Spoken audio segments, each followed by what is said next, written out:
go keep live, and I'm gonna pan over. Right as I pan over, they'll know to go live. Alright, that's good.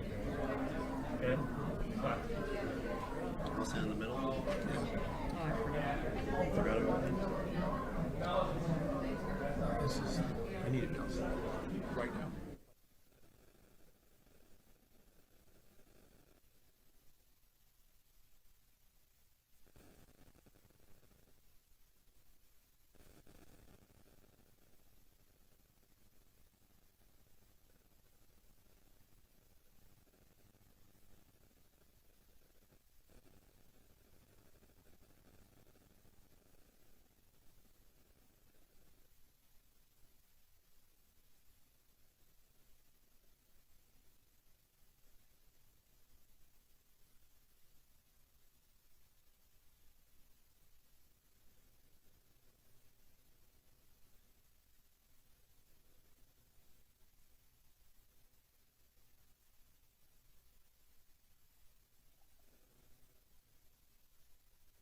We're taking a live look here in Lansing, Michigan, as once again a public hearing has been called for the state of Michigan in regards to the 2020 presidential election. Good morning, everybody. Brian Glenn here, along with Lilith and Philip Torino, as we are here once again covering these public hearings in regards to the alleged voter fraud that's taking place across this country, and specifically today, we're talking about the state of Michigan. And guys, over the last couple of months, I think all of us has spent a quite deal of number of time here in the state, either on a rally here in Lansing, Grand Rapids, and Traverse City up north of here. But we didn't think we'd be here today covering this, as once again we're looking at alleged voter fraud. Certainly not the outcome we expected going into election night. But things change. We live in a changing world. 2020 has been crazy, so let's not put this past 2020. Crazier things have happened, right? But we're here now. We're bringing you live coverage. That's what matters most. Most of the mainstream media, actually, I don't think any of the mainstream media. No, I don't think there's none. There's a couple of local stations here. Right now, there's local stations covering this, obviously, because it is a local Michigan issue. So the people of Michigan are concerned. But nationally, this is also a very big issue. And the mainstream media will not bring you this hearing. And we are here and we're doing that. So stay tuned to RSBN. Check us out. Share this link. It's super important in order for us to be able to keep doing these things. We're the only ones who are willing to do it. What we're doing is absolutely unprecedented, so please stay tuned. And Lilith, we talked about that on the way here last night, how here we are back in Michigan, and when you look at the evidence that's been laid out at the other states that we've heard Trump's legal team at, Rudy Giuliani and Jenna Ellis and others, we're right here, and the evidence coming out right now is pretty overwhelming. Absolutely. I remember a couple of weeks ago, Kayleigh McEnany said that in Michigan, in Rochester Hills, 2,000 votes were incorrectly double counted for Democrats. Election workers wore Biden shirts and clapped as GOP poll watchers were removed. Nonpartisan whistleblower received ballots with no dates and was instructed to add pre-election dates count ballots. In Wayne County, poll workers blocked the windows, denied legal right to monitor. We remember that. And hundreds of reports of poll watchers being intimidated. Dozens of rejected ballots from wrong precinct were redone to be counted. Bear in mind, this is just Michigan. This is just one of 50 states that we're talking about. Spoiled ballots successfully challenged were then counted. Ballots were jammed and tabulation machine were rerun. So all of these things need to be investigated. And one of the things that I saw on social media was going viral. This is just one poll watcher in one part of the state, in one part of this country, who filmed himself. He was so... He's proud of himself, right? Intelligent enough to film himself and to post it on social media. Self-described Democratic Party worker, Detroit resident, bragged on Facebook. He said, "I work for Wayne County, Michigan, and I threw out every Trump ballot I saw, tens of thousands of them, and so did all of my coworkers." coming right out of the mouth of a poll watcher in just one part of this country. Yeah, and I would imagine this is just a part of the evidence that we're going to see. Now, we want to make mention that there, outside the windows here along the street, are some supporters for Stop the Steal, and they've been out there. Stop the Steal will have a camera crew out there as well to cover. Despite the cold. Despite the cold temperatures, all of that. Which, by the way, congratulations, Detroit! You just received your first snowfall of the year, and I got to experience it, and we loved every minute of that 27-degree temperature that was upon us. But Philip, you've made the trip up here. You've been in the great state of Michigan. I feel like I need my second home is not Texas. It should be Michigan. Great state. We've seen some huge rallies here. This area is known for supporting this president. Absolutely, and the state of Michigan has a lot of a manufacturing base. The economy, which has grown under President Trump in Michigan, has really flourished, and so it's kind of hard to believe that it's huge here is the auto business, and it's hard to believe that the auto business that was crippled by the Obama-Biden administration would actually revote that exact same guy into office. It just doesn't seem like it would make sense. President Trump did a great job for the auto industry, and I think that's why he won Michigan, is also because of the blue-collar support that he had, whether it be the people of the labor unions, the people in the labor unions, and people outside of them. He had so much support, and I think that this will all be unveiled through the course of this investigation. Absolutely. All right, let's take a look at the crowd here. We'll have you pan aside, and we'll talk about our partner for the day, because all of this is really possible through partners and, of course, viewers like yourself. But now with the holidays upon us, I'll tell you right now, Lilith, I don't know about you, but getting a MyPillow right now sounds like something I want. Even for your pet. I didn't know that. I like Even that too. For your pet.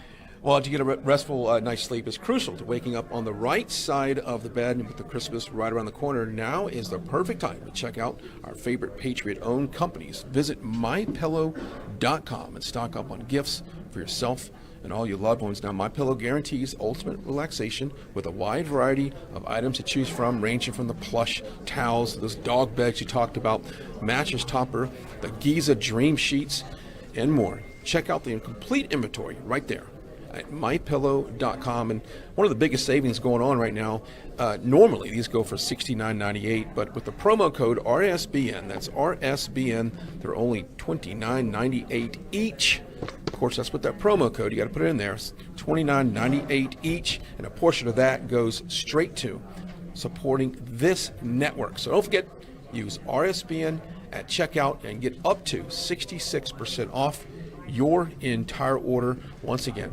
that's RSBN, mypillow.com. I tell you what, we really appreciate Mike Lindell and all the support he gives us right here. Thank you, Brian, and thank you, Lindell, for all your support to support, we want to support conservative businesses, especially now more than ever. So just to show you, inside we have about 40 seats. Each seat is full. The rest of the Patriots who arrived this morning to be seated inside were relocated, I believe, upstairs, where they will be watching the public hearing from the upstairs level. We do have several people from media here, and outside it looks like we have about 80 to 100, would you say, Brian? 80 to 100? And I think it's growing, really, as we get closer to this kicking off here.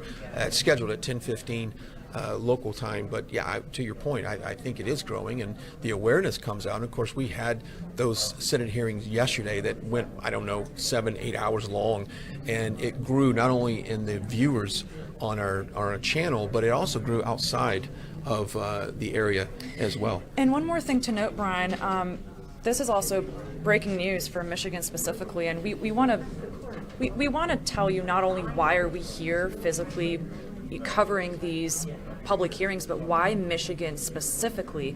I mean, we've been here several times before for the same reason, but in just one Michigan county, 6,000 Trump votes were counted as Biden votes because of a software glitch. Now, this same glitch, the same software was used in 47 other counties in Michigan. So in just one county, 6,000 Trump votes were counted as Biden votes, and that same software that had a malfunction or a hiccup or a brain fart or a glitch, whatever you want to call it, has been used in 47 other counties in Michigan. We're just getting a few words from the spokesperson here about wearing a mask here in the room. Of course, it is a mandate here in the state of Michigan that you wear a facial covering. So he's just addressing some of the people here in the crowd. But go ahead, I wanted to point that out. And I wouldn't doubt at this point if we don't have to put one on as well, because we are in the room and we want to make sure we follow the law here set in the state of Michigan. But go ahead with your... And the last piece of information I have, from a couple of weeks ago, I believe, in Michigan, the judge rejected the Trump campaign's effort to halt vote count. So, you know, people living here are fed up with this. They're more so fed up that there's so much evidence of what has been taking place in their state and that nothing is being done about it. So we're just hoping that with these public hearings that we'll be able to, you know, find unprecedented success in our favor. And just a couple of dates that I want to bring to your attention of what is going to come up in the legal aspect of the election. What are some dates that we want to keep in mind? So December 8th is a deadline for resolving election disputes. So this means that all state recounts and court contests over presidential election results must be completed by December 8th. So there's a deadline that has to be done for safe harbor, and December 14th is a meeting of the electors. So the electors meet in each state and they cast their ballots for president and vice president. And in the state of Michigan, there are 16 electoral votes here in the state of Michigan. So again, December 14th is when the electors are meeting. December 23rd is a deadline for receipt of ballots. So the electors' ballots from all states must be received by the president of the Senate by December 23rd. And January 6th is a counting of the electoral ballots. This means the U.S. Congress meets in a joint session to count the electoral votes, and January 20th is Inauguration Day, so just like that. There you have it. Those are the dates that are so important. That's why we're here, and that's why time is, for the most part, not on our side in all of this, but that's the cards that we've been dealt, and that's why these people are in the room right now. That's why Right Side is across this country bringing you these rallies, bringing you support for this president.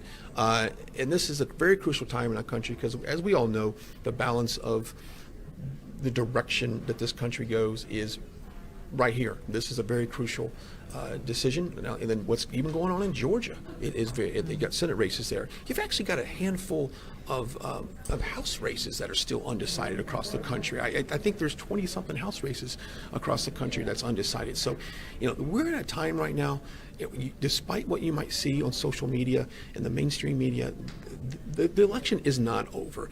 And you even saw CNN a couple of days ago had a segment that explained and kind of laid out the path for the president for victory. And it, in a way, it was almost laying out the case of getting their viewers prepared for what could happen, because this has been ignored for so long. All of this, the legal process has been completely ignored. And so I've said this from day one: if you don't get your viewers up to date to what's really going on, when it all is said and done, Philip, this could be a major shock to the world that is absolutely not watching what's playing out right now. Absolutely, I agree 100%. There's things that the mainstream media will refuse to cover, and there's a reason why they're refusing to cover it, because they know it's the truth. Mm-hmm. And it's easier to subvert the truth and not show it at all than to actually have to talk about it and confront it. They seem to have forgotten what journalism is all about, and it's a really sad thing, and that's why I think people are turning to alternative forms of media, just like Right Side Broadcasting Network, to go to, because we are willing to show the things that the mainstream media won't. They have something to hide, we have no agenda. That's the difference. Yeah, and I think that once the evidence does come out and perhaps we get these judges in these states to grow a spine and actually to rule on the letter of the law, you'll start to see this get reversed. But until then, you're just going to see coverage here, and you're going to see from people that's in this room here today. If you're just now joining us, welcome. We are live in Lansing, Michigan for once again another public hearing in regards to the 2020 presidential election. Of course, we've heard about nationwide voter and election fraud, and of course we're focused here today on Michigan, and we've got several people gathered here.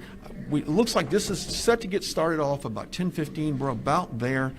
This is kind of a fluid situation here, as we've seen most of these Senate discussions be. It's very fluid. We've seen the time length gone from 3 hours in Pennsylvania to much longer in Arizona. Yesterday was quite long. So we'll obviously bring the coverage in here. Plus, we've got a camera crew outside as well. There's, I would probably say now, 150 maybe supporters outside to support the president and support the actions that's going on here today. Yeah, actually, funny that you're saying about support. So many people have come up, I mean, a handful have come up to us and said, thank you for being here today. And I think that's something that's really important. Like you were saying earlier, Brian, we're doing things that nobody else is willing to do. So it's just great that we're here. We're showing these hearings. I think we've been to almost every one that's happened. You were in Gettysburg. I was in Gettysburg. Liz and Brick Suit were in Arizona yesterday, and today here we are in Lansing, Michigan, and we will continue to do that. These are very important things that need to be heard by the people. Ultimately, the people elect the president, and this is just important as the election, hearing about the election and the fraud that may have taken place or that did take place, according to the Trump legal team. And it's amazing that when you see the evidence that's been clearly laid out, anyone with any ounce of common sense can see all of that and go, wait a minute, that does not look right. We've even seen witnesses in the great state of Pennsylvania come forward and say, look, it's not about President Trump, it's not about Joe Biden, it's about the election process in this country, and is it valid? Is it, can people have any trust in the election process? Right. And that's really what this is all about, to make sure that every legal vote is counted, and obviously to uncover any illegal votes that were casted. Right. Ultimately, it's important for the future of this country. If we set precedent now and have an illegal election with fraud all over the place, that means it will only continue to build in the years to come, and presidential races and congressional races and Senate races, any race, will be forever changed and swayed one way. Mm-hmm. So I think it'll be very interesting to see. This is very important what's happening, and we're going to continue to bring you live coverage of it. And I think also it might be interesting to bring up some of these other races that you've seen down ballot. And really over the last 4 to 8 years, it makes you question those outcomes as well, with the Dominion being brought up for that and some other shenanigans that's been going on in the election process. So it really makes you doubt all the previous elections that we've seen. So hopefully the outcome of this will open up a little bit of clarity for the world, and we have a little bit more trust in our election process. Let's take a real quick look. We'll scan the crowd once again, as we have about, I would say 40 to 45 people in this room. We've got various legislators in the state of Michigan up on the panel, and we'll see witnesses taking the stand here that's directly in front of the panel. And if you saw the previous hearings, you're going to see a representative, from the Trump legal team lay out their case and bring up experts and witnesses that will talk about what happened, what they saw. Oh yeah, and Rudy Giuliani said that in 70% of Wayne County, Detroit, there were phantom voters. There were more votes than registered voters. We're talking 120%, 150%, 200%, and even 300%. And again, keep in mind, this is just one part of the state. This is only one county in one state in the rest of the country. So this is not just an issue for Michigan. This is an issue for the greater nation. And Lilith, what I'm seeing also is people on social media, as they see these articles and these videos that not only we put out, but other people put out as well, the president tweets, I'm seeing people that even voted for Joe Biden. Let's take a listen in. And Oversight will come to order. Good morning, Madam Clerk. Please call the roll. Here. Here.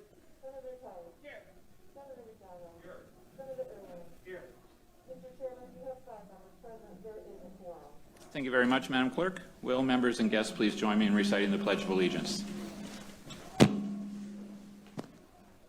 pledge allegiance to the flag of the United States of America and to the republic for which it stands, one nation, under God, indivisible, with liberty and justice for all. Members, thank you very much for your attendance today. We have several quick orders of business regarding housekeeping that I'd like us to take care of. First, I'd like to welcome Senator Santana for joining us today. And I know also in the room, Representative Julie Alexander's here, and I thought I saw Senator Daley at some point too. We have committee minutes from October 20th and November 7th to adopt. So moved by Vice Chair Lucido. Hearing no objection, the minutes are adopted. Members, you should have received a letter from the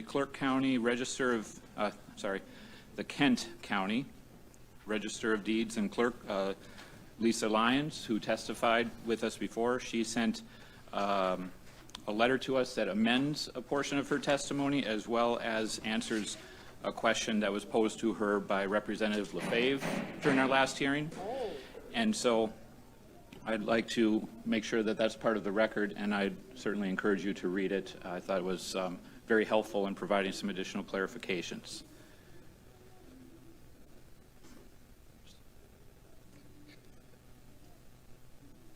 So members, today I've prepared for you an agenda that will take up testimony from those who have firsthand experience, firsthand witness knowledge of practices and voting that occurred at TCF Center.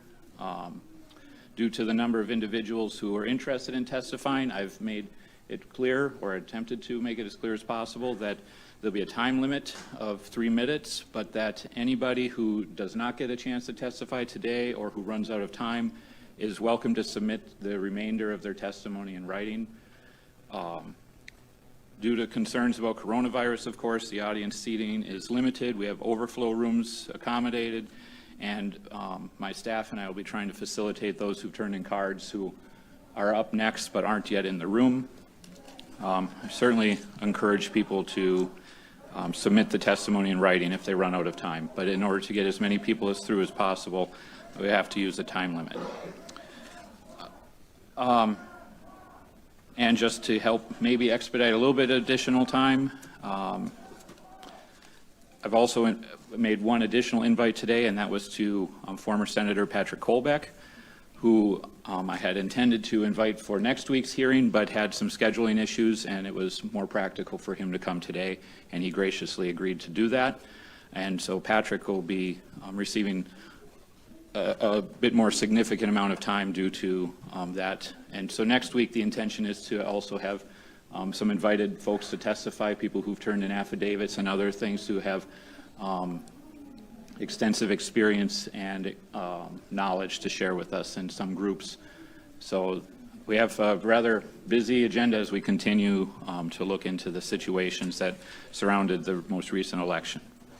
So with that, Senator Colbeck, welcome to the Senate Oversight Committee. I know you had a long flight to get in, so thank you for getting here. No, thank you very much, Senator McBroom, and thank you, fellow members of the committee and all other interested parties here. This is obviously some interesting times in which we live.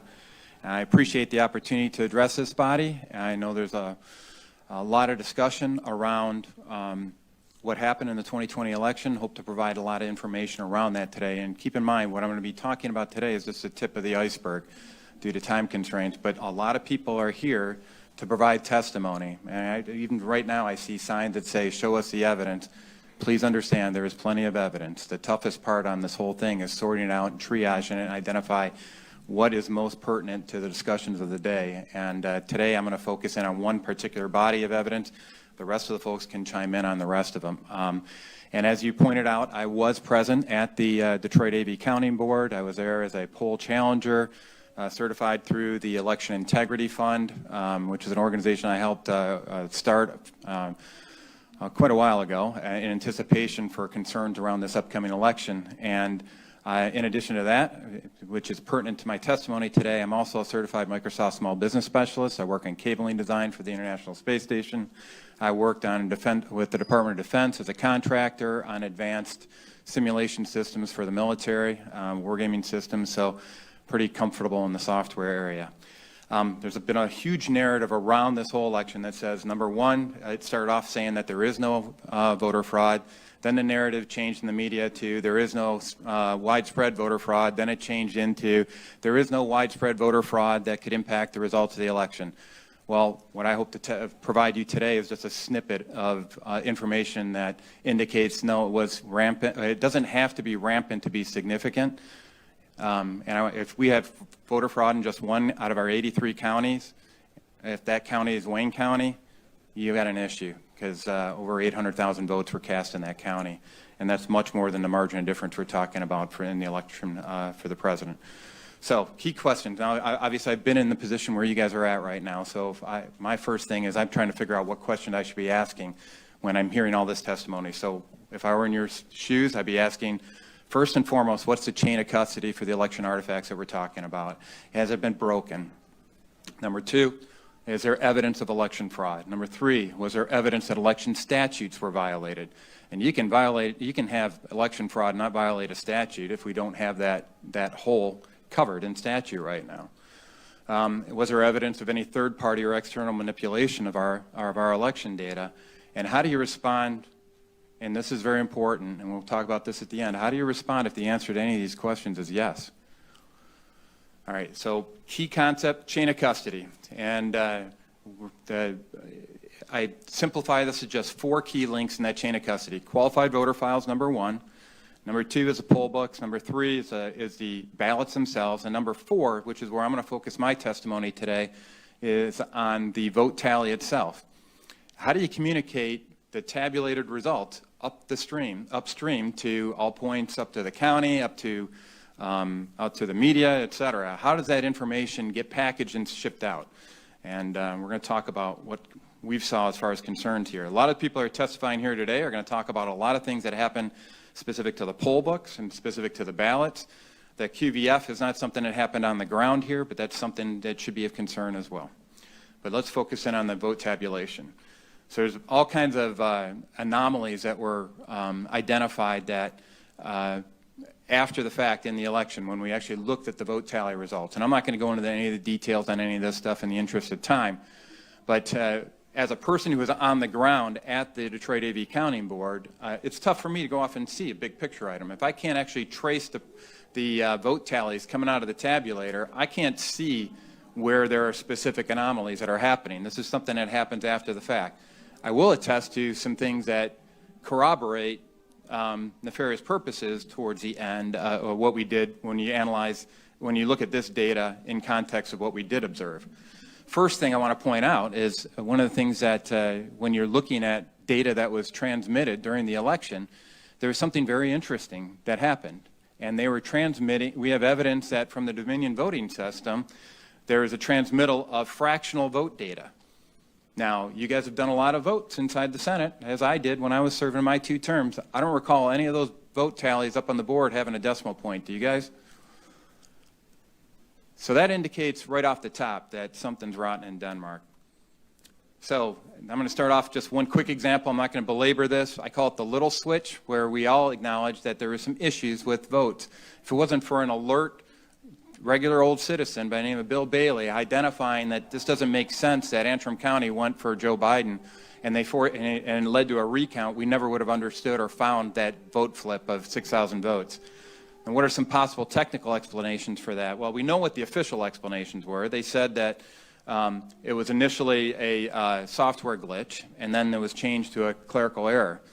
But the technical explanations for what might have happened is that when you scan a ballot, it's going to be coded in accordance with it's going to have a QR code that tells you what the ballot type is on it or what the ballot style is. And if you flip that ballot style so that maybe you juxtapose the position of maybe a presidential candidate from one to the other, all of a sudden what would normally have been registered as a vote maybe for Trump turns into a vote for Biden. Another way that could happen, and how you can, this is the only way that I know of that can explain a fractional vote, is if you implemented a ranked choice voting algorithm. That's the only technical part of the Dominion suite that I am aware of that could lead to a fractional value. You could have data manipulation via remote access, and then you can also address the need for, there's an opportunity that if you do not do a robust public accuracy test where you've investigated all the different permutations of votes that could occur, people that know that there's loopholes in those public accuracy tests can take advantage of them in the algorithm and flip votes in context of that. In particular, be concerned about the idea that they could flip, if you don't test for this explicitly in your public accuracy test, they can flip from one candidate to a write-in candidate, and we have an affidavit attesting to that in the, among our many examples of evidence. So Where's this election data saved? Well, on these compact flashcards. There's a primary and secondary flashcard for each one of the tabulators, and that's where that data is collected. There's also a security key that enables you to update the information on these compact flashcards. Then we're going to go into the big switch. And so we talk about the margin here in Michigan to be about 154,188 if we're just focused in on the presidential race. And in that context, what we've identified through sworn affidavit is that there were votes that were being dumped in counties of Kent, Macomb, Oakland, and Wayne counties that just defy logic because they were dumped at a time within about a 2.5-hour time period that there's no possible way that you could have tabulated that many votes with the scanners that were on site for those particular locations in that. So specifically, let's zero in on the Detroit AV Counting Board. And I'm not going to go into any of the details associated with this, except I want to highlight one thing that came out of the Wayne County Board of Canvassers, and that is specifically in the results of this AV Counting Board, the official results that were posted by Wayne County indication that paperwork's not in order. So what did I specifically focus in on? Like I said, I'm zeroing in on vote tallies. There's going to be a lot of evidence on the other elements, but I wanted to focus in on the big picture when I got in there. And due to my background and kind of a network techie geek, you guys all know me well enough to know that I'm very geeky in that context, right? I like to focus in on what was going on with the network configuration because I wanted to understand how those vote tallies were being communicated. So my first question was up to Chris Thomas, who is serving as a consultant for the city of Detroit. And Chris, as you know, is the state elections director here in Michigan for decades, very knowledgeable gentleman on voting process. And I had what I thought was a pretty simple question. I go, Chris, I want to know how you maintain chain of custody between these tabulators and all points north up to the county and where are these reported, where are these results being reported? And he stated that he didn't know. All right. So I kept asking him. Finally, the end game was, I don't know, and I'm not going to tell you. That was the final answer I got. And I thought that was kind of disconcerting because my role there was as a poll challenger to make sure we protected the integrity of the election. And I was specifically, I can see physically, I can see a ballot. I can see if an envelope signature doesn't match a poll book signature. That stuff I can see. If you're communicating via the internet, via the Ethernet cables that were in there, via computer, it's very difficult to get in there and follow those electrons up the chain here to see what's going on here. So I wanted to know exactly how that's done. In most precincts in my former Senate district, what would happen is the way you communicate the results is that you wait until the end of the night, you do a final tabulation of the books, and you put all the final results, so you get a dump onto a flash drive, you put that flash drive into a sealed envelope, and you send that up the chain either to the city or to the county, actually to both. There's probably about 5 copies of the flash drive made, and you send it, it's in a secure package, and you can maintain that chain of custody. What I saw in Detroit was something more concerning. Every one of those tabulator machines was connected via Ethernet cable. That Ethernet cable connected to a router. That router connected to all the other computers in that network, including up to what's called the local data center, which was managing all the returns for 503 precincts here in the city of Detroit. What was further concerning was that I saw a Ethernet cable coming from the wall connected into one of these routers that was connected to the local data center, which was connected to all the tabulators and adjudicators, and that seemed to indicate an outside internet connection. When I flip on my phone and I look for connected networks, I also understand that there's a wireless network called AV_Connect that was accessible. I wonder what AV stands for. I mean, it doesn't take a rocket scientist to figure out that that's probably something to do with absentee votes.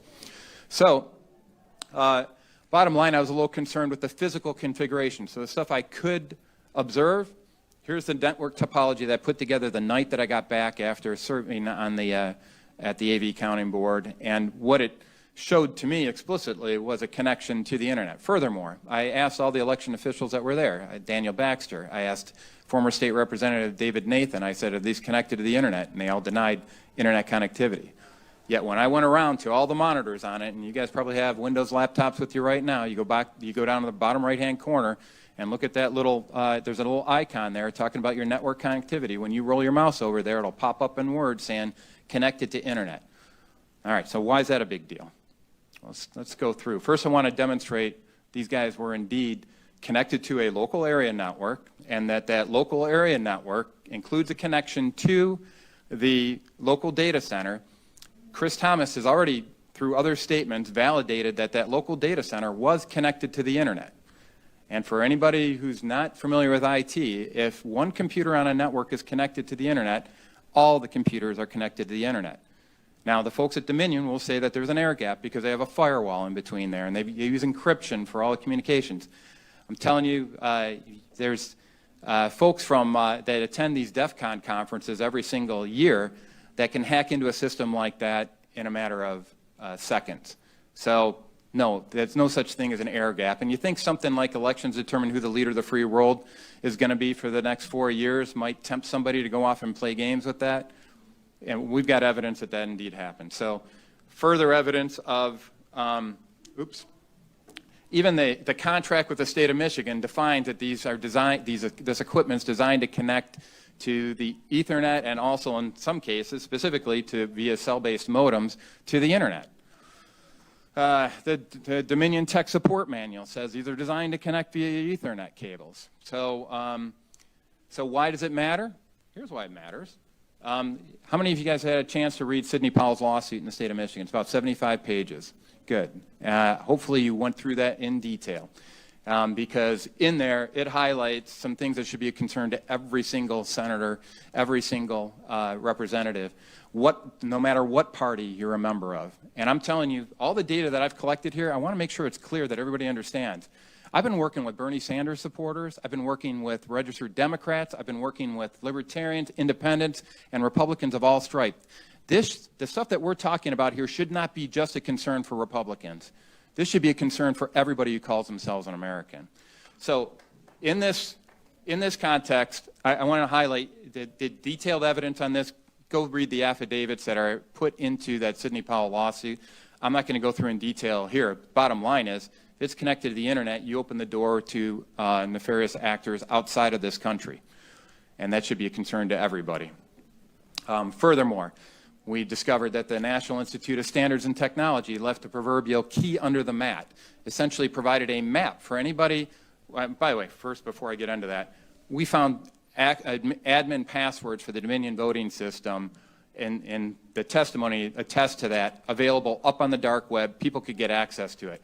That's important because with this key under the mat left by a gentleman out at the NIST, it provided all the specs or the specific files to look for in these election systems and what their sizes were so that you could mask any abnormal traffic that would happen when you're hacking a system.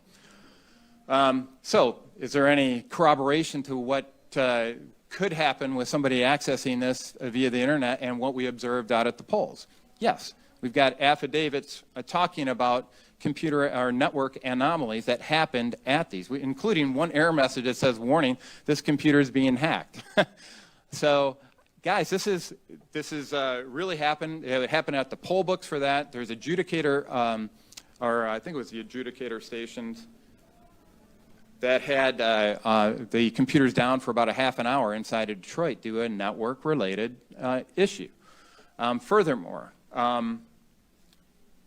there's another data piece here that's not on here, but I talked early on about, we've got an affidavit that attests specifically to poll worker in Detroit that observed the precinct printout at the end of the day and noticed that there was a bunch of write-in votes for that particular precinct. And the thing that was odd about that is that they did not see one ballot with a write-in vote on it the whole time they were doing that. And they got an affidavit to that effect. So what does this all add up to? I'm just going to say this is a referendum. There's only two choices for each of you in this context. Number one, you believe in principle of constitutional governance, and you realize that chain of custody is broken, there's significant evidence of election fraud, et cetera. Or, and I'm not saying this term lightly here, or there's an attempted coup. And those aren't my words. That's the word of a registered Democrat, Brian McCaffrey, when he made his observation as to what was going on in the Philadelphia Counting Board. Like I said, this should concern people of every party inside America. Any American citizen should be concerned about what they're seeing here. So what can you do as legislators? Well, I'm just going to give you what I would recommend, and you guys can take the steps that you believe is appropriate. There's a lot of people are trying to convince you right now that there's nothing you can do. It's been certified, move on. There's nothing else that you can go off and do. I'm telling you that's not the truth. In the United States Constitution, Article 2 gives the legislature specific authority on how to allocate electoral college votes. That doesn't mean that the governor has any say in it. It means and because of Article 6, Section 2 of the U.S. Constitution, Supremacy Clause, that supersedes anything we may have in statute here in the state of Michigan. Furthermore, Article 4, Section 4 guarantees a Republican form of government. A Republican form of government means the people elect their representatives, which implies that we've got integrity around the election process itself. I believe this is just a small sample that one chain of this overall chain of custody around this election was broken, and I just submit it to you for consideration. There are options before you, and I'd just like to yield the rest of my time here, if I could, for any questions that you may have. Thank you, Senator Colbeck. Questions from Vice Chair Lucido. Thank you, Mr. Chairman. Thank you, Senator Colbeck. I appreciate you coming and offering your testimony. I had listened to you about the chain of custody. We use that in criminal law. When you break the chain of custody, you find that there's a flaw, and as such, it makes for a difficult conviction. In fact, you throw the case out. Yeah. So I appreciate your analysis, but I like to get to what's called substantive issues. You indicate that the vote tally affected the election. What offer of proof do you have? That's what they use in a courtroom. And I know this isn't a courtroom. Yep. This is a legislative process that you were a part of. Yeah. So, and I did talk to you on the phone, did I not, this weekend? Yep. And I want to make sure when you came with your testimony that you'd have offers of proof, because as legislators, we like to take that information, digest it, and bring it back to our districts, indicating what we've heard by the testimony, because this isn't out there, and I wish it was. I wish it was on TV right now, so that the people can hear exactly what these offers of proofs are. So you were down there, you were a poll challenger, you were looking at 800,000 votes that passed into Wayne County. Your vote tabulator, you said, or the vote tally, affected this election. Well, I'll tell you, there's two pieces of evidence in that I talked about here today. Number one, I don't think anybody denies that there was a vote flipping that occurred in Antrim County. They're just curious as to what the cause was. So there's Not to stop you, but we had the clerk testify. Yeah. Were you a party to that testimony? No, I was not. So when the clerk testified, she gave her analysis as the clerk. Whether she's right, wrong, or indifferent, we can only take value of what the testimony was. Right, same with us. She at first indicated that it must be a computer program software glitch. Later on, she found that she must have opened up, and I think it was Senator Tice, but I'm not going to speak for her just yet today, but it was somebody that opened up and changed the ballot that was already locked into place and had two nonpartisan candidates or counties or two nonpartisan communities that they locked in, and that's what caused. That's what was said to us, whether it's right or wrong. And I do appreciate your depth and scope about being an engineer and having this amazing ability to go ahead and try to identify and articulate these issues. The next thing is the electronic chain of custody. I'm real interested in this. If I have a computer with a ether cable router, and therefore I would have the ability to be hacked, I think you called it. Tell us how we don't have an expert in computer software with computer hardware about the cable, rotor, and the hacking portion that we can all digest as citizens. Yeah, well, number one, you need to have access after the fact. I mean, if they're not allowing me to inspect, and I was deliberately prohibited from getting close to a lot of these connections by one of the gentlemen that was up there and the configuration of the site, but I saw enough to indicate I could follow the connections between them. So, I mean, there's, I don't know how much detail to go into on any of this stuff, but the bottom line is, if you're connecting, I can verify this physical connection between all those, the tabulators, the adjudicators, and the local data center with one another. We've already got Chris Thomas testifying that the local data center was connected to the internet. So the only question is, were there protections and layers in between that would give the appearance of an air gap? And I'm just telling you, I'm not the hacker that does this. I'm not a black hat that can go in and do this, but there are people that can do that. I got it. So then it comes down to this. Yeah. How does one maintain the chain of custody in electronics? Well, I think the only way to do that is what I was talking about, what usually happens in other precincts where the clerks are getting that information from an encrypted flash drive from a tabulator that's not connected to the internet, and then transferring that in a sealed envelope up to the county so that they can add it to the tabulator result to the other areas. That did not happen in Detroit. I never saw one flash drive transferred from a computer to another computer. There was a wall up on the wall all around the center. There's a red area that was supposed to be where they put out the final precinct tallies, just like you would see in most other precincts, if you will. That never happened.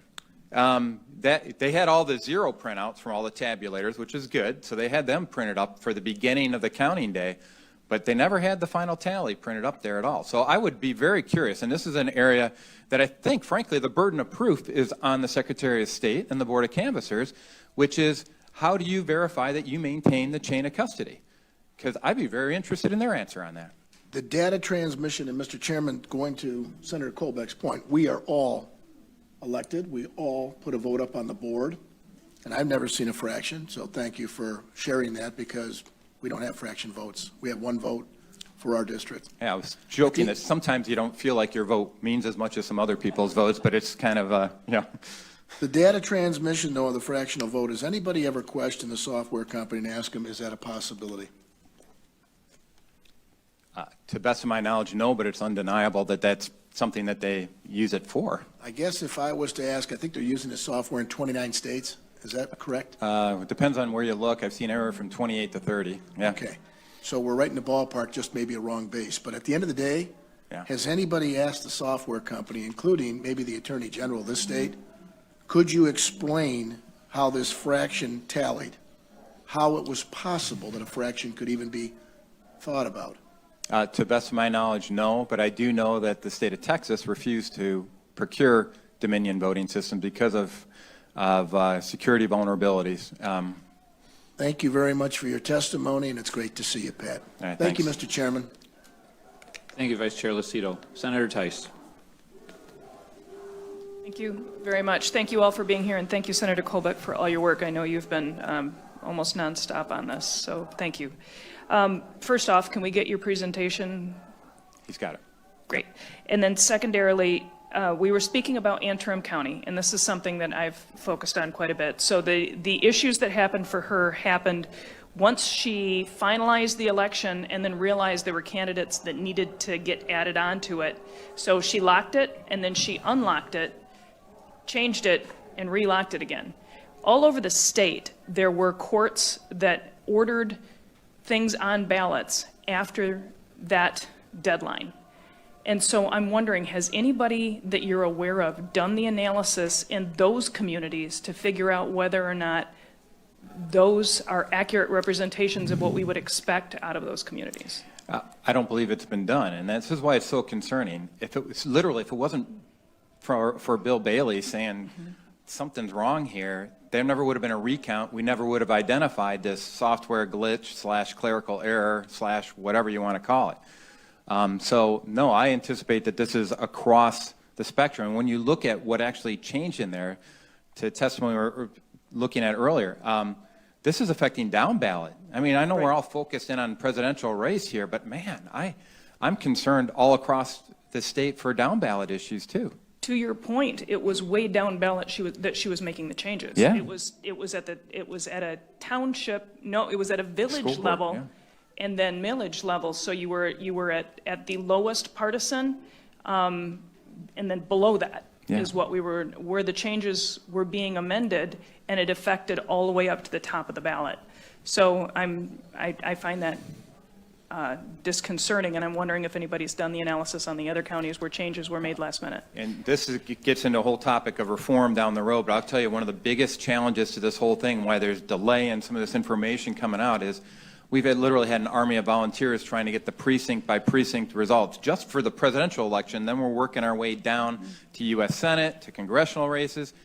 It's tedious as heck, and a lot of people here are part of that data warrior crew that's pulling this data together.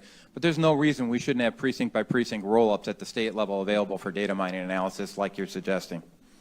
And then, so there are a couple of things. One of the other commentaries that you said talked about having no registered voters. I know that many communities create a separate, just kind of a separate area where they're doing all of the absentee tabulation. So you won't show any in-person voting at that tabulation, but everybody is going to be absentee. And sometimes, I think, those registered voters would be reported within their precincts rather than in the absentee counting board. So I think it's possible that that might be, but I don't know. So again, we need to dig into it further, and I thank you for coming forward very, very much. Thank you. Thank you, Senator Tice. Senator Colbeck, Yes, sir. when it came to the Antrim County issue, did you observe the testimony of the clerk before the committees? No, I haven't seen her specific testimony. I've been looking at some of the affidavits that were based on that testimony.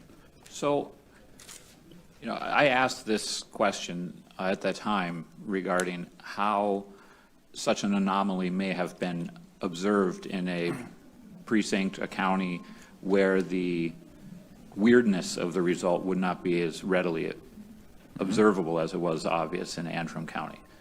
And while we had some trouble speaking the same language to each other, I mean, the answer is that the tabulators that receive the votes and print up the tabulation sheet, those didn't demonstrate the inaccuracy that the software analysis did for the unofficial vote count that was announced. And so when the Board of Canvassers would come together to certify the vote at a later time, they would have easily noticed that the tabulation sheets were not in accord with the unofficial vote count that was announced by the clerk. Yeah. And so are you disputing that that's a correct answer, or is that answer satisfactory to you as to how we can, I'm not saying that recounts or audits shouldn't occur, but I'm just saying that answer would seem to me to suffice to show that some anomaly between what the software announces the vote is versus what the tabulators, any discrepancy there would be noticed by the boards of canvassers. Not necessarily. Okay. And so when I was in my engineering days, we do something called a failure modes and effects analysis. So I try to identify all the possible things that could go wrong. And in this, we think it's actually a design feature of Dominion to keep that tally in sync with the printout. So there's another step that happens in between, and that's kind of an all-important step. First you scan it, then you allocate the vote, then it's printed. So in the translation between the scan and the vote tally itself, which is what gets printed on the card, which is supposed to correlate to the printout, as long as you make your transition or switch before that, I understand then, that, I'm sorry, I didn't mean to interrupt you. I understand that vulnerability theoretically. Yeah. But in the case of Antrim County, the tabulator sheets were accurate upon rerunning the numbers. It was simply the software. So the idea that the software was changing both the tabulator and the computer announced votes didn't occur there. The tabulators turned out to be right on the money. It was just the other issue. Yeah. And so I'm not saying that what you're presenting isn't theoretically possible, but Yeah. at least in Antrim County, that theory is not evidenced by what occurred. Yeah, and I'm just, when I did in my testimony, I wanted to highlight all the different possibilities from a technical perspective on how that could be done. There are forensic experts that can testify to that specifically. And this gets to a fundamental issue that we've had since day one on it, is getting access to this information to go off and do that detailed forensic analysis. And I don't think it's limited to Antrim County. How do we move, though, from what's possible Yeah. to what's actually happened. By getting access to that actual data. And so those compact flashcards in particular are very important to get and access to. the chain of custody Yep. issues, I recognize Exactly. that. So one other question, and then I have other members who are waiting.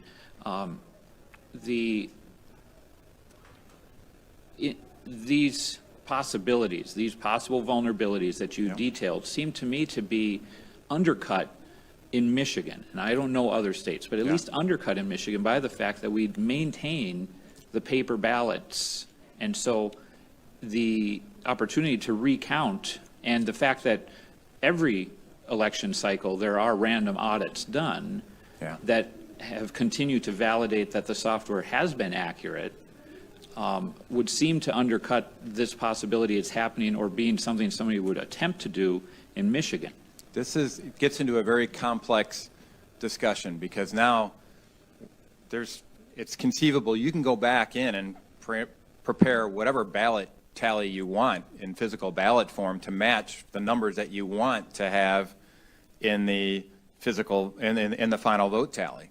It's possible to go off and map that together, which is one of the reasons why it's so concerning as to how sloppy it was in Wayne County in regards to the idea of poll books balancing with the number of ballots that were out there.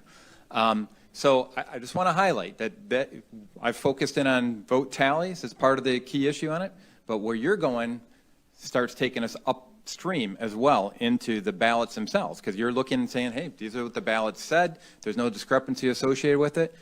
It gets into a discussion of where did those ballots come from? What was the chain of custody around those ballots? What's the chain of custody between the ballots and the person who was supposed to have voted for that ballot? Did you maintain that in the poll book with the verification? So all I'm suggesting on this is that I'm just zeroing in on how the heck did you transfer the results from tabulator A upstream to county and other areas? Is there evidence to suggest that there's a concern, not just in Antrim County, but keep in mind the other testimony that was for 289,000 votes that were pushed out as the official vote tally or whatever from those 4 counties that exceeded the complete scanning capacity of those 4 counties during that time frame. That's an explanation that I'd really like to see. So the stuff you're talking about, it's going to get into a detailed discussion of everything upstream of that chain of custody. But Senator, help me understand, if a person or persons had the ability to stuff the box, you know, just to borrow colloquialism, Electronically, to stuff the box with the paper ballots, as you're mentioning, then what would the need be to have the software provide an accurate count? I mean, if you have the ability for recounts, I guess it seems like one or the other is all that's, no, I'm not sure I mean, why. ultimately, when it's all said and done, I mean, you're going to go off and try to make sure that you have all this stuff in sync. I'm sorry, to members, I have one other question. And this is a follow-up to Senator Lucido's question earlier regarding fractional voting. Yeah. Do you have actual paper or screenshots or something that show a fractional vote and where it came from, what that's referencing specifically? This is in the affidavit provided by Russ Ramslander, and what they were doing, and it's probably too complicated to go into here, although I do have a slide that kind of demonstrates a little bit of the path I can get into. But this is an actual printout from Dominion Voting Systems and in their translate or their feed to all of the news outlets, and there's a whole chain of command that they go through for this data. And I was never interested in that. I was interested in seeing the flash up on the screen that says percentage of precincts reporting, what's the vote. But behind that simple number chase, there's a whole bunch of handoffs. And I think I've got this actually in a backup slide, so let me just double check here. Once you get an appreciation for all the different handoffs that this goes through, it starts making a little bit more sense. So let me. Well, in the interest of everyone's time here, I mean, you said you've got it in the presentation, you've sent it to me, so I mean, I'll look for it. And you and I can talk offline too. Yep. So is it okay if we move to the next question? Absolutely. All right, Yep. Senator McDonald. Thank you, Mr. Chairman. Excellent analysis, Patrick. Quick question. The integrity of our elections, you're right about that. It's not a Republican or Democratic thing. It's just too important. Where is the Justice Department? Why aren't they looking into it? That's a good question. It really is. I know Attorney General Barr has got a letter that was submitted a couple months before the election saying we need to be bird dogging any issues of election integrity, and I've been pretty outspoken about my concerns with the election. I've reached out to what do they call it, to Matthew Schneider in particular directly regarding here's some concerns we have. I put out op-eds out in the Detroit News to that effect, and all that's gotten me so far is being discredited by Judge Kenney saying because I was looking for voter fraud and found it that I'm not a credible witness. So so I'm a little concerned about the lack of movement there, and there does need to be more engagement. But the bottom line is we do have a suit on the table right here in Michigan that's going to a federal court. That's the Sidney Powell lawsuit. We also have lawsuits that have been introduced by the folks at the Great Lakes Justice Center, and I'm affidavit in one of those lawsuits that's currently being considered by the Michigan Supreme Court. So there is legal action being taken. Why the prosecutors are not getting engaged in any productive capacity to this date, I can't attest to. Yeah, it's very concerning. Thank you. Thanks. Thank you, Senator McDonald. Vice Chair Irwin. Thank you, Chair. If you were a statewide candidate in Michigan in this last election, with everything that you believe about election fraud, and you were on the losing end, much like, say, President Trump or candidate John James, would you have requested a recount? I've got doubts with the integrity of the recount process, so I probably would not have done that. And by the way, just to put this in context, back in 2016, when President Trump did win Michigan explicitly, and Jill Stein ordered a recount, I was just as adamant about pursuing election integrity in the wake of that. I had one of my staffers that was out in Detroit, same place where I identified a lot of other problems right now, and she was there present when they came up and identified a poll book that said 306 votes were cast, but there's only 50 ballots inside of it. So I've been concerned about this from even when our top of the ticket guy is the victor.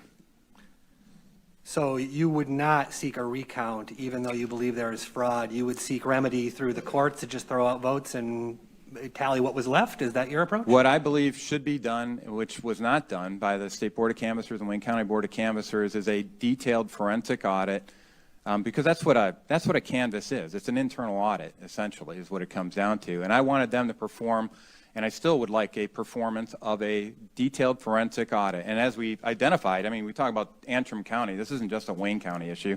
We don't know how many other counties this may have impacted that flew under the radar. It didn't have a Bill Bailey highlighting what was going on. I believe you need a full forensic audit.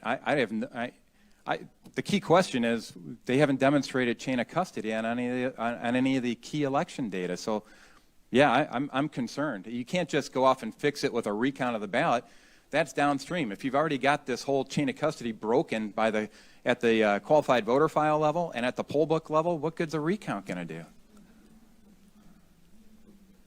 Well, I think that it's pretty telling that the Trump campaign did not request a recount in Michigan. It seems pretty clear to me that they know that a recount would mess up their current strategy, which is just to throw up a bunch of smoke and mirrors. And it's particularly telling also that you here, sir, in committee, you have continued to repeat information about Antrim County, and then when you were corrected with the testimony that this committee heard, you just go back and repeat the same old misconstrued statements about what happened in Antrim County.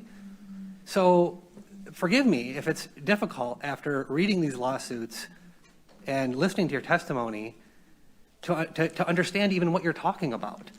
We need some evidence, we need some proof. All we've got here are conjecture and musings by former Senator Colbeck. All right, well, I'll tell you, upstream, we talk about the recount issue in particular. You want to talk about some of the upstream concerns that have never been refuted. We got 8.1 million registered voters here in the state of Michigan. The only problem with that is demographic analysis shows that more than 300,000 and as high as 600,000 of those folks should not be on the voter rolls. So you want to go off and do a recount, you've already got a broken link right up at the top that says there's over 300,000 people that should not even be eligible to vote in the state of Michigan. You've got some serious problems when you even, the Antrim County and everything downstream of it, frankly, is is interesting side notes once you realize that somebody's breached the top link of the chain of custody. So how can you be confident in anything downstream? Senator Santana. Thank you, Chairman, and thank you allowing me to sit at your table today, committee members. And as the only detractor up here today, I have a couple questions for you, Senator Colback. Sure. On Thursday, October 29th, the city clerk hosted a challengers conference where Chris Thomas and Daniel Baxter gave a detailed overview of the process. From what I understand, they provided a thorough explanation of all three steps of the orientation process by ballot recording information in the poll book, tabulating ballots through the ICC high-speed tabulators, and the adjudication process where the overvoted blank ballots and the write-in ballots were reviewed by teams composed of one Republican as well as one Democrat.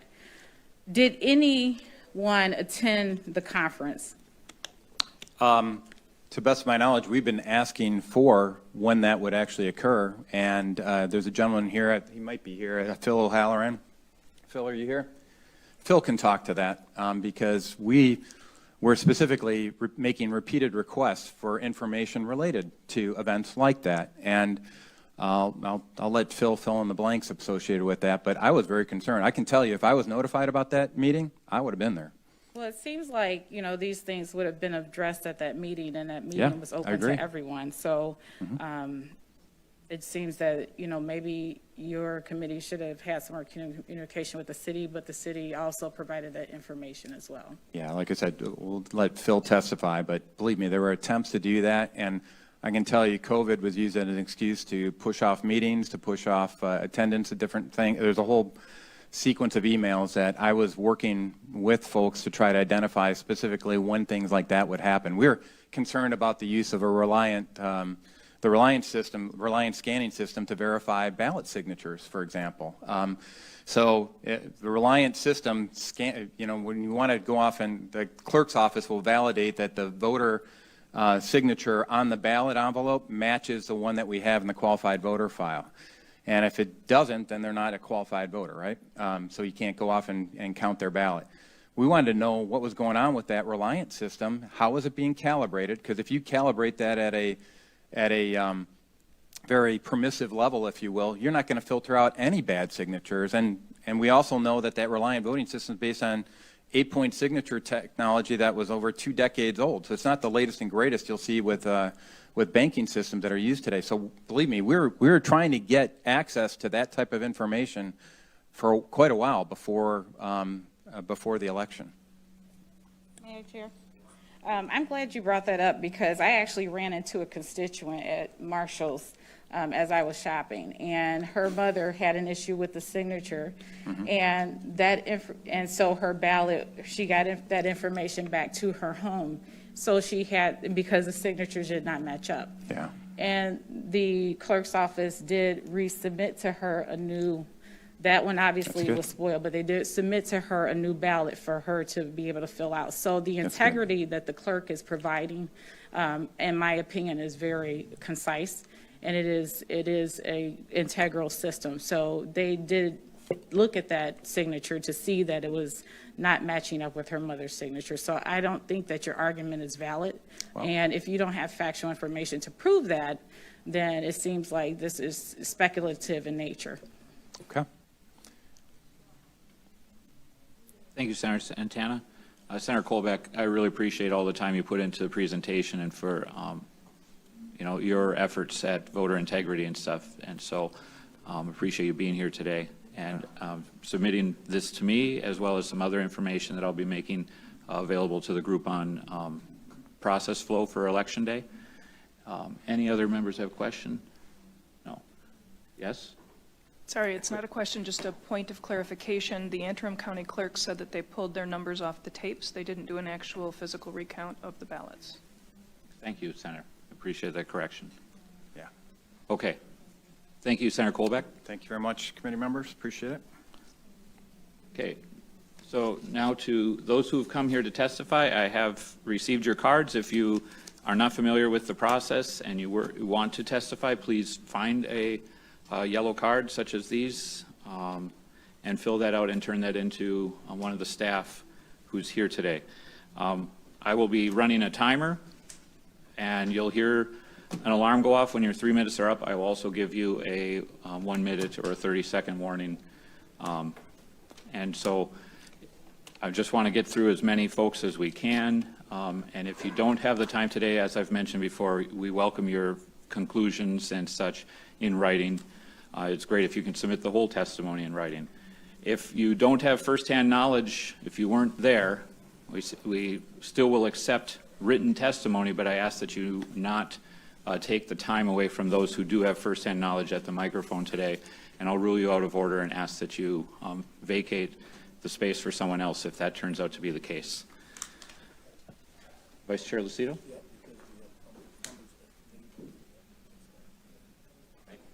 Right, and I, as the chair, have the time to stay here, but other members of the committee will be in and out at times for whether it's personal reasons or other committee obligations they have as well. So with that, first up, I have Phil O'Halloran, and then on deck we have Patty McMurray, and after that, R. Weber. So if you just heard your name called, please go ahead and prepare to come up after Mr. O'Halloran. Sir, your 3 minutes begins. Thank you for coming. Thank you very much, Senator McBroom. My name is Phil O'Halloran, and I'm a registered voter in Michigan, where I've lived since 1986. My comments are based on sworn affidavits of myself and others in a group I organized, and I'm speaking under oath.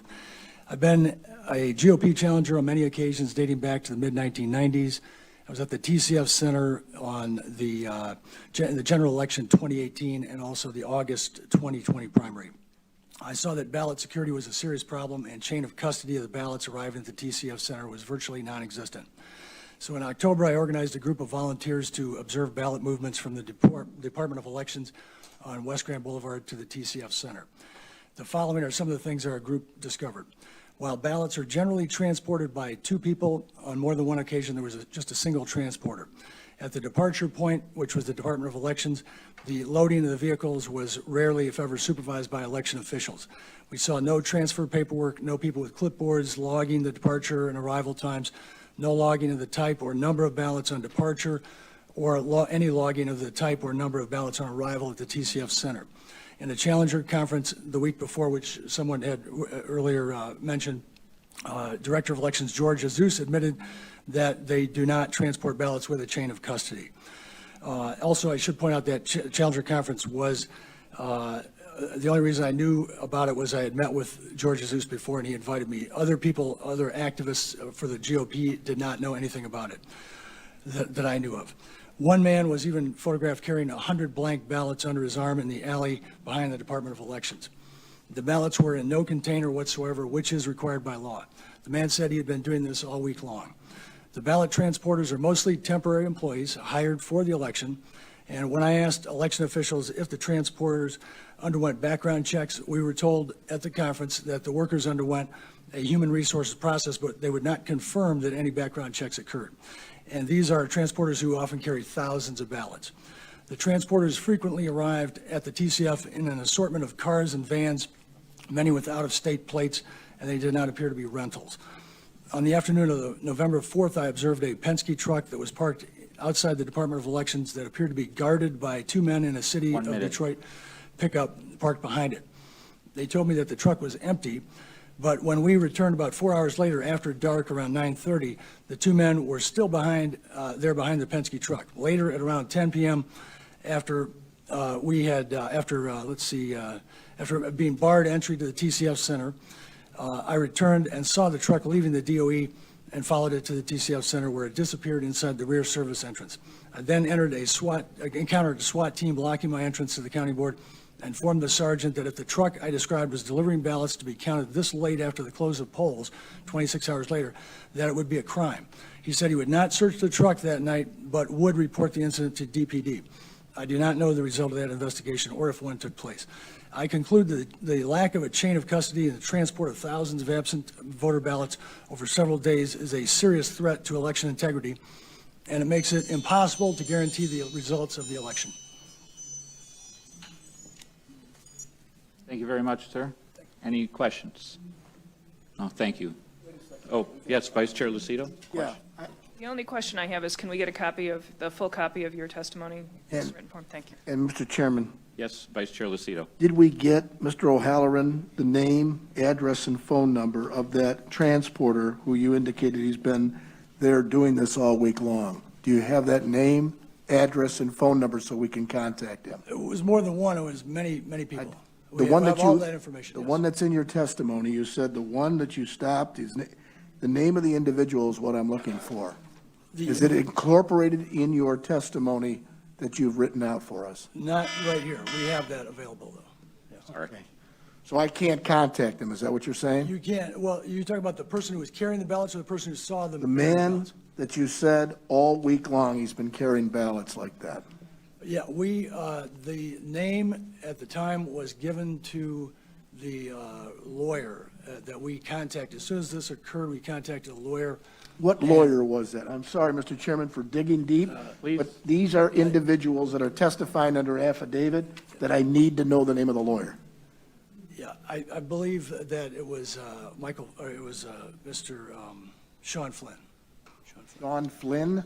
But, yeah, I believe we gave the name of the gentleman who saw the man in the street did have a name. I don't know if they wrote it down. They did mention the name, so I don't remember the name offhand. Mr. Chairman, so that when the, what's called the compounded testimony goes on, I need to know, is there individuals that are signed up, that are transporters, that have to give their name, address, phone number, city, so that we know who these individuals are that are handling the ballots? That be fair? Correct. When the committee has the opportunity to speak to the elections officials of Wayne County and the city of Detroit, we should ask that question, but we'll try to get an answer even before then. Thank you, Mr. Chairman, and thank you, Mr. O'Halloran. Thank you, Senator. Okay, next, Patty McMurray. On deck is R. Weber, and followed by that is Jeff Stearns. Patty here? Welcome to the Senate Oversight Committee, Patty.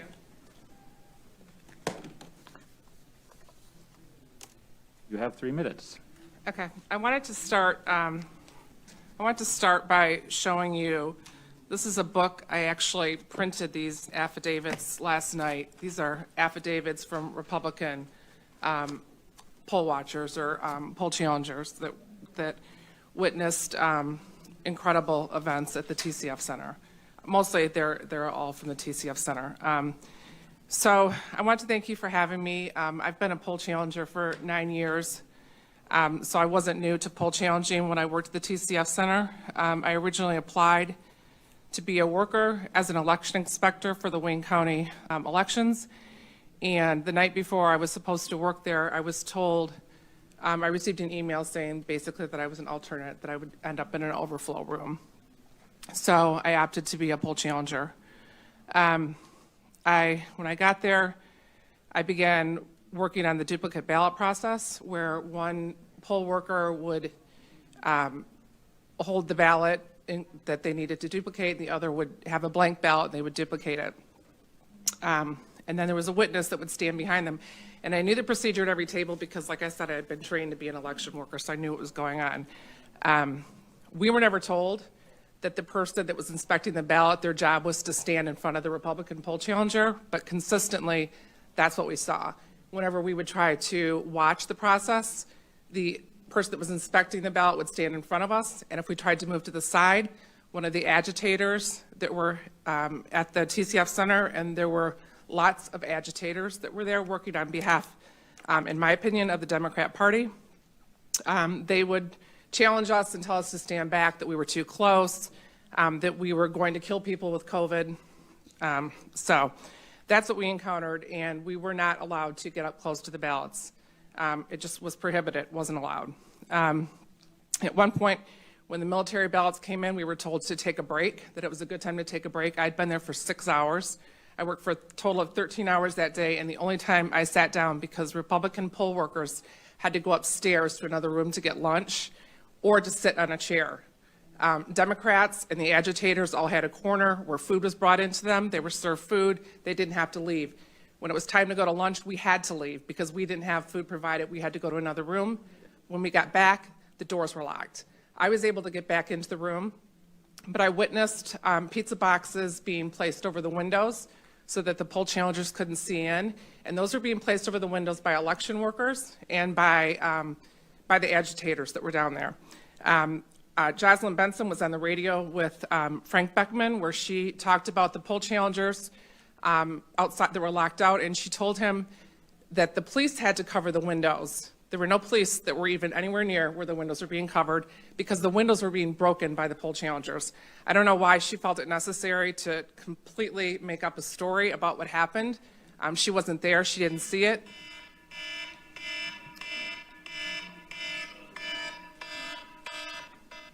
Dumb phone, sorry.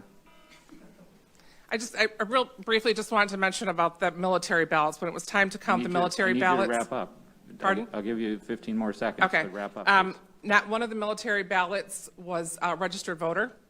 And the ballots looked like they were all exactly the same Xerox copies of the ballot. They were all for Biden across the board. There wasn't a single Trump vote, and none of the voters were registered. They had to manually enter the names and addresses and a birth date of 1/1/2020, which would override the system and allow them to enter non-registered voters, of which I saw several that day. Throughout the day, that's how they would override voters that were neither in the electronic poll book or the supplemental updated poll book. Thank you.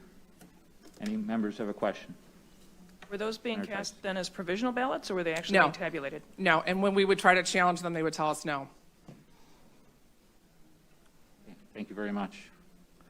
I'll try and put this on airplane mode so I have less time.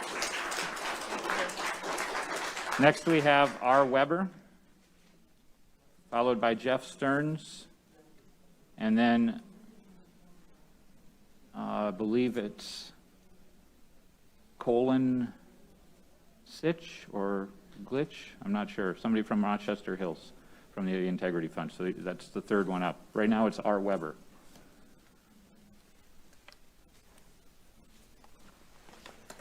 Welcome to the Senate Oversight Committee. You have 3 minutes. Hi, my name is Rhonda Weber, and I'm going to provide some sworn testimony.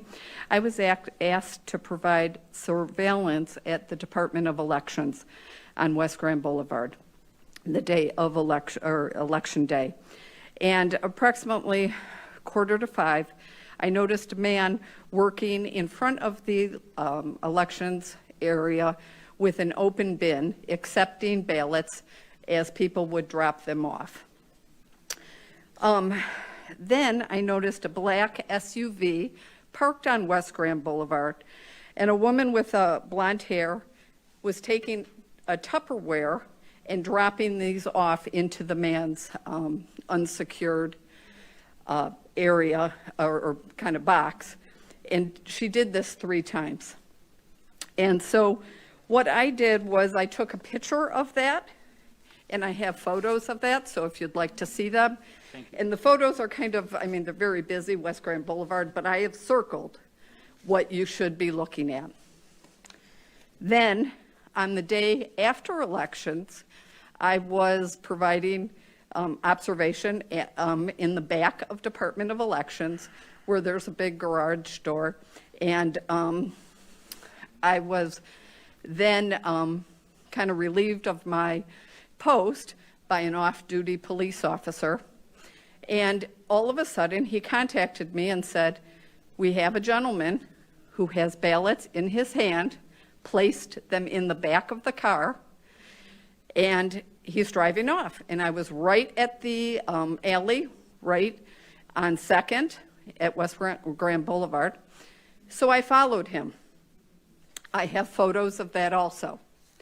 And he went to the post office, which is a few blocks east of West Grand Boulevard. I then got out of my car and took some photos of him, putting in white envelopes that were in post office trays into the back of the car. The car that was doing this, I have a license plate. It was a municipal vehicle, and I have the license plate. And again, these photos. He then saw that I was taking his photo. So when he pulled out, he boxed me in, and it became quite aggressive, and I was scared. Him doing that prevented me from following him, but he went down in the direction to Woodward and then made a left, so he would have been going in the direction of TCF. I then spoke to my colleague, who was an off-duty police officer, and he was back at Department of Elections at 2 o'clock that day. And this is, again, the day after elections, and I have photos of this. And that's my testimony.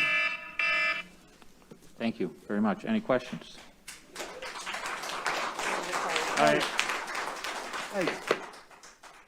Members of the audience, I would appreciate if you would withhold applause, because it simply takes more time away from other people being able to testify. Senator Tice. Make sure we get copies, so for anybody that's speaking, for anybody who has that kind of evidence, please make sure that we get access to those and that you get them Yeah, if you would please to the bring chair, pictures. and then he'll make sure they come to us. Thank you. Okay, thank you. No, that's, ma'am, thank you. We have it here. We'll attach it. Thank you very much. Next, we have Jack Stearns. Then we'll be followed by, I now can read this, it's Glenn. I'm sorry for not reading the handwriting correctly the first time. Glenn Sitch. And then after that will be Patty Camadre or Camact. I'm from Family America. So my apologies if I don't get the names pronounced correctly. Jeffrey, welcome to the Senate Oversight Committee. You have 3 minutes. All right. Thank you to the senators who are here. My name is Jeff, or Jack Stearns. I go by Jack as a nickname. I'm a resident of Orion Township, and I'm a registered independent. First, I want to begin by thanking the Oversight Committee today for allowing me the opportunity to present my concerns regarding what happened here in Michigan and in Oakland and in Wayne County on November 3rd and 4th of the 2020 election. I realize that the process of oversight can be trying and tedious, but it is nonetheless an important part of transparency, which I think we can all agree is something that is necessary and critical when it comes to having a free and fair election. The people here today are in the spirit of seeking closure and answers for what many believe was a potential miscarriage of justice in the form of voting irregularities, rule breaking, manipulation, or outright fraud. And these are issues which must be addressed. We hope that today the committee will also approach in good faith the concerns raised and take every effort to address and answer questions, as well as correct problems and mistakes which occurred during the election where they exist. What I'm offering today is my impassioned plea, my emotional cadence, which will hopefully spur the committee to act in the interests of justice and integrity. The allegations of what transpired at TCF are in no short supply, and you have no doubt heard them and will continue to hear them. I can say that for my part, what I heard and witnessed myself, admittedly through secondhand sources, was appalling and bears enough credence to warrant a full and complete audit. The allegations are serious, and anyone in this committee who values the integrity of our electoral process should find them highly troubling. They should not be dismissed or ignored. I offer this plea not because I am disappointed in the results, but because the response by our governor's office, by the Secretary of State, and by administrators of Wayne County to legitimate questions and concerns has been wholly and astonishingly unsatisfactory. There is a vital component of our representative democracy, of our republic, that allows for any government action, and that is consent of the governed. And this is achieved foremost through our duly and properly elected representatives, with whom we as citizens trust to make decisions, laws, restrictions, and punishments for the general populace on the assumption, the belief as it were, that they hold their positions legitimately and through legitimate election. If a portion of the population believes that their representatives from the lowest office to the highest were not elected fairly, properly, or legitimately, then it throws the whole system through which we agree to be governed, in effect, this experiment of a republic, of a liberal democracy, into question. We have seen this happen in many places throughout the world, and we like to think that it can't happen here or it doesn't happen here. But when there are signs, when people witness irregularities, be they subtle or blatant, or when there are occurrences which make no logical sense, then it should be concerning to everyone, not just the side that lost. Benjamin Franklin famously called our proposed system of governments in our nation's infancy, quote, a republic, if you can keep it. This relies on the consent of the governed, so that we are not merely subjects under the whims of tyranny. Do not simply tell us that everything went smoothly, that there's nothing to see here. Do not tell us to shut up and crawl back into our holes. These are actions of people who are not in control of a transparent election, and these are not the actions of a government who values the consent of which it governs. Thank you. Thank you for your Members, time. any questions? Thank you. I submitted this in email to the committee so you can read it in full. Thank you very much. I appreciate your time. Next, we have Glenn Sitch, or Sita, followed by Patty, and then Lori Levi, or Levy. Is Glenn here?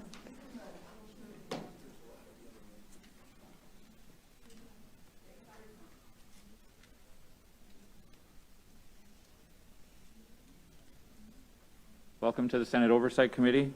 Sir, I'm really sorry about my mistakes in pronouncing your name.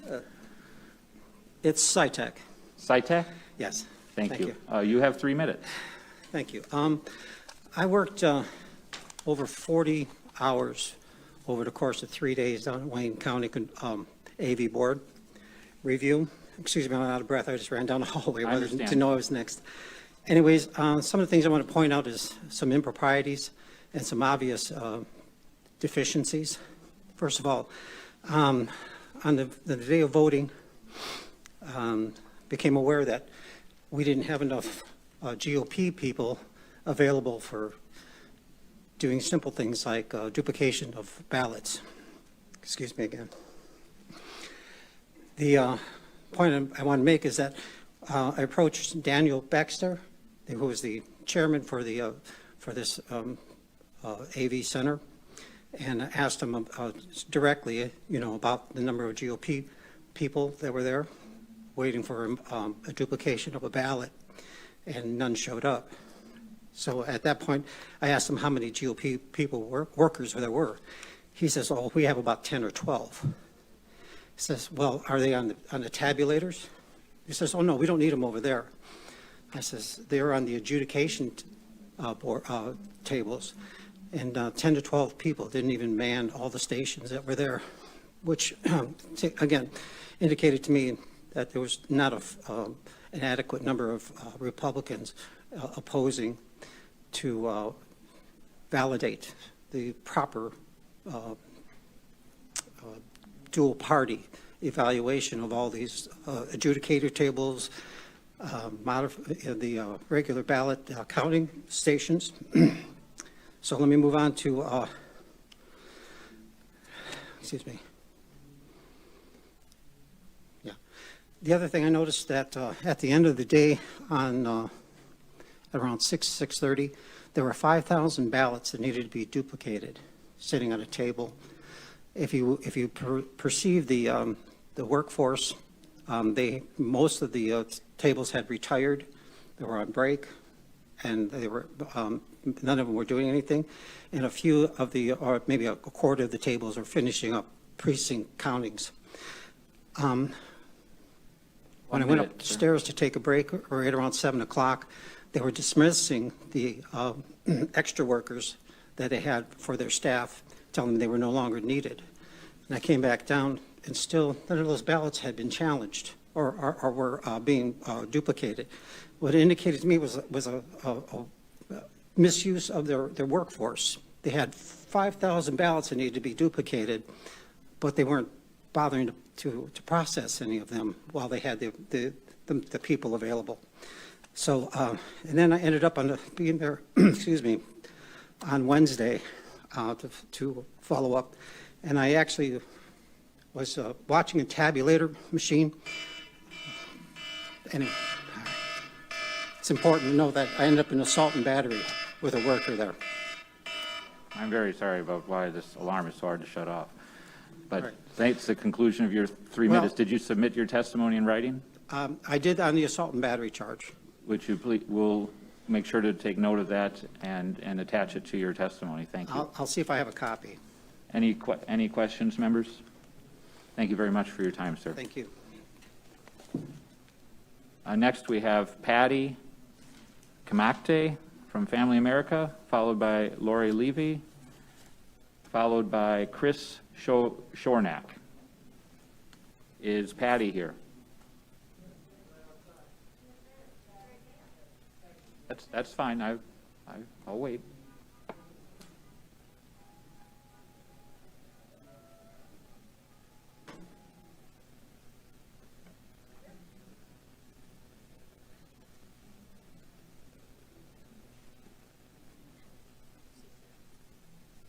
Welcome to the Senate Oversight Committee, Patty. Hi, I thank you. apologize again for mispronouncing your name.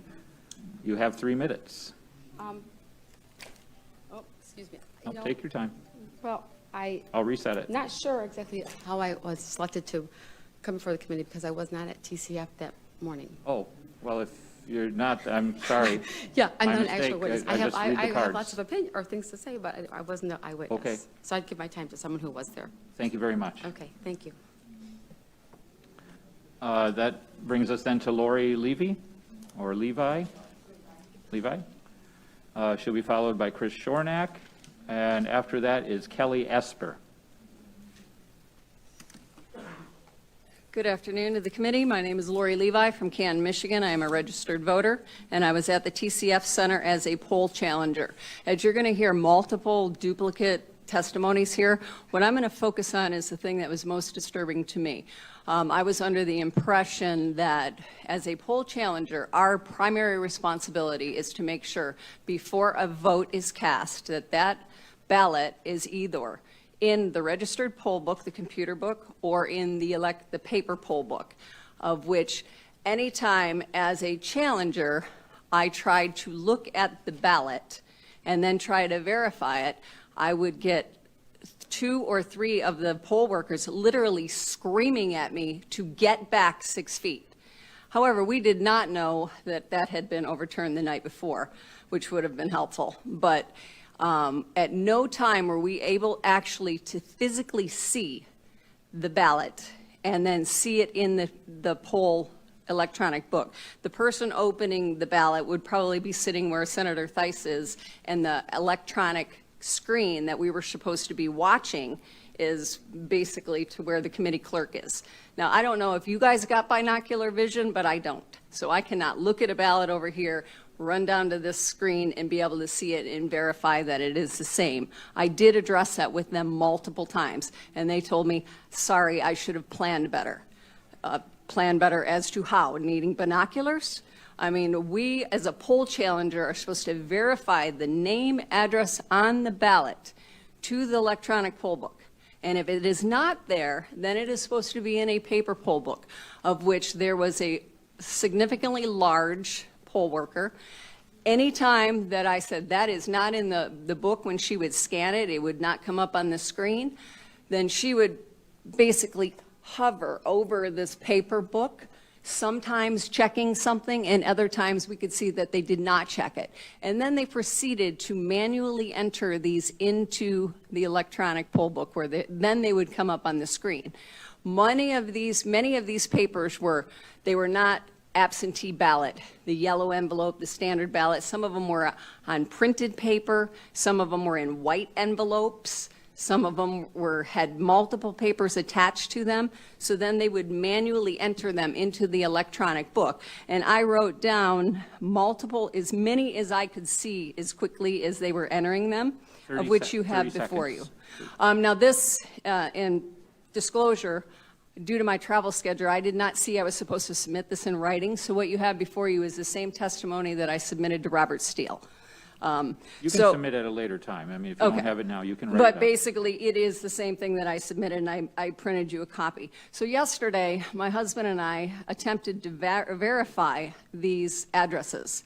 Out of the 8 or 9 addresses here, we were only able to verify that there was one voter that actually lived at this address. And I can present to you one voter. I don't want to say their name, but you have it. This is their address that they show on their voter registration card. This is a church, of which it is illegal to register to vote anywhere but at your home address. So, Thank you very much. thank you. And I'll provide that to you. Was there a question from a member? Sorry. Yes, it was. Thank you very much.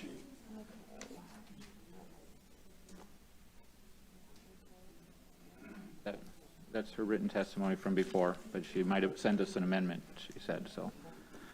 Okay, next we have Chris Shornack, followed by Kelly Esper. And after that, Christina Karamu. Thank you. Welcome to the Senate Oversight Committee, Chris. Thank you, Chairman McBroom. Dear Chairman, I was a poll challenger with the Nonpartisan Election Integrity Fund, both on Tuesday, November 3rd and Wednesday, November 4th. On Tuesday, I was a poll challenger for the city of Royal Oak, where only 10 ballots out of the 25,000 ballots were spoiled and not able to be matched to the QVF, qualified voter file. Royal Oak ran their absentee ballot counting board perfectly. The chain of custody was broken at the absentee counting board in Detroit. How? I watched as hundreds and thousands of ballots came in that poll workers were not able to verify in the QVF nor the paper logbook. Yet, that ballot was removed from the secrecy sleeve, bunched together with other verified ballots, counted and ran through the high-speed tabulators. I have a sworn affidavit of this and have attached it to my public statement. I was able to challenge only 2 of these ballots and get them entered into the electronic record. I attempted to challenge more, but the poll workers simply refused, verbally attacked me, and had others do the same. Since then, I volunteered with Guard the Vote. Over the last 3 weeks, Guard the Vote had over 1,000 volunteers painstakingly go through 30,000 of the 172,000 absentee votes in the city of Detroit and found the following results, which I've brought with me here. 229 of these 30,000 we went through are deceased. We have proof of this. Senator Lucido, you were asking for proof. 2,660 of them, invalid addresses described by vacant lots and burnt down houses. I have a genuine question. Can someone in this room tell me how a deceased person can vote? Nonetheless, at the very lowest levels, if these percentages carry through, this means that of the 172,000 AV votes in the city of Detroit, 1,300 of them could be deceased. We're investigating it. Another 15,000 could have fraudulent addresses described as living on vacant lots or burnt down houses. What I can say for sure, and swear to you here today, I can say that overall 8.9% of the 30,000 absentee ballots that we've gone through and investigated just in the city of Detroit were unqualified fraudulent ballots that should have been spoiled. And again, I have this printed out on the list. It's available for all of you. Why should this alarm you? Because this confirms that the city of Detroit poll workers were not properly performing a crucial step of verifying ballots in the qualified voter file, corrupting the whole chain of custody. And despite that, as I've sworn in my affidavit, and so as many others, those ballots were in fact counted and ran through the high-speed tabulators. We can prove there is fraud, which should disturb all of us. Isn't that the officials who are supposed to care and do something about this? They don't want to even listen to the fraud that we know exists. I would plead to everybody's sense of truth and justice to fair and honest elections. Are you listening? Will you even remember my name in 30 seconds? You know, say my name, Chris Shornack. Say my name, Chris Shornack. I do thank you for your time, and I hope for the love of God, truth, and fair elections that you will take the proper action and void the election in Wayne County. Thank you. Senator Lucido has a question, please. Thank you, Chris Shornack. Thank you, Senator. He doesn't even have it written in front of him. And you know what's interesting? I grew up with a Shornack family in St. Clair Shores, so I appreciate you coming out. Yeah, you intrigued me. These 30,000 dead people that voted. Well, not 30,000 dead people. 174,000 absentee ballots were counted in Detroit, and we were starting to go through them. We only got through 30,000 of them. Of that 30,000, 229 of them are deceased. Okay. So now, what have you done to further your investigation? I know you started it. Have you turned any of this data over to the U.S. Attorney's Office, which is the United States criminal justice system, or to our Attorney General? These are the top law enforcement officials of this state. And I guess what I'm asking is, why haven't I done anything with it? Well, you brought it to the legislature. We are lawmakers. We're policy people. Some of us are even wonks, like I guess his name is Senator Patrick Kolbeck, which we all respect.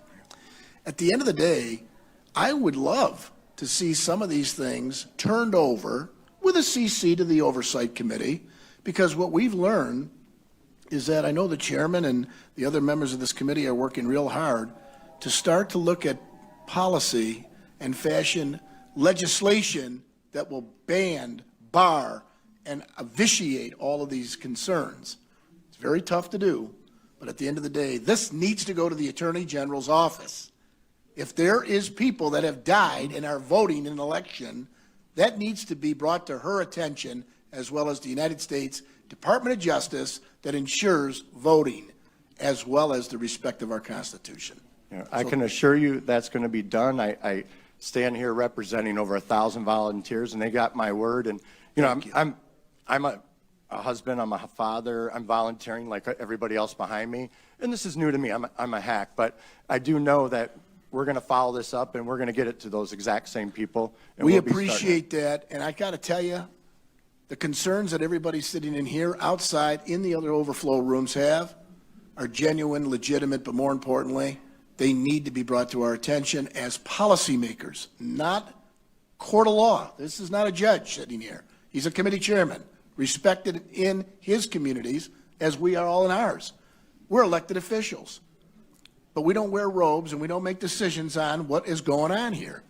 But we will listen to it for policy purposes to ensure the sanctity and security of the voting system. Thank you very much, Mr. Chris Shornack. Thank you, Senator. Mr. Shornack, the file folder that you have there, are we going to receive copies of that for the record? I printed out or? one copy, and I tell you what, you can have my copy too. Thank you. So you'll have 2 copies of that. And I did cut my testimony a little short. It's slightly longer. I appreciate wanted that. to keep it under 3 minutes and respect everybody's time. But yeah, let me give you this. If you don't have the opportunity to give me the doubles now, I mean, later is fine. I just, Okay. whatever's convenient Let's for you. do that so we can speed this along. Okay. Any other questions? Not seeing any others. Thank you, Mr. Shornack. Appreciate your time. Next, we have Kelly Esper, followed by Christina Caramel, and then will be Monica Palmer. Ms. Esper, welcome to the Senate Oversight Committee. You have 3 Senator minutes. Hello, everybody. I'm here today as a registered Michigan voter, a mother, an educator, and a precinct delegate. I volunteered my time with the Election Integrity Fund to be a nonpartisan poll challenger. I worked at the TCF Center from 6:30 in the morning until approximately 9 o'clock at night. Throughout my training, I was told that the poll workers should not even have pens or pencils at the table. Shortly into the whole process, 150 tables simultaneously started duplicating ballots. And by the admission of several of the people, who are like the supervisors in Detroit, they had 10 to 12 Republican poll workers. So when you think about this, ballots were being duplicated en masse by 3 Democrat poll workers at a time. Where was the oversight in that? I also witnessed a August 4th primary ballot come in, to which they decided they would go ahead and duplicate it to a general election ballot. I also witnessed several of the poll workers yelling, cussing, all kinds of nasty things at a lot of the poll challengers, including myself. I'm trying to think what else I saw. I'm trying to cut it short. I did submit my whole testimony. But other than that, I mean, it was just rampant, going on all night. I tried to raise challenges and was denied several times. So I know that there were things going on that were not lawful and should not have been going on. It does not give us a free and fair election, and that's why I'm here to tell you. Thank you, Ms. Esper. Could you tell me what happens when you as a poll challenger issue a challenge to a ballot and they say, I'm not going to accept that? I mean, is there a justification given? So it's in my testimony, but I will tell you that the first time I tried to do a challenge, the supervisor of that table handed me a book of rules and told me no, and the process would continue. And subsequent times, I mean, was there any direction given I as to was what not- was invalidated about your challenge? No, Were you able to Just challenge denied. any ballot successfully? just denied. Did you see any of the other challengers successfully challenge a ballot? I did not. Okay. Any other members have a question? Okay, thank you very much for your testimony. Thank you.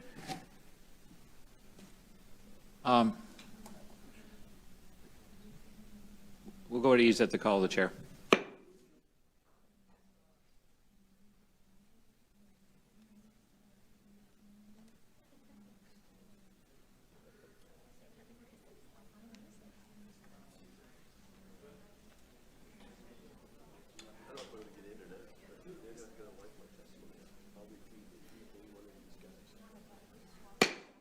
Committee will come back to order. Mr. Shornack, since you are still right here in the very front, and one of my colleagues I neglected to see, she had a question, would you please come back up? Senator Santana does have a question for you. My apologies, Senator, for missing your signal that you had a question. Oh, that's okay. Thank you, Chair. Mr. Yarnack, one of the things that I really don't understand about the 2020 presidential election is that it's not that much different than 2016 for the city of Detroit. When you look at, everyone in America knows that Detroit has been voting democratically since the 1930s. And, you know, in the 2016 election with Clinton and Kane, the ticket had a solid, we had 234,800 votes. In the Trump and Pence election, they received 7,600 of those votes out of Detroit. Similarly, in 2020, the Biden-Harris election, around the same amount of votes came out of Detroit, 240,000. And Trump and Pence received 13,000 of those votes from almost about 5,000 more than he received in 2015. So with the numbers being so close in the city of Detroit around the voters, how can you validate a fraud situation when not only this election, but also the 2016 presidential election shows similar numbers coming out of the city of Detroit? Was there a question there? Okay. How can you Sorry. Yes, there was a question, Mr. Yarnick. How can you validate fraud coming out of the city of Detroit when the numbers from the 2016 election are not that much different from the numbers from the 2020 election? You had 234,000 votes, 800 votes coming out of Detroit in 2016, with Trump receiving 7,600 of those votes, and 5,000 more in 2020 for Trump in this 2020 election. So where's the fraud? Yeah, super. I can't speak to the numbers of 2016 or now or total votes, but your question is, how can we verify fraud and validate fraud?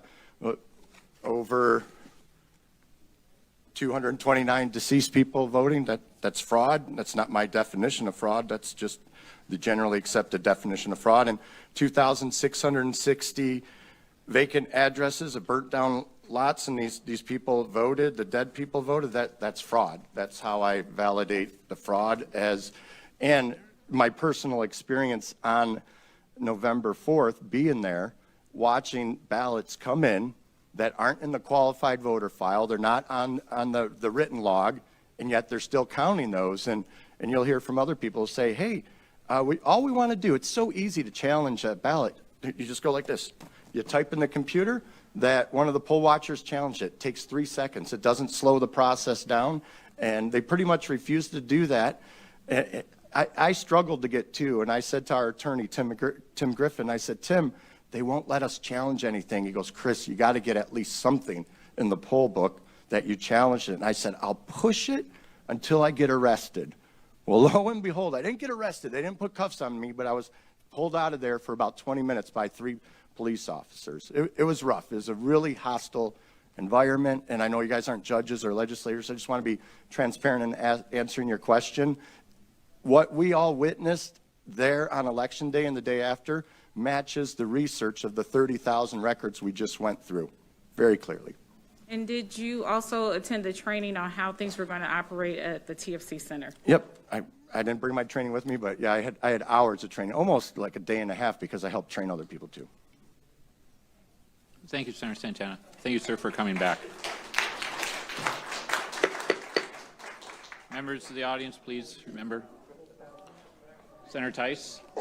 Thank you. I just want to apologize. I have another committee that I'm supposed to be chairing. I'm going to head off and do that. It shouldn't take very long, and then I will be back. But I wanted to apologize. I'll make sure I watch whatever I miss on the recorded session. Thank you. Thank you, Senator Tice.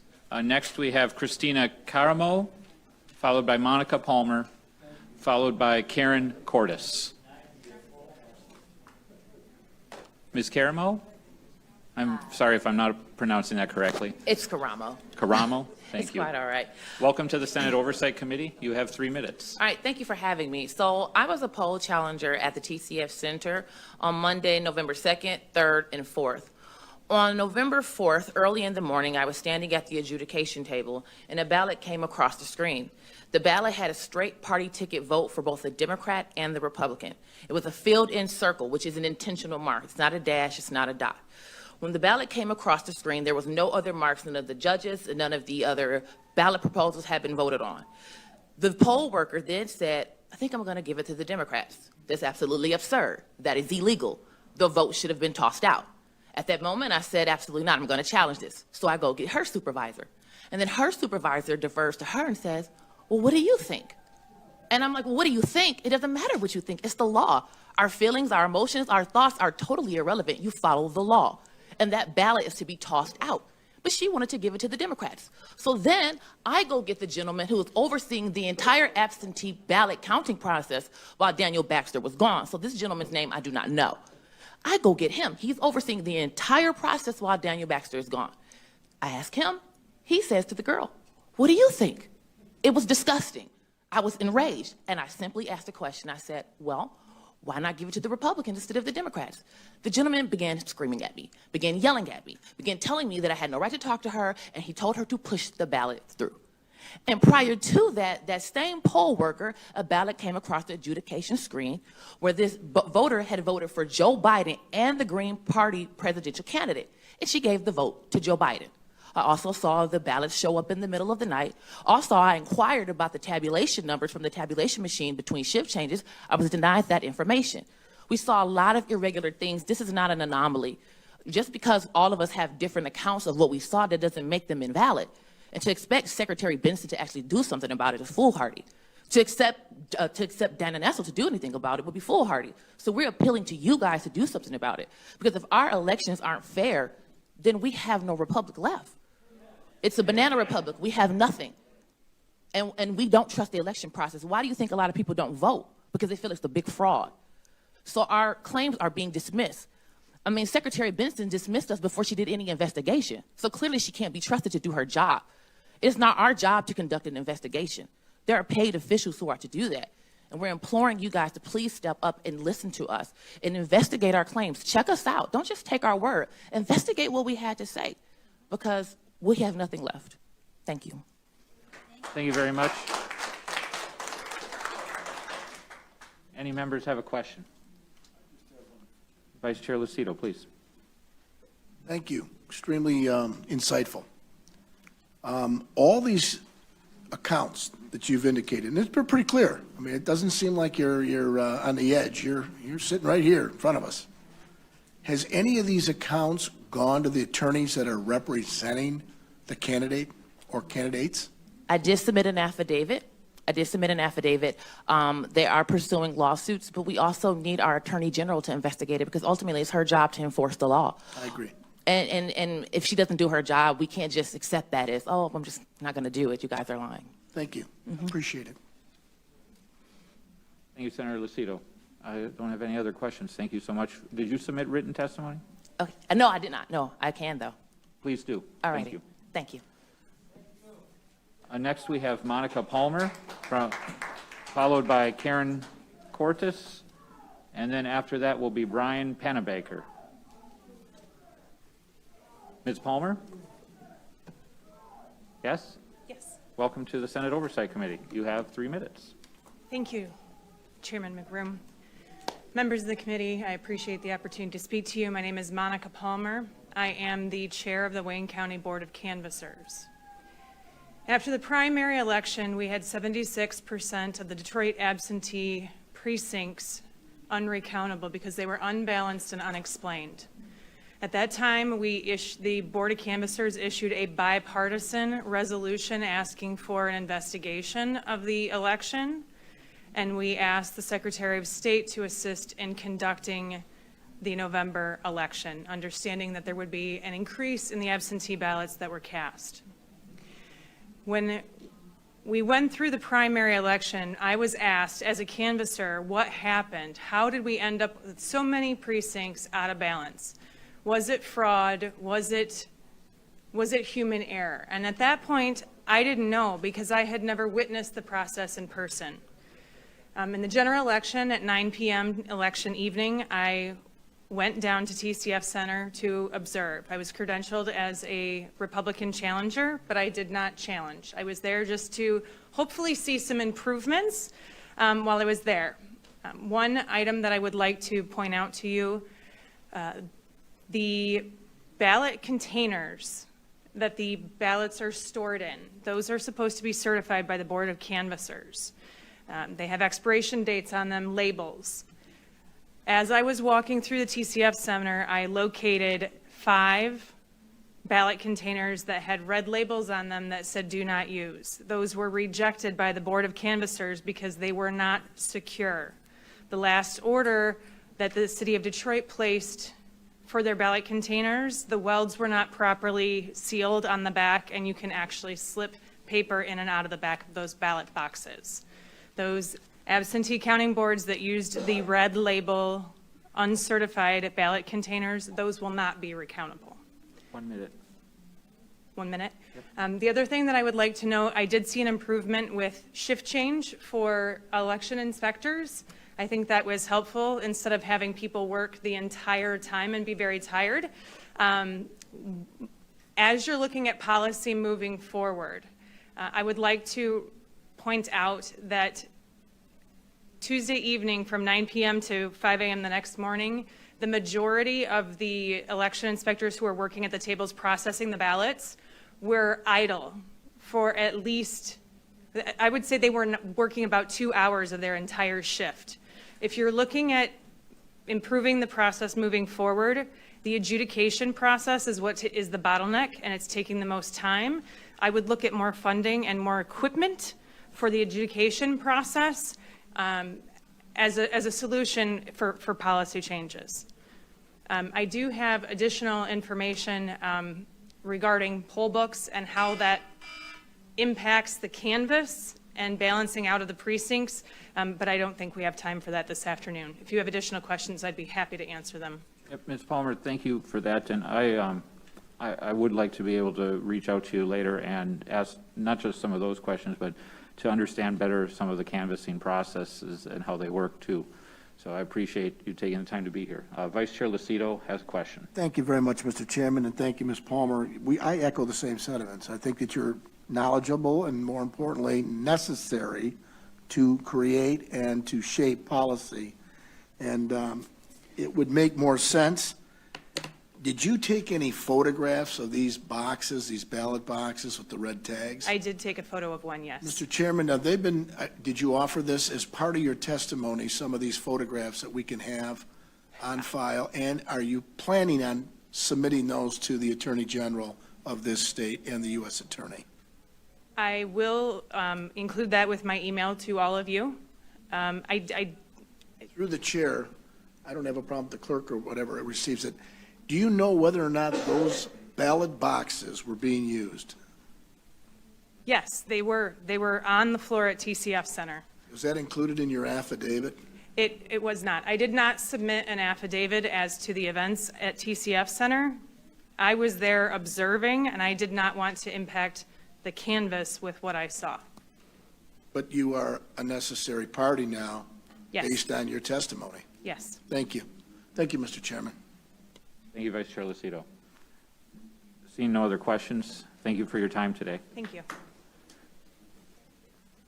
Next, I have Karen Cordes followed by Brian Panabaker, and then a name that I'm absolutely not going to get right, I'm sure, but Hima Kolanagridi from Northville. So if you aren't sure if I pronounced your name correctly, it's Hima from Northville.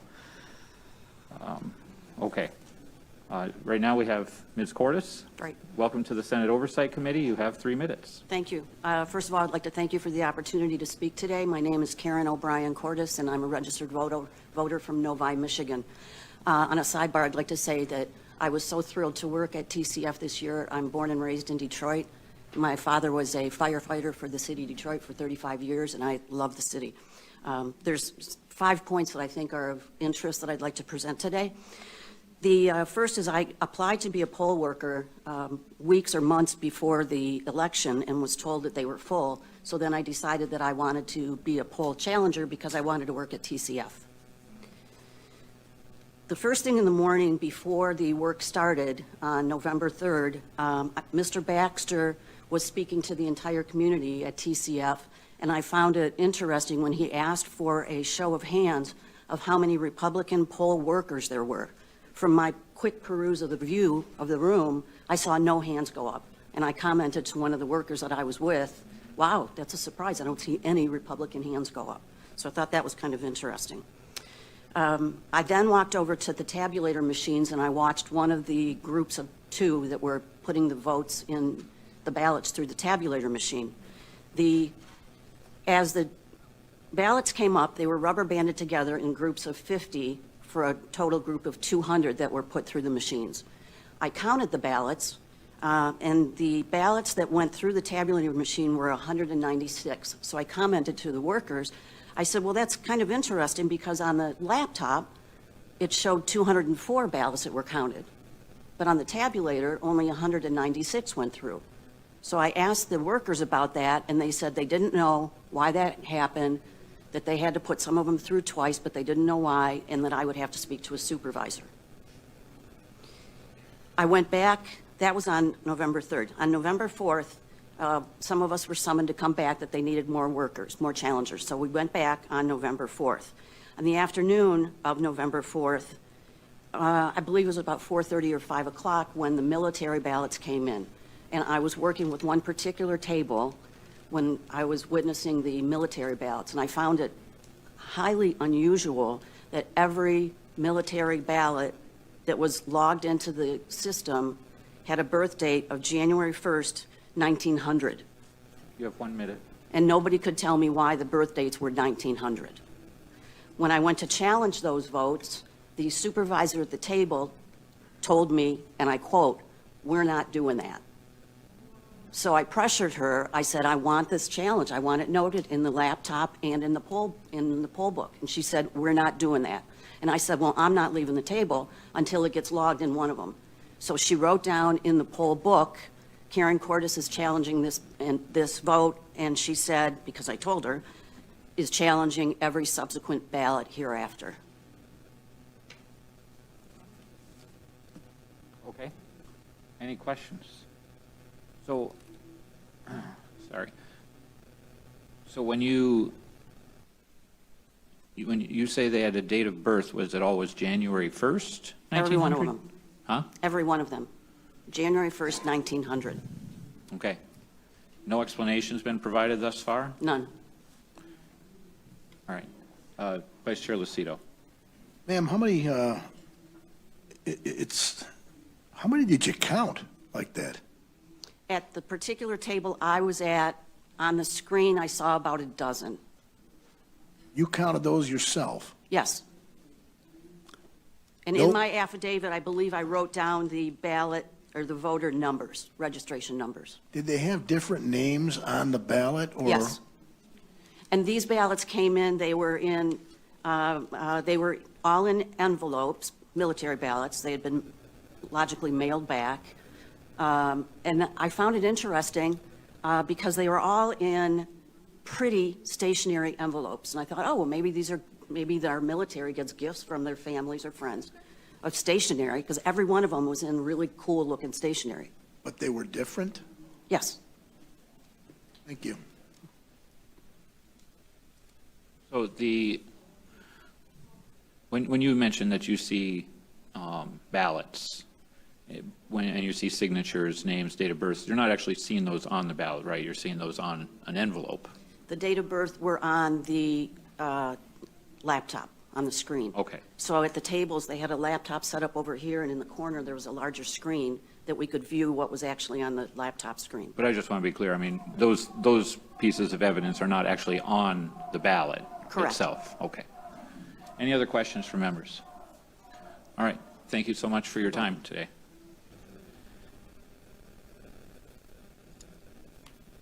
Next, we have Mr. Brian Pennebecker. After him, we have Hima Colangaretti and then Melissa Carone. Welcome to the Senate Oversight Committee, sir. Thank you, Chairman McBroom. Thank you for giving me the opportunity to speak, and thank you, Vice Chair Lucido. I appreciate your time. I know it's valuable. I drove through a snowstorm from Macomb County to get here today because I felt it was very important. It was very important to do everything in my power to help preserve the republic that was established 245 years ago. Great patriots gave their lives for this republic, and we're about to see it start slipping away from us if we don't preserve election integrity in this country. So I want to give some general observations of specific events that I witnessed on the 2 days that I served as a poll challenger at the TCF Center in Detroit. And it's important to note that I applied to work at the TCF Center online. I was referred to a website to apply to specifically work at the Absentee Voter Accounting Board, and I never heard back from them. So I did follow up after a couple weeks of no reply. I called, there were 3 different phone numbers to contact on that website. I called all 3 of them, did not get answers, so I left voicemails at all 3 of those numbers. Again, I did not receive a reply. So at that point, we were within a week or 2 of the election, and I wanted to participate, so I volunteered to work as a poll challenger. Now, I had applied to work there because I heard Detroit was short of poll workers. Obviously, that wasn't true, or else they saw that I identified as a GOP with the GOP party, so they never returned my calls or responded to my application. So that initially I found concerning right off the bat. I did not prepare a statement for my remarks today, so I'll be using the sworn affidavit that I submitted to a lawyer named Sean Flynn, who's working directly with Rudy Giuliani on collecting evidence, sworn statements. I hear in the media all the time that there's no evidence, there's no evidence. We met in Macomb County about 3 weeks ago with Sean Flynn at one of the GOP offices, and he walked out of there with a stack of sworn statements. Statements that, you know, you're familiar with the fact that people made these statements under oath and under the threat of perjury if they lied or were misleading. 1 minute left. Okay, so 2 of the main observations that I witnessed at the TCF Center on both the 3rd and the 4th when I was there, when I got down there on the morning of the 4th, I went back for an additional day because I witnessed so many irregularities when I was there on Election Day on the 3rd. Immediately upon walking in, I ran into Randy Bishop, and Randy owns the radio stations. He's very IT savvy. He said, "Brian, I was here all night. What's going on here is unbelievable." He said, "Let me show you something right now before I leave." So he walked me over to the high-speed scanners and tabulators, and he said, "See all these Ethernet lines running out of the tabulators? They're all bundled together as they accumulate, and then they're all connected to these routers, and then they all go to the main computer." He said, "These are all hooked into the internet, and that is illegal, and it should not be happening because it opens them up to hacking." So I was aware of that immediately when I got there. That's 3 minutes. Can you put your rest of your remarks in writing for us? Absolutely. Okay, thank you for your time. Appreciate it. I'm sorry that we're trying to keep moving. Any questions? I understand. Okay, Thank you. Thank you for your time today, sir. Thanks, Brian. Next, we have this name that I'm doing very poorly with, Hima. Hima, welcome to the Senate Oversight Committee. After her will be Melissa Carone and James Danley. Hema, Thank you welcome for- to the Senate Oversight Committee. Can you tell me how to say your last name correctly? Kolanagi Reddy. So now everybody else can know The I was moment I not. saw you holding on to that card, I'm like, that's me. That's got to be me. Well, you have 3 minutes, so thank you. Thank you. Thank you for giving me this opportunity to speak. This is my first time doing this as a poll challenger at TCF. As an immigrant to this country, as you can tell, we had great respect for America, the elections here. We always thought it has a lot of integrity, whereas the countries we come from, a lot of things happen. But all of that changed the day I went there. Like I was at TCF on both the days, 3rd and the 4th. 3rd was pretty much the same monotonous stuff going on, nothing much to note, other than occasional ballot challenging. But the next day is where I noticed a lot of issues. There was a group of people who were like agitators who were trying to get GOP people in trouble. And from my skin color, everybody assumes that I'm a Democrat. And so they just kind of come to me. And one of the ladies was thinking that let's get these MFs out. And I'm like, MFs who? Like, because she thought I was a Democrat. Then when I pulled out my tag, she looked at me and she's like, you're on the wrong side. I'm like, how can you say I'm on the wrong side? I pick whoever I want, right? Because this is a free country.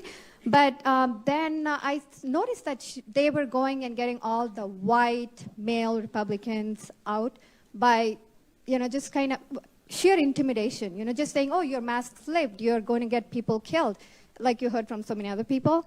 And then what I did was I got trained by both the MIGOP and Election Integrity Fund. So I went to Tim Griffin of Election Integrity Fund and I said, can I have my nonpartisan credentials? And then when I got that badge on, everything changed. Like people just looked at me differently. I was looked at with a lot of hostility when I had the GOP tag. And now that I have a nonpartisan tag, I was respected at the counting boards. I was respected by the Democrats and the ACLU. And in fact, I was able to even help some of the GOP people from being escorted out by putting myself there and asking why they were even being escorted out and arguing with these people. But the whole environment was so hostile and condescending.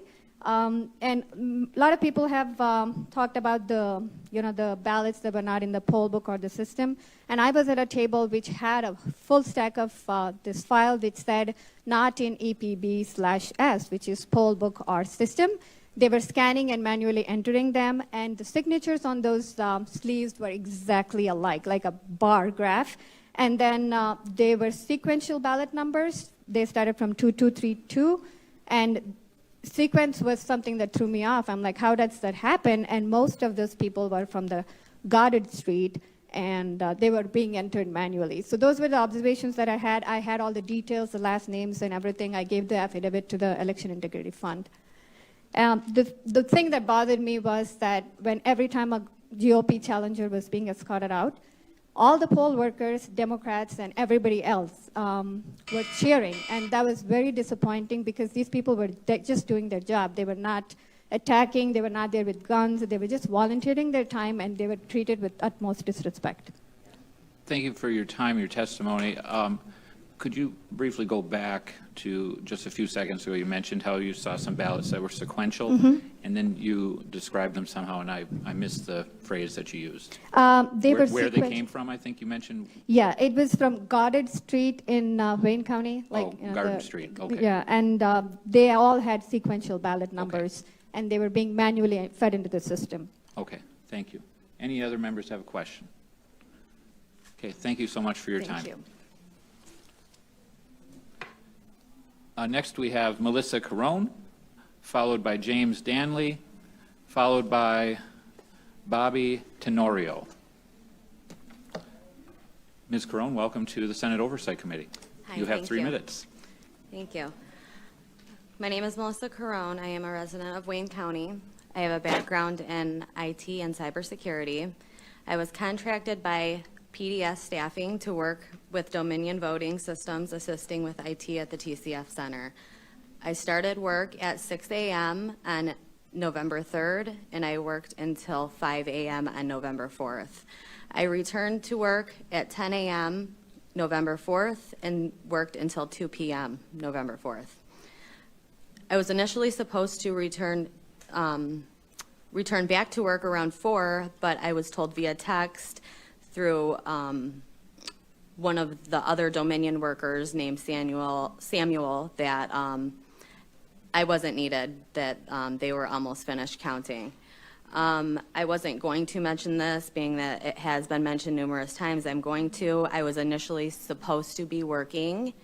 I was initially supposed to be working at the Department of Elections.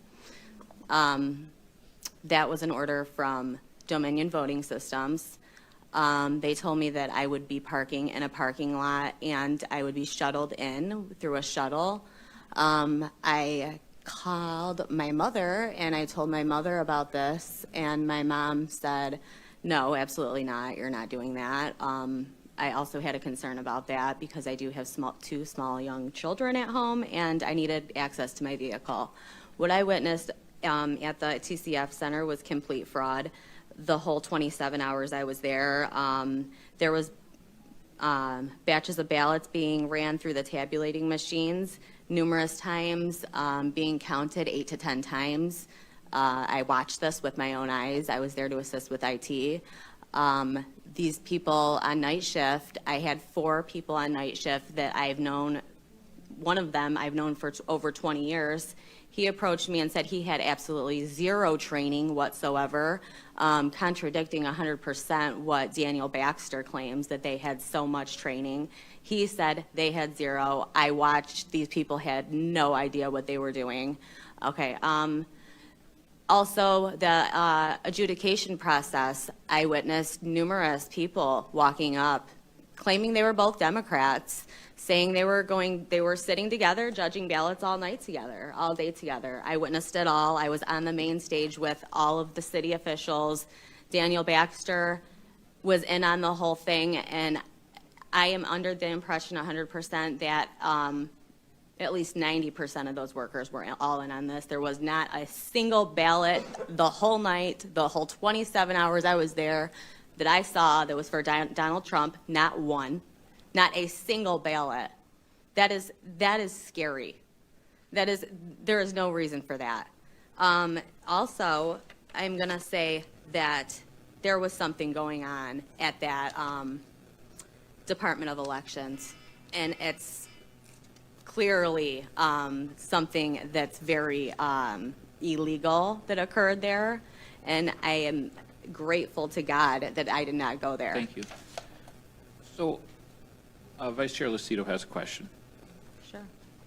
You were employed by whom to do what? Okay, so I am a freelance IT worker. Okay. I was employed by PDS, P as in Paul, D as in David, S as in Sam, staffing, to assist with IT work for Dominion. At The software TCF, company. Dominion Voting Systems, correct. I was with Nick Atanamagis. He's Why were- my manager. And I apologize, but this is very, why did they feel that they needed to have assistance there for the software?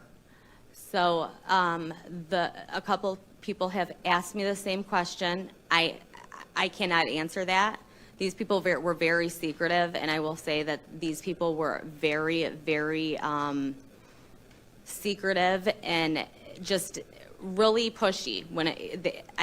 Never did I ever admit I was a Republican to these people. The comments that they were making were disgusting. Regardless of Republican, Democrat, Independent, Green, doesn't matter. I'm getting right to the heart of it. What was the instated purpose that the software company needed to have the assistance of support staff for IT? I believe that it was because Nick and Samuel, that are permanent employees of Dominion, Nick is a part owner, that they had to be together on the stage working together. So it looked like they had assistance with IT.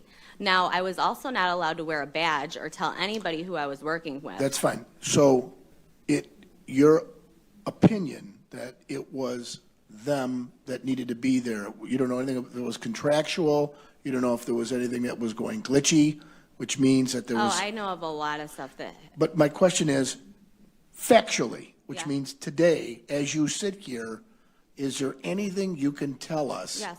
that was happening with the software where Nick and Okay, so. Samuel had to go assist in this? Absolutely. What was that? Okay, so Samuel was missing for about 3 hours. When he returned, I said, "Where were you?" He said, "I was at the warehouse." I said, "Where's this warehouse?" And I said, "Is it an Amazon warehouse? I don't know. What kind of warehouse is it, right?" And he said, "We call it the Chicago warehouse." And I said, "Okay, so it's in Chicago?" Because they're from Colorado. I said, "So it's in Chicago?" And he said, "No, Melissa, it's in Detroit. We call it the Chicago warehouse." I said, "Okay," and I just walked away. But there was something very secretive that he was doing.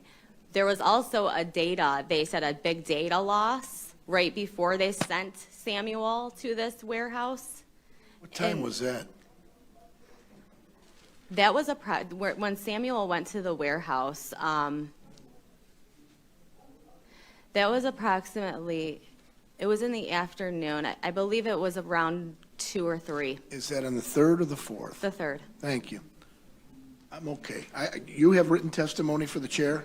I have my And the second committee? affidavit, and I have what I was speaking off of just now. Could you send that to us, please? Absolutely.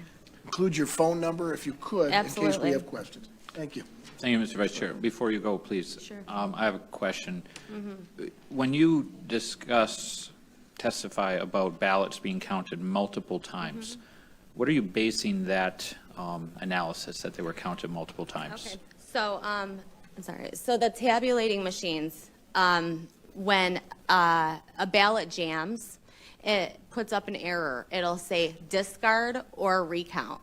So when it puts up that error, when a jam occurs, the correct way to go about it is to discard the whole batch, take the ones that have already been tabulated, put them back into a pile, put the one that jammed on top, and then discard the whole thing, and then rescan them. They were not discarding. So they were just rescanning, counting ballots 8 to 10 times, just recounting them. They had absolutely no idea what they were doing. So you're saying that they were literally opening up the box, taking the ballots back out of the box, and then sending them through again? No, they Okay. were just taking, I so wanna be when a clear on this. ballot, okay, so when a ballot was, when the error came up on the PC in front of them, and it said that a jam occurred, I would go try, because it happened so many times in the 27-hour period. Each machine, it did it between 2 and 3 times an hour. So, because these were folded ballots, they're mail-in ballots.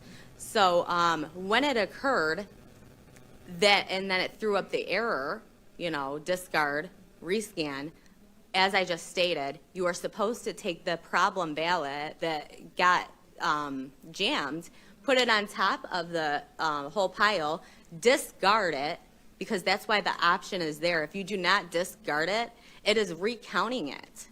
So they would take the ones that were, say ballot number 25 had an issue.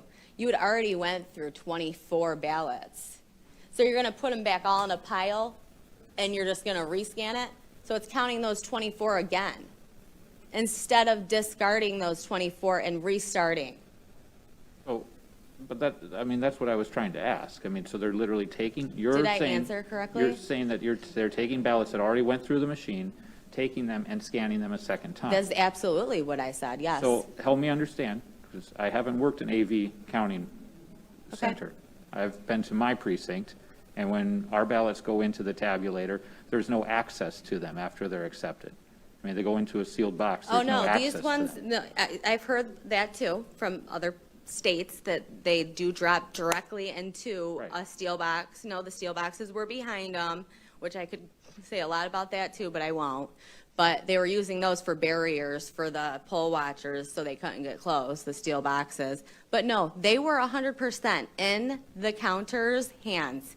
This whole process, they were allowed to do whatever they wanted to do.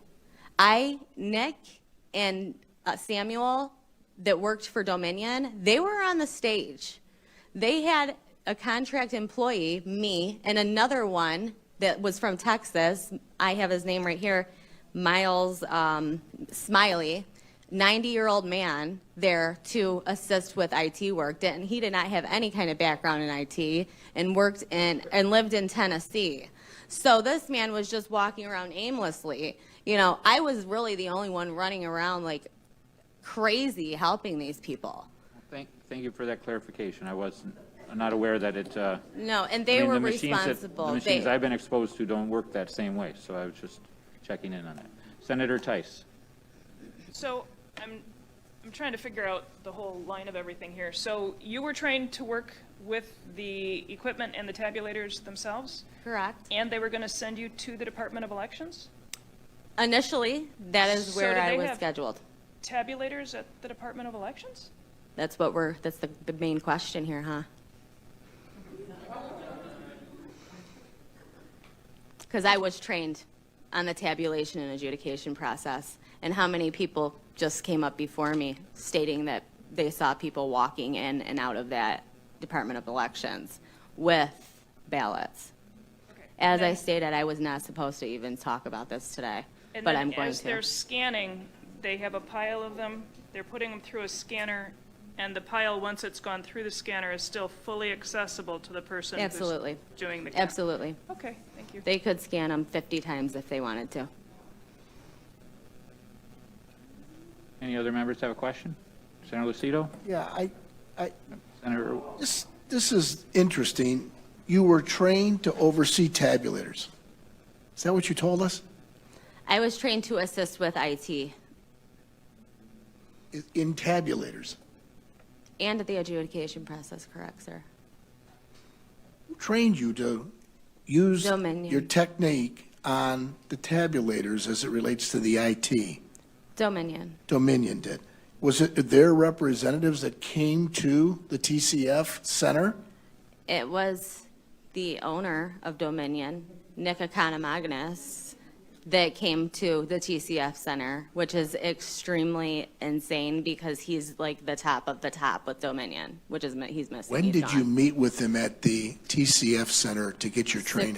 Okay, so my training was in Allen Park at the hotel they were staying at, right off of Southfield Freeway. It was November 2nd for 1 hour. The day before the elections? November 2nd, correct. The day sir. before the election? Yes, sir.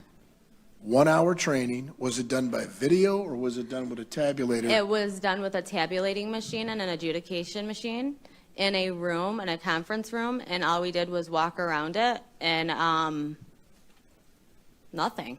We were given a binder, I have it right here, from Dominion about all their image cast, about how their software works. I have every Dominion employee here. I have the ones that were at How many were with the you in warehouse. this? How many? 5 total. 5 total. 2 contract employees, 3 permanent employees of Dominion. Let me just say this, there was 1 permanent employee of Dominion. She went by the name of Danielle. Her real name was China, which she told me later. She's the one who told me Nick was a part owner, which was confirmed later on. She was acting very bizarre the whole night, would start crying, would start saying she couldn't handle being there. Okay. I saw the van come in at 4:30 full of ballots. That she left an hour before that, had someone pick her up. thank you. Mr. Chairman, as long as we get her testimony, I would be intrigued to look at whatever you have Absolutely, through the chair. absolutely. Thank you. Thank you, Mr. Vice Chair. Thank Hold on. I have another question for you, ma'am. Please. Please. Vice Chair Irwin has a question. Thank you. Thank you, Mr. Chair. If I were to take a ballot, an absentee ballot, and I were to run that through a machine multiple times, and that ballot were to be counted multiple times, is that machine going to reflect those votes in the vote total at the end of the day? And is that ballot going to be recorded in the poll book 8 times or something? I mean, what's the... Why do you think the poll books were so off? Well, they were off a little bit less than they were in previous elections, so unless No, your they were allegation off. is that... They were off, 100%. Excuse me, members of the audience, please respect the... Sorry, I mean, the- you the asked me a witness question, and- what do Ma'am, you expect the answer to Excuse be? I was me. hoping for an answer, but I don't think Ma'am. I'm going to get one. Excuse me. I couldn't hear what was going on because too many people talking over each other, so if you could please, Mr. Sure. Vice Chair, finish your line of questioning. I'd like to hear the end of it, please. That was the end of it. There was just one question, which was that, you know, if this were to happen, it would show up in the tabulations being off. And we know. They were Do we off. know to what extent that they're off? They were off. Right, yeah, we know that. So why are you asking? What are you asking me? I'm trying to ask you, if Sir, someone were to. Go ahead. If someone were to go and run the same ballot over and over and over again, that would end up showing up as a massive discrepancy, right? Did And we've added up the somebody took a ballot discrepancies. and ran it over and over and over again? You Just did- one ballot? Or a batch of 50? Either way, I mean, the batch of Right. 50 is going to be even more. If you take one and you run it over and over and over again, yeah, people are going to notice that that one has been ran over and over. I had numerous challengers come up to me and say, what's going on here? One guy got thrown out because he took a picture of me. Sure, I'm just wondering why the numbers at the end of the day aren't matching up with the stories that we're hearing. I'm trying to square that circle. And I know there's going to be an investigation of all of these As good as everybody allegations. else's in here. Yeah, there's Why going to be an isn't it investigation why of all isn't it this, and we're matching going to look up? into all It's these not details. matching up. Ma'am, Everything ma'am. that happened at that TCF center was fraud. Ma'am. Every single thing. Every avenue was Excuse me. taken to commit it. Please. Appreciate your passion, but he feels his question was answered. Appreciate that. I do have one additional follow-up. Sure. You mentioned observing ballots arriving Yes, sir. late. Do you have knowledge of where they came from? I cannot say that for 100%. I do not know 100%. Okay. Do I assume where they came from? Absolutely. Okay. Thank you. You're welcome. Senator McDonald, thank you. I'll be brief. Your testimony was very compelling. So I just want to go back to what I asked Senator Colbeck. Where is the Department of Justice in this? I mean, without arresting it, I mean, are they even looking into it? I mean, your testimony is unbelievably compelling. So I'm just wondering, where are they? Okay. Your question is as good as mine. So I did call the FBI on November 5th, and Okay. I spoke with a woman for at least 40 minutes. The phone disconnected. She had all my information. She never called me back. I had to call them back. I haven't been contacted back since. Well, you would think that, did you contact anybody from the Trump campaign? Oh, yeah. I've been Wouldn't they talking to have a pipeline to the Department of Justice? Well, I mean, I've been talking to attorneys. What I said just now regarding the Department of Elections and how I was scheduled to work there, that is coming out. That is coming out. That will be coming out next week. There's a lot coming. I was not even supposed to talk about that, but a lot of people mentioned it. So you know what? I'm going to tell you guys about it because this is fraud. okay. And there was fraudulent activity occurring there. Thank you. Your testimony was excellent. Thank you. Thank you. Thank you, Senator. Thank you, ma'am, for being here. Next, we have James Danley, and he'll be followed by Bobby Tenorio, and then Austin Kreutz.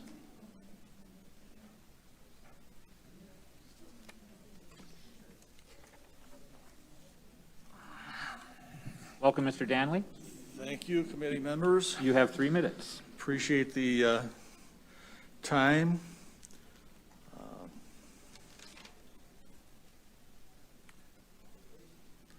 Well, I'm trying not to waste it, but I want to see what kind of time I got here. Okay, it's items that occurred during the election and subsequent counting process. My name is James H. Danley, and I was a poll challenger at the TCF Center on Tuesday 11/3 and Wednesday 11/4. I've signed and submitted a 13-page affidavit to those items which I witnessed personally. The following are only a few of the most egregious items witnessed. I was not allowed to perform my job, and from what I observed, were any of the GOP challengers in accordance with Michigan laws. We were constantly prevented from getting close enough to see what was going on with the respect to the ballots.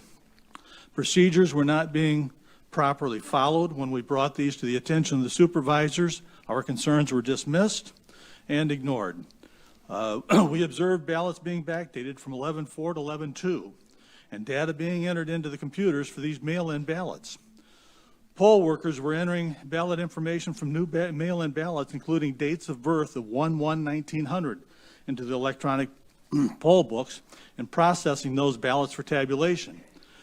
The information wasn't in either the electronic poll book or the paper supplement book prior to that. There's been lots and lots of reports after the election counting process. First of all, I did email a copy of what I'm reading from to each of the Republican senators and the House of Representative members. So I'd be happy to provide this to you.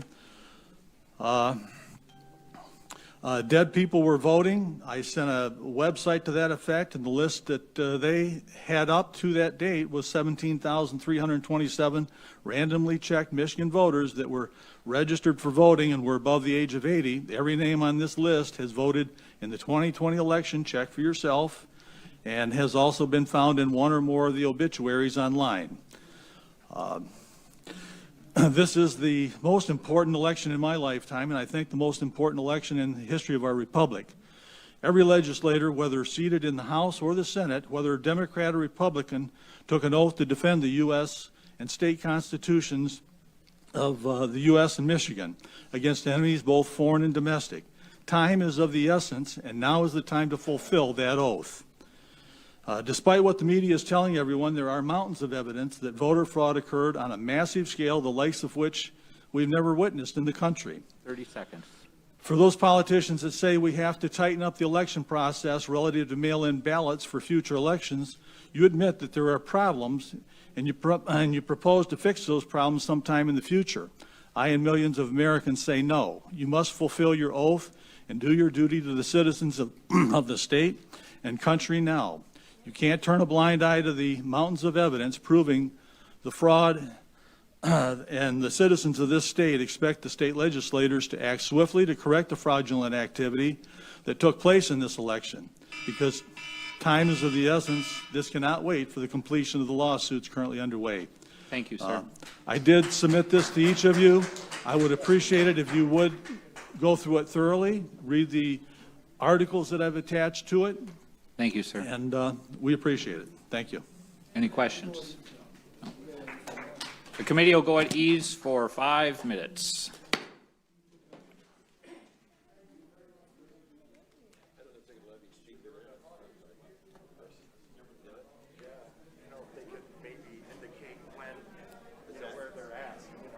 They're not giving you details. I mean, they really aren't. The problem is they don't know about the other side. They only know about the video.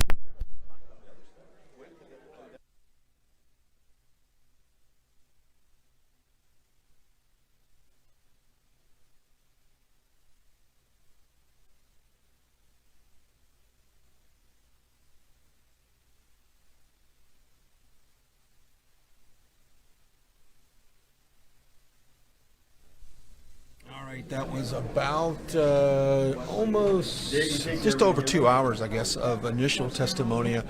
We are live. If you're just now joining us, we are in Lansing, Michigan for the public discussion, the Senate oversight hearings here in Michigan in regards to the 2020 presidential election. Before we get into a recap of what we found out, we do want to make sure that we let you know that all of this is brought to you by our friends Mike Lindell and Lilith Phillip. We are so thankful to have Mike and MyPillow.com a part of this team here at Oversight. Yes, and please use our code RSBN at checkout at MyPillow.com to get a huge saving. And with Christmas coming around the corner, you can not only shop for your human beings that you love, but you can also shop for your pets as well. So check them out at MyPillow.com. Use our discount code RSBN at checkout. Yeah, get up to 66% off on a lot of their products there. So we're happy to have Mike Lindell and MyPillow.com a part of this broadcast today. But that just, it looks like they took a short 5-minute break, but let's just kind of fill up your thoughts over the last couple of hours. We have heard numerous testimony come out in regards to voter fraud here in the state of Michigan. Contentious. People are explaining their cases of why they think that there was voter fraud, and there clearly was voter fraud. There is dead people voting. That is fraud. That is a definition of fraud, and people have explained that to the senators who are here today. There has been some pushback from the Democrat senators, I presume, who are sitting on this oversight committee.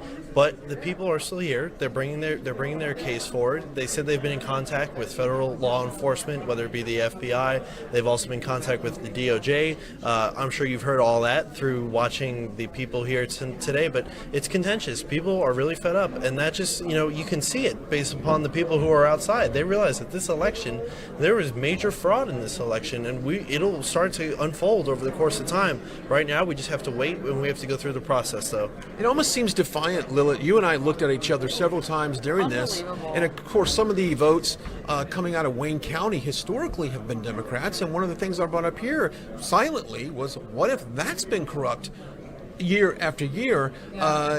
This whole thing needs to be broken apart and re-examined. I couldn't help myself but jot down some notes here on my phone. Some of the witness testimonies were absolutely outstanding. I had to let you know what's been going on. So the first thing that they mentioned right off the bat was Ethernet cables. So they were talking about the internet connection and how it causes for outsiders to hack into the system. So there's Ethernet cables attached to one another, and so when you have one device that's attached to the internet in that service, are all attached, so people can actually hack into the system and think for yourself, fill in the blank of what they might be doing with that.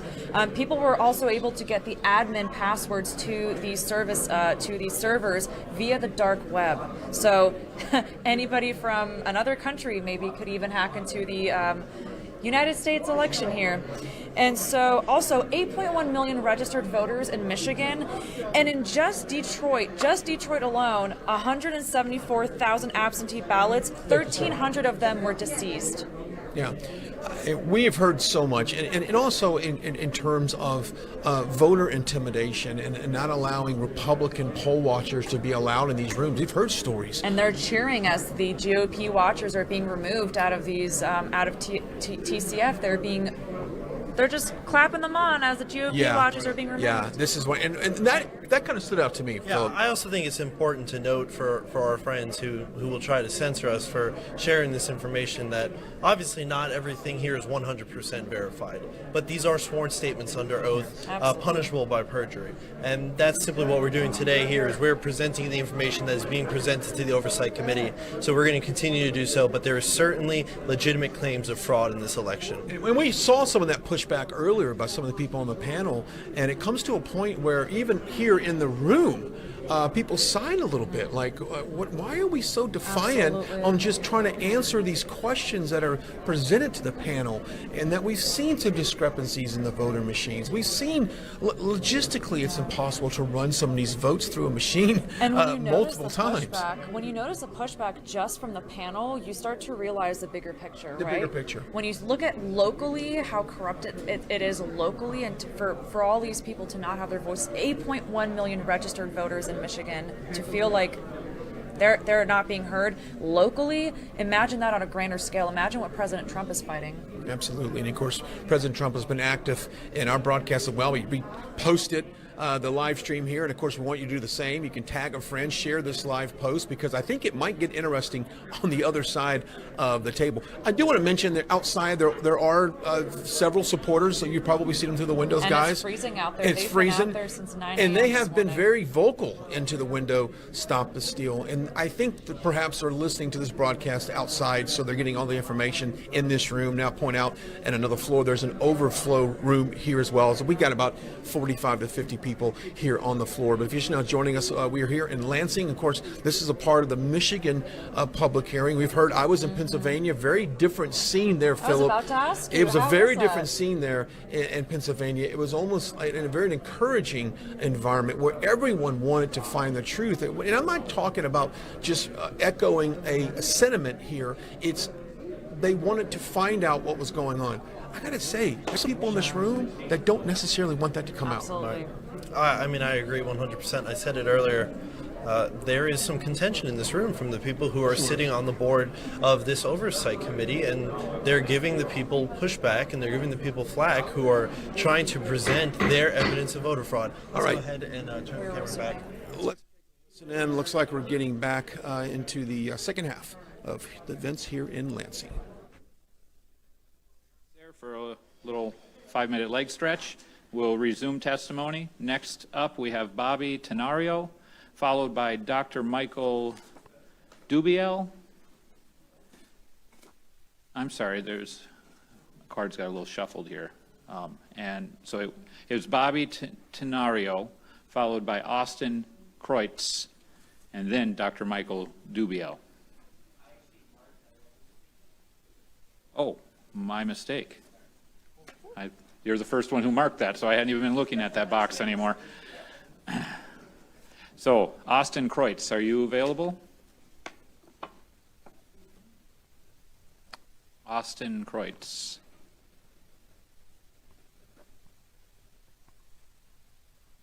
Austin.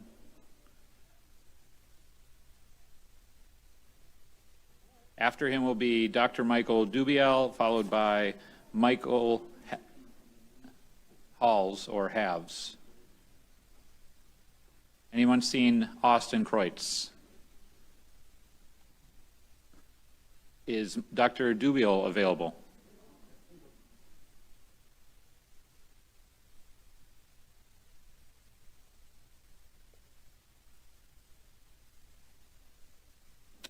Is Michael Halves or Halls available?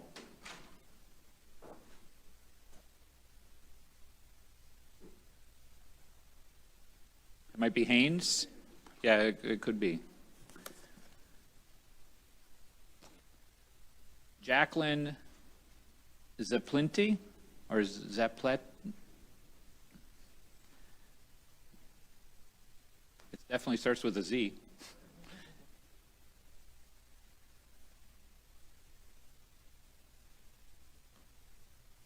Lori Eba. I'm going to run through these names one last time, but we can't hold up the show forever. Austin Kreutz. Jacqueline, please go ahead. I will keep these other cards on top briefly for after Jacqueline's testimony in case they're indisposed at the moment. Welcome to the Senate Oversight Committee. You have 3 minutes. Dual credentialed for Election Day this year. I worked at a precinct 205 at Mason Elementary School in Detroit during the day, and then I also worked at the TCF Center that evening as a poll challenger.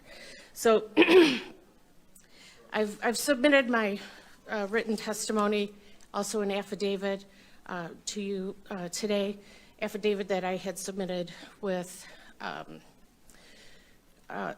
the Trump campaign previously, so you have a copy of both of those. There was a couple questions that I wanted to answer that I heard earlier, so I'm going to kind of go off script, but I don't think you guys realize that on when you go to vote in person and you're feeding your ballot into a tabulator box, and I was the tabulator inspector at Precinct 205 in Detroit, it goes in.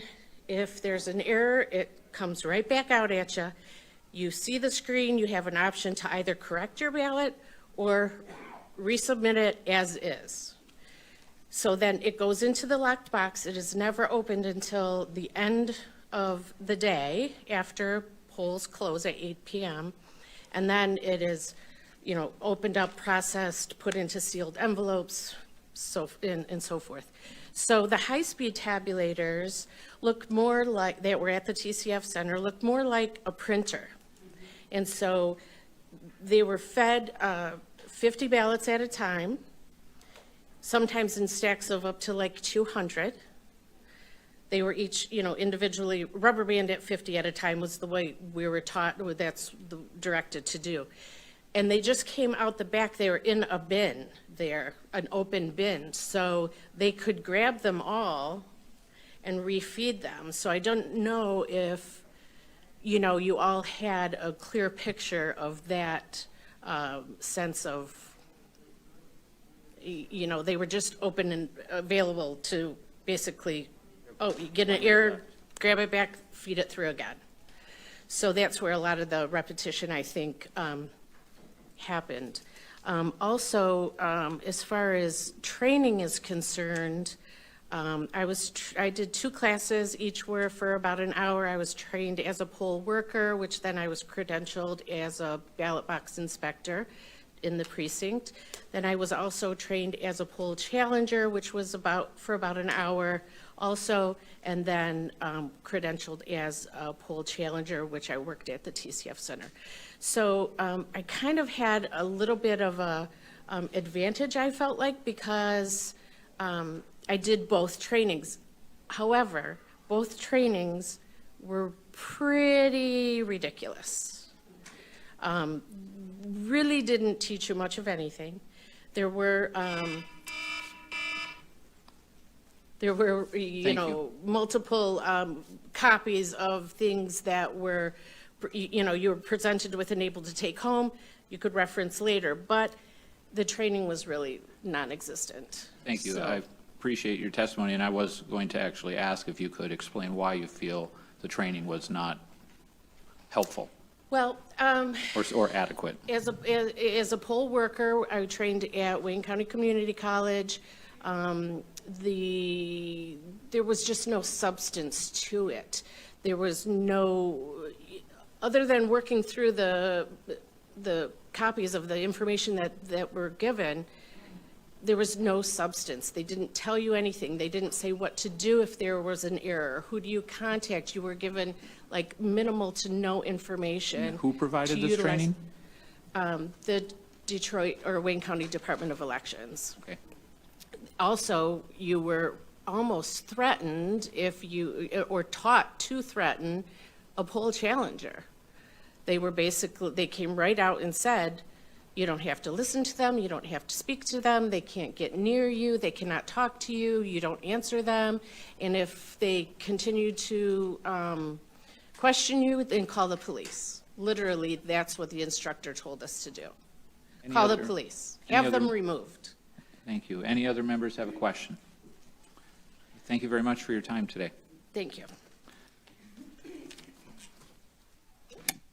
Okay, going back to the top of the pile, Austin T. Kreutz. Has anyone seen Austin T. Kreutz? All right. Dr. Michael Dubiel? Okay. Michael Haynes or Halls?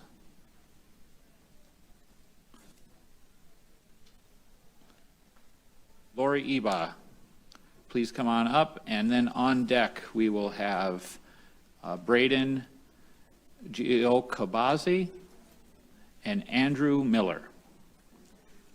Welcome, Ms. Eba. Thank you so much. I am a resident of Oakland County. I live in Milford. I've been here all my life, not necessarily in Milford. I grew up in Detroit. I was a Republican poll challenger both on Tuesday and Wednesday. On Tuesday, things went pretty well, and I was trained by the GOP party.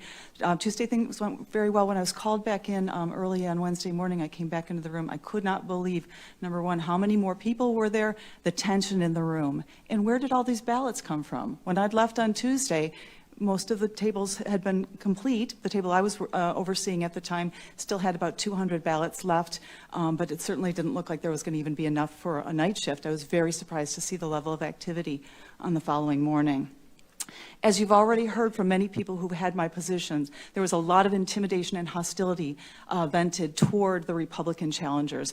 I experienced a lot of that as well. Right away, of course, we know rules were broken because there were very, very few. I counted less than 5 when there was the hand raise of Republican poll workers in the room. There's supposed to be 1 at every counting table, at least, and there wasn't. I didn't see the ones back at the tabulator areas or the adjudication, so there may have been a few more back there, but I counted less than 5. In addition, by midday on Wednesday, there were no more Republicans allowed into the room. There was a lot of intimidation around those who were in the room, particularly the men and the lawyers, and they were hauled out forcibly by the police for really no good reason, while the whole room of workers cheered. This is intimidating. They stood and they cheered repeatedly as Republicans were hauled out for doing their job. This is wrong. I personally was the victim of 2 different accounts of intimidation, one by workers, supervisors included, and one by Republican poll challengers or watchers. In both cases, I had raised my hand to challenge a ballot. In one case, the ballot was being duplicated. I was being prevented from watching because only 2 workers were doing it, and they were shoulder to shoulder. I'd moved in to about 3 feet or so behind them so I could look over their shoulders. The supervisor came over and told me I had to get out of there at least 6 feet away. I told her that by the rules, election rules, I could move in during the time that I was watching the ballot while it was being duplicated. 1 minute left. She was yelling at me. And that ballot ended up being duplicated in error. We got a high enough supervisor to stop that. The second time I was surrounded by Democrat challengers who, again, were yelling at me, calling me a racist, telling me my mother didn't love me, all kinds of, stupid but meant to intimidate things. This is wrong. We all deserve a fair ability to vote our conscience and to participate in the election process. This did not happen at TFC, and it needs to be audited, and we're counting on you to do it. Thank you. I've submitted my comments so you can read the whole thing on your own. Thank you very much, Ms. Thank you. Eba. Anyone have any questions? Okay, thank you very much for your time today. Next, the doctor is here? All right. Dr. Michael Dubiel. Then on deck is still Braden Giacobasi, and then Andrew Miller. Dr. Dubiel, I apologize. We took that little break there, and I hadn't read who was on deck, so people might have gotten a little far away. So appreciate your forbearance. Welcome to the Senate Oversight Committee. You have 3 minutes. Okay, I was a poll challenger at TCF Center. I worked 10 p.m. to 5 a.m. I saw a few things, and I tried to make several statements to several different organizations, and I had nobody really follow up with me. Or when I did get a statement back from my affidavit, it was different from what I had spoke over the phone. A few things that I saw, right off the bat, I saw table supervisors distinguished with the emblem on the chest, wearing political statements. Saw Black Lives Matter on masks. I saw t-shirts, undershirts wearing Black Lives Matter, which I didn't know was appropriate. The table I worked at, I saw several ballots that I challenged. One, through the process, the scanning of the ballot, the computer popped up a little box that said duplicate ballot already processed. I challenged that. I saw a ballot that was opened up that was completely blank, front and back. At the end of the night, I asked my table supervisor if our numbers matched and if it reconciled. She said it did. And then she told me, we decided to take the ballots that were challenged, the provisional ballots, and they will be tabulated. She told me the tabulator ultimately uncovers errors with ballots, that they would be spoiled by the tabulator. And I thought that was interesting. And I asked her again, and she assured me that tabulator would correct the error. And that's interesting because when I gave that statement over the phone, that was never put in my affidavit. And I have yet to make an affidavit because I tried to give it to a couple of people and nobody's followed up with me. Or if they followed up with me, it was inaccurate information. 1 minute left. Okay. And to me, that's a big deal. I also saw the ballots being dropped off about, 3:30, 4 o'clock in the morning. I was actually standing next to the lead attorney, and we were all talking about why are these ballots showing up as late as they did. I thought that was interesting. Those were the main things that I saw. When I first arrived, this was interesting as well. I was wearing a mask, and I was fidgeting with it because it was itchy. There was a gentleman who was a table supervisor. Again, he had the emblem on his breast. He basically called me a bioterrorist. He basically said I was killing people. We're in the middle of a pandemic. And he was going to kick me out if I continued to itch my face because I was wearing an itchy mask. And I kept on trying to ask him, does everybody have to have this standard of wearing a mask? Because I saw numerous workers not wearing masks properly. Eventually, as he called me an agitator, I pointed to a gentleman. I said, does he have to wear his mask? And he didn't respond to me. And I wanted to stay in there because he told me he was going to arrest me because he identified himself as a Wayne County, working for the Wayne County Sheriff's Department. Thank you. I would like to know about the ballot that you said you saw that was blank. Mm-hmm. Do you know what the disposition of that became? What do you mean, the disposition of that? What happened to it? It was put in the folder to be tabulated, and it was ran through the tabulator from what my table supervisor told me. But it was blank, so. Mm-hmm. Okay. She said then the tabulator would uncover that, and then it would be spoiled at that time. I see. Mm-hmm. And then there was another ballot that you challenged specifically? Absolutely, because when they scanned it, the little window Said it was popped a up on the duplicate. computer. It said duplicate already processed. So what happened with that? So Do you know they that? initially put it into the provisional ballot folder like they should have. Okay. And I thought that was great. And I was like, awesome, we got a process that's working here. And then when I went up at the end of my shift, because I was told there was going to be reinforcements. So I left at 5 a.m. It was a long day. And I'm from Grand Rapids. She told me that all of the ballots in the provisional folder would be taken out and put into the folder to be tabulated because the tabulator would uncover the error. The tabulator would find out that this was a duplicate ballot. And I asked her that twice because I was under the impression that the tabulator is a counter. So I asked her, how will the tabulator uncover that? She told me, and she assured me, the tabulator would uncover the error. Okay. All right. Any other members have a question? Oh, Senator Santana, please. Thank you, Chairman. You mentioned that some of the people had on shirts that said black people matter, right? Or what did you Black say? Lives Black Lives Matter. Matter, yeah, okay. Did anybody have on a shirt that said, vote for this person, vote for that person? Not that I was aware of. Okay, thank you, Chair. But distinguished on the face masks, All right. and it was, I want to make this clear, it was underneath the T-shirt of the table supervisors. It wasn't outward, it was underneath the T-shirt that they were wearing. I understand. Chairman. Thank you.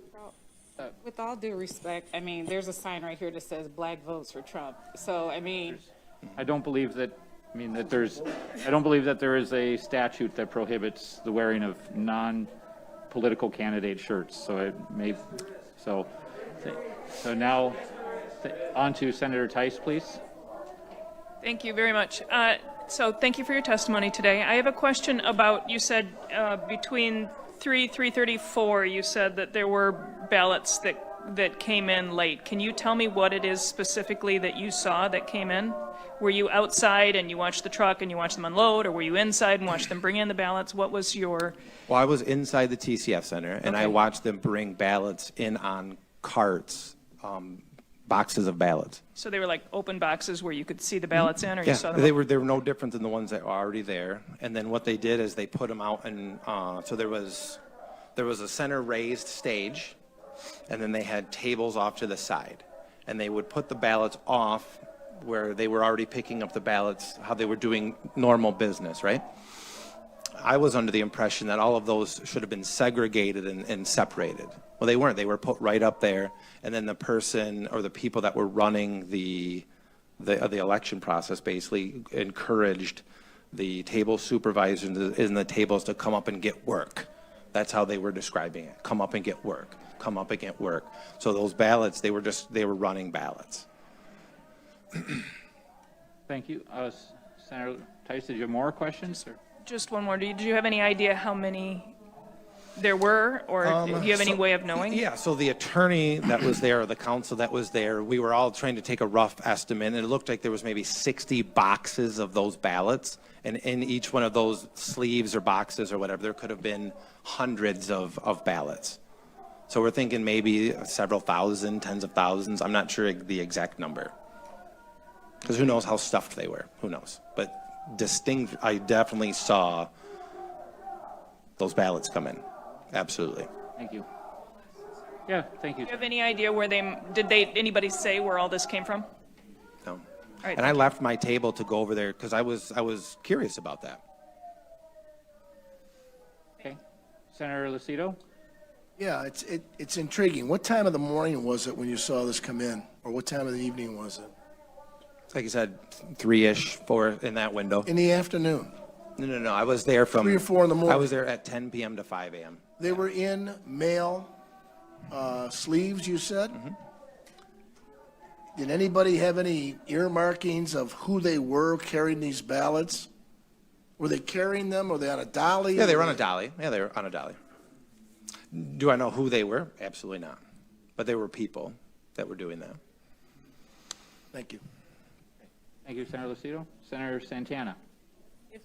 Was there any particular reason you didn't ask for a supervisor to question, the ballots coming in on a dolly or? Well, I didn't figure I needed to because the lead counsel that was supposed to be there was taking tally, and I was there standing right next to him.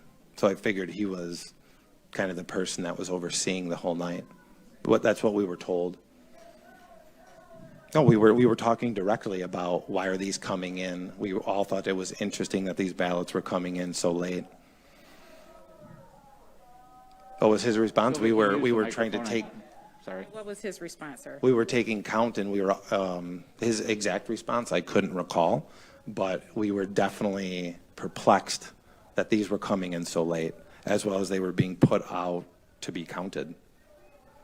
Thank you, Chair. Thank you, Senator. Thank you very much for your testimony. Appreciate it.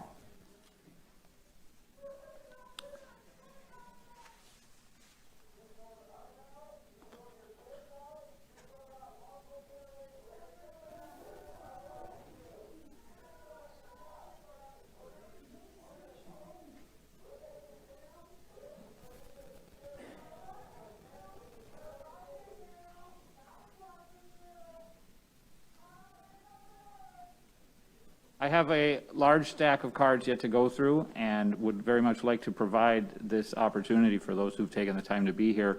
If there is somebody here who has some credibility with the crowd and has the opportunity to share with them that their disorder is only disrupting what they're trying to accomplish, I'd appreciate you taking that time to do that.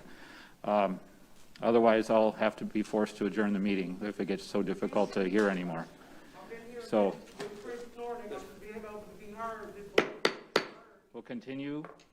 I'm not stopping the meeting at this point. I'm just suggesting that somebody suggests to the audience outside that they are disrupting the meeting in here, and it will cease if they can't control themselves. Do you think that we can control an audience by one person or a couple people going up there?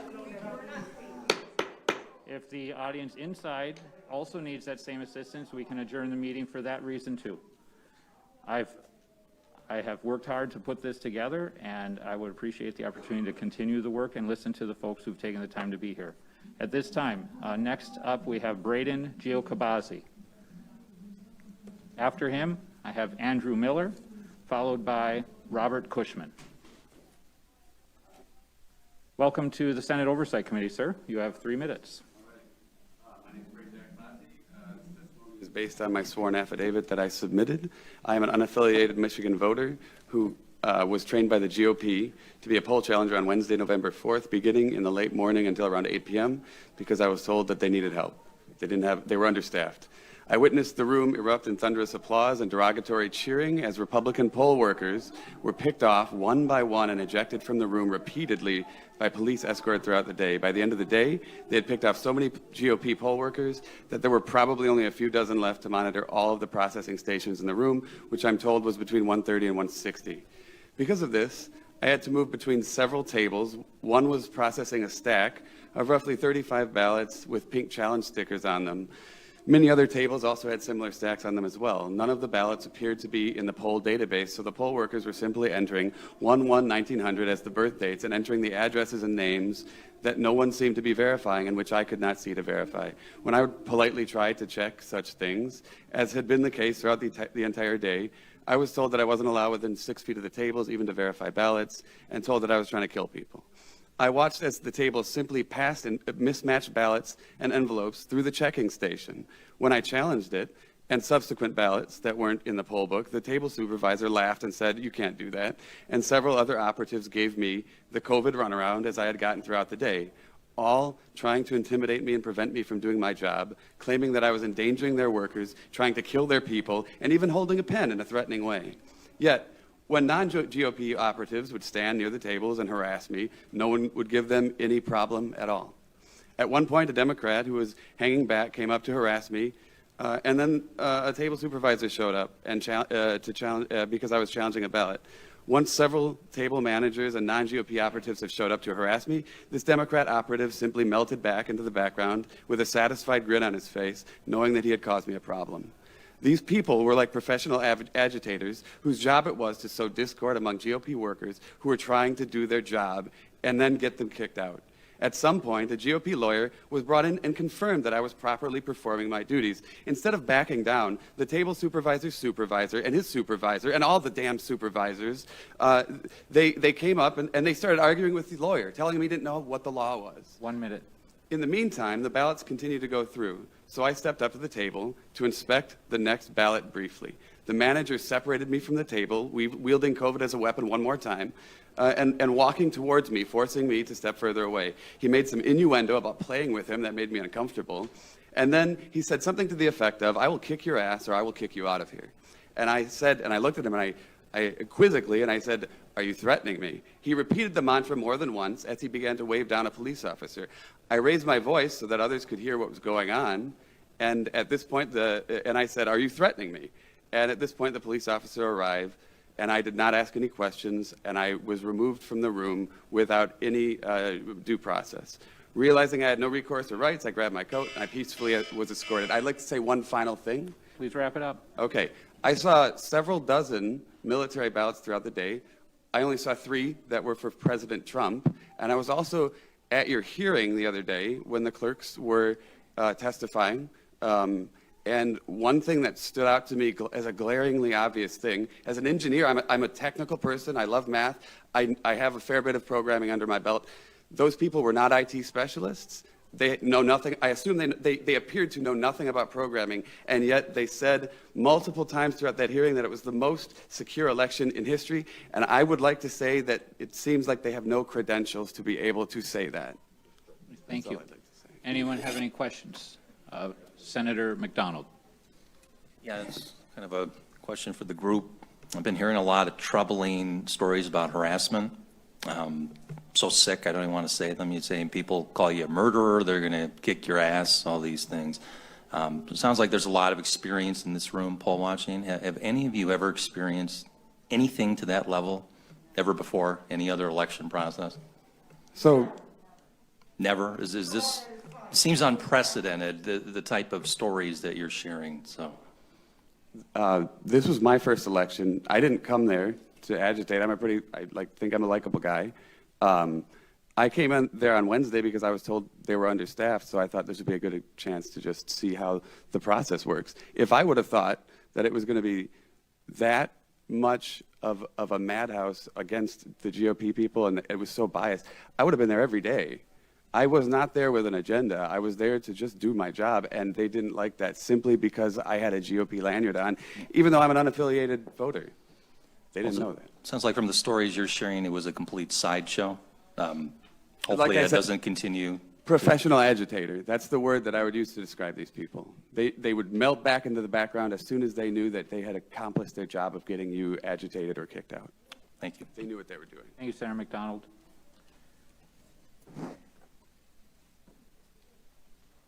Next, we have Andrew Miller, followed by Robert Cushman, followed by Andrew Sito. Welcome, Mr. Miller. You have Hello. 3 minutes. My name's Andrew Miller. I was a poll worker on Tuesday and Wednesday. I originally applied to be a poll worker, but nobody ever got back to me. I tried twice to call the phone number for assistance. Both times I was on for over an hour on hold with no response, no way to leave a message. Let's get to it though. Probably the most egregious one was on Tuesday evening after most of the tables had shut down. One table was still working at duplicating ballots. When I got there, there was 25 ballots that they were duplicating. One person quietly sat back and supposedly read the information, but from 6 feet away, I could not hear anything that he said. The other worker was filling in the ballot while being hunched over it, and there was another worker at the end of the table so that I could not see what was on the table. I had duplicated a ballot earlier that day. It was quite open. It worked well. I was asked by a table supervisor to participate in it. The ballot was stained. We worked through it. Everything was cool. We went to this one, and they were duplicating it, and I told the table manager that I needed to see those results, and he said I couldn't. And I said, why not? This is my job. I need to be able to see what the differences are between these two. And he said, no, duplicating ballots is just like voting. It's a personal endeavor, and I was not allowed to look at it. I stayed there for 4 ballots, and it all happened the same. I asked to challenge the ballots, and he said he would not be doing that. What else is there? Okay, I am also an engineer, so let's get to some of that. Every computer on Tuesday morning had an error code in the right-hand corner that says update was overdue. It was flashing on every single computer I looked at. I looked at least 20 of them. Also, about a third of the computers had the wrong time. At 10 a.m. in the morning, about a third of the computers said 2:59 p.m. I don't know how they keep track of when things are occurring when the time on the computer is not even correct. On Wednesday, I walked up to a table, and one of the computer operators was logging in, and she logged in as an admin. So she had full authority to do anything she wanted into that system. Did everybody in that facility use the admin in order to log into the computers? I also saw the routers with high amount of transferring and work when there was nobody even monitoring the copy machines that were collecting the ballots. Nobody was at the computers, but there was a lot of data going across those. I also was harassed by a number of people. At one table, there was... Sir, I forgot to give you your 1-minute warning, so I'll give you some additional time. I'm pretty much done, but please, 30 just seconds. the harassment from, there was a table worker, then there was a Democrat worker, then there was me, and the table worker said that I needed to back up because I was too close and I did not have the 6-foot distance. But there was a person between her and myself that was a Democrat challenger. A lot of this could go away if you had one Republican at each table. I applied to be a worker. You've heard here multiple people applied to be workers, and we are all denied that. So instead of having these hearings, why don't we have a clean process? It would not fix the computer glitches that came through, but it would fix a lot of this other issues. Thank you. Any members have questions? Senator Tice. You said you applied to be a poll worker. When did you apply? More than a month before the election. So well in advance of the training, because Oh, yes, it was before the training. Okay, because we heard from the clerk in Wayne County that the people who applied that were denied were people who applied too late and the training had already been done. So I No, just wanted to there was clarify. still training scheduled when I applied. Okay, thank you. Seeing no further questions, thank you for your time today. Did you submit your testimony in writing by any chance? My affidavit contained Okay. everything that I had except for the admin. Okay, thank you very much. Next, we have Robert Cushman, and he'll be followed by Andrew Sito, followed by Shane Trejo.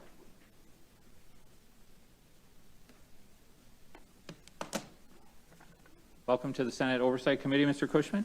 You have 3 minutes. Thank you, Senator McBroom, Michigan legislators, and fellow citizens. My name is Bob Cushman. I'm a registered voter in Lyon Township, and I desire to testify concerning events in Detroit on November 4th, the day after the election. I believe that I witnessed evidence of mass election fraud on the morning of November 4th and the evening of November 4th, but I'm only going to talk about the morning right now, While I served as a trained and credentialed election challenger at the Detroit Absent Voter County Boards, TCF Center, Detroit. I arrived in the county boards at approximately 6:30 a.m. after being briefed in room 260. We'd been advised of a very large ballot drop, approximately in the vicinity of 4 a.m. Night shift observers had indicated that about 61 boxes had been delivered. I began observing the process of ballots at several counting boards.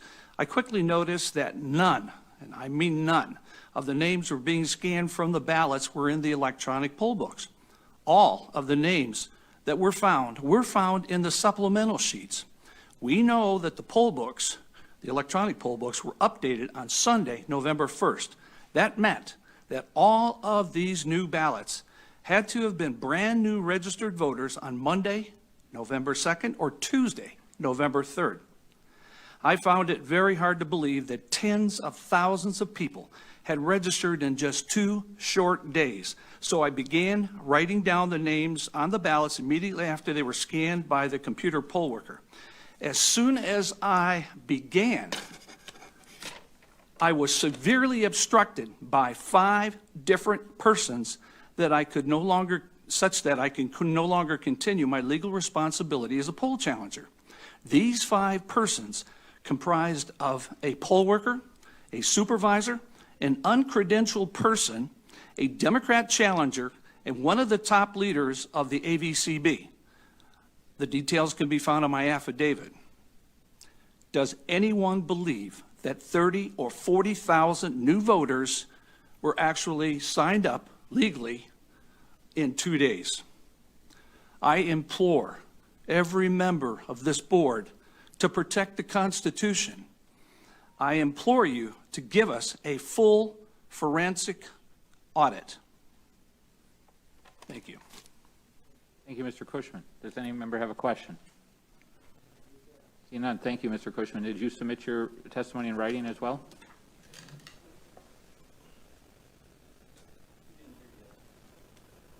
Mr. Cushman, can you give us a testimony, a copy in writing as well? Thank you very much.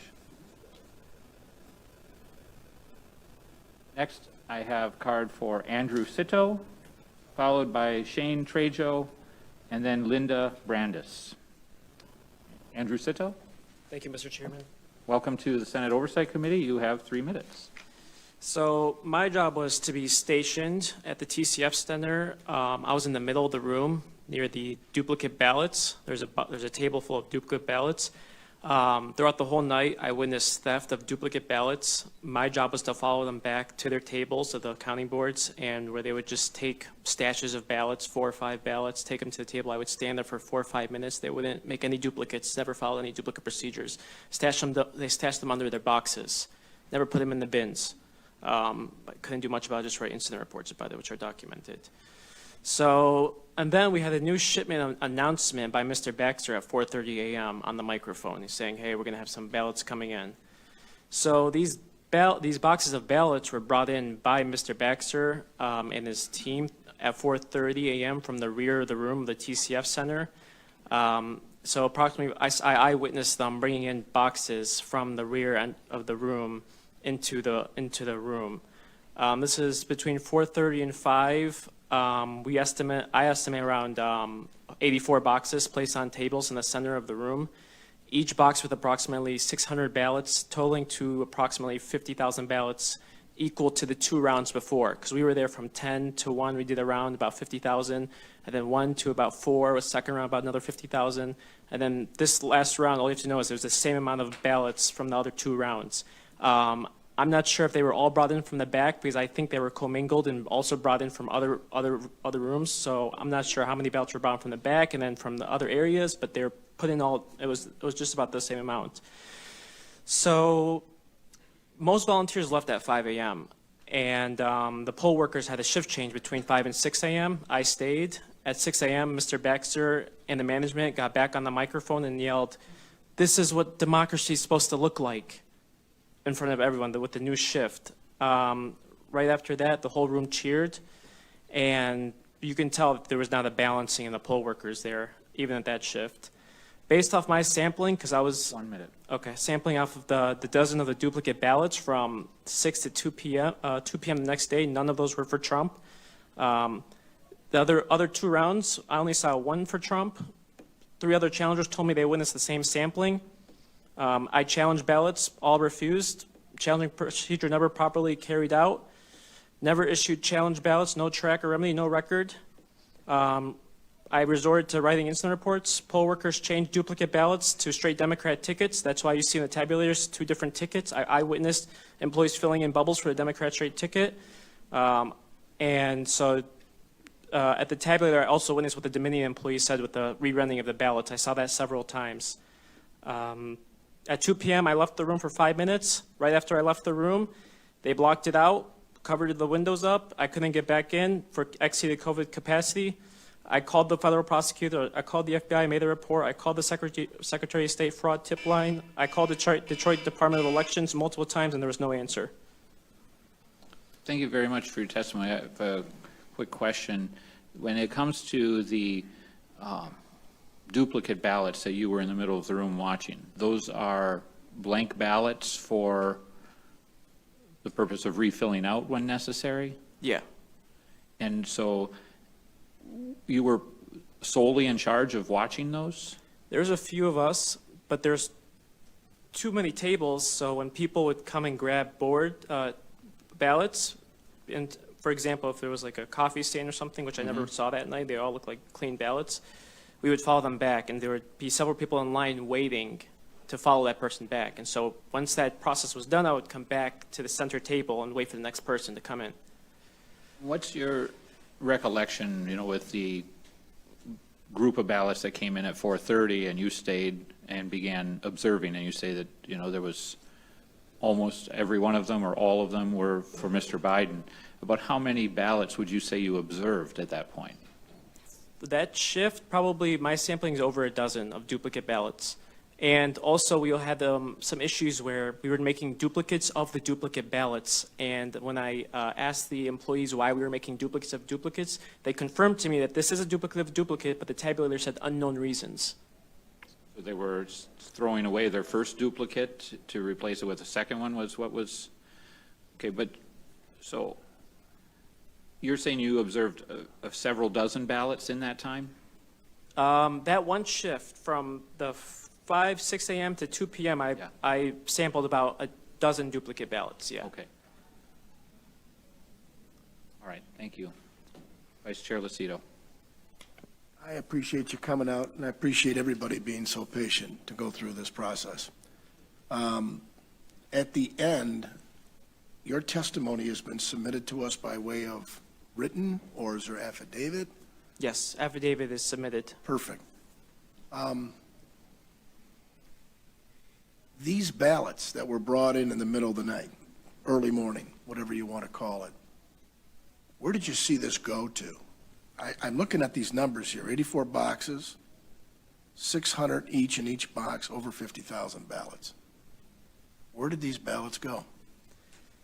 They were just processed just like any other round. So they were brought in from the back, which... In sleeves, again, mail sleeves? What I mean by that, you know what I'm talking about, the mail banker boxes with sleeves over the banker boxes. The sleeves were removed.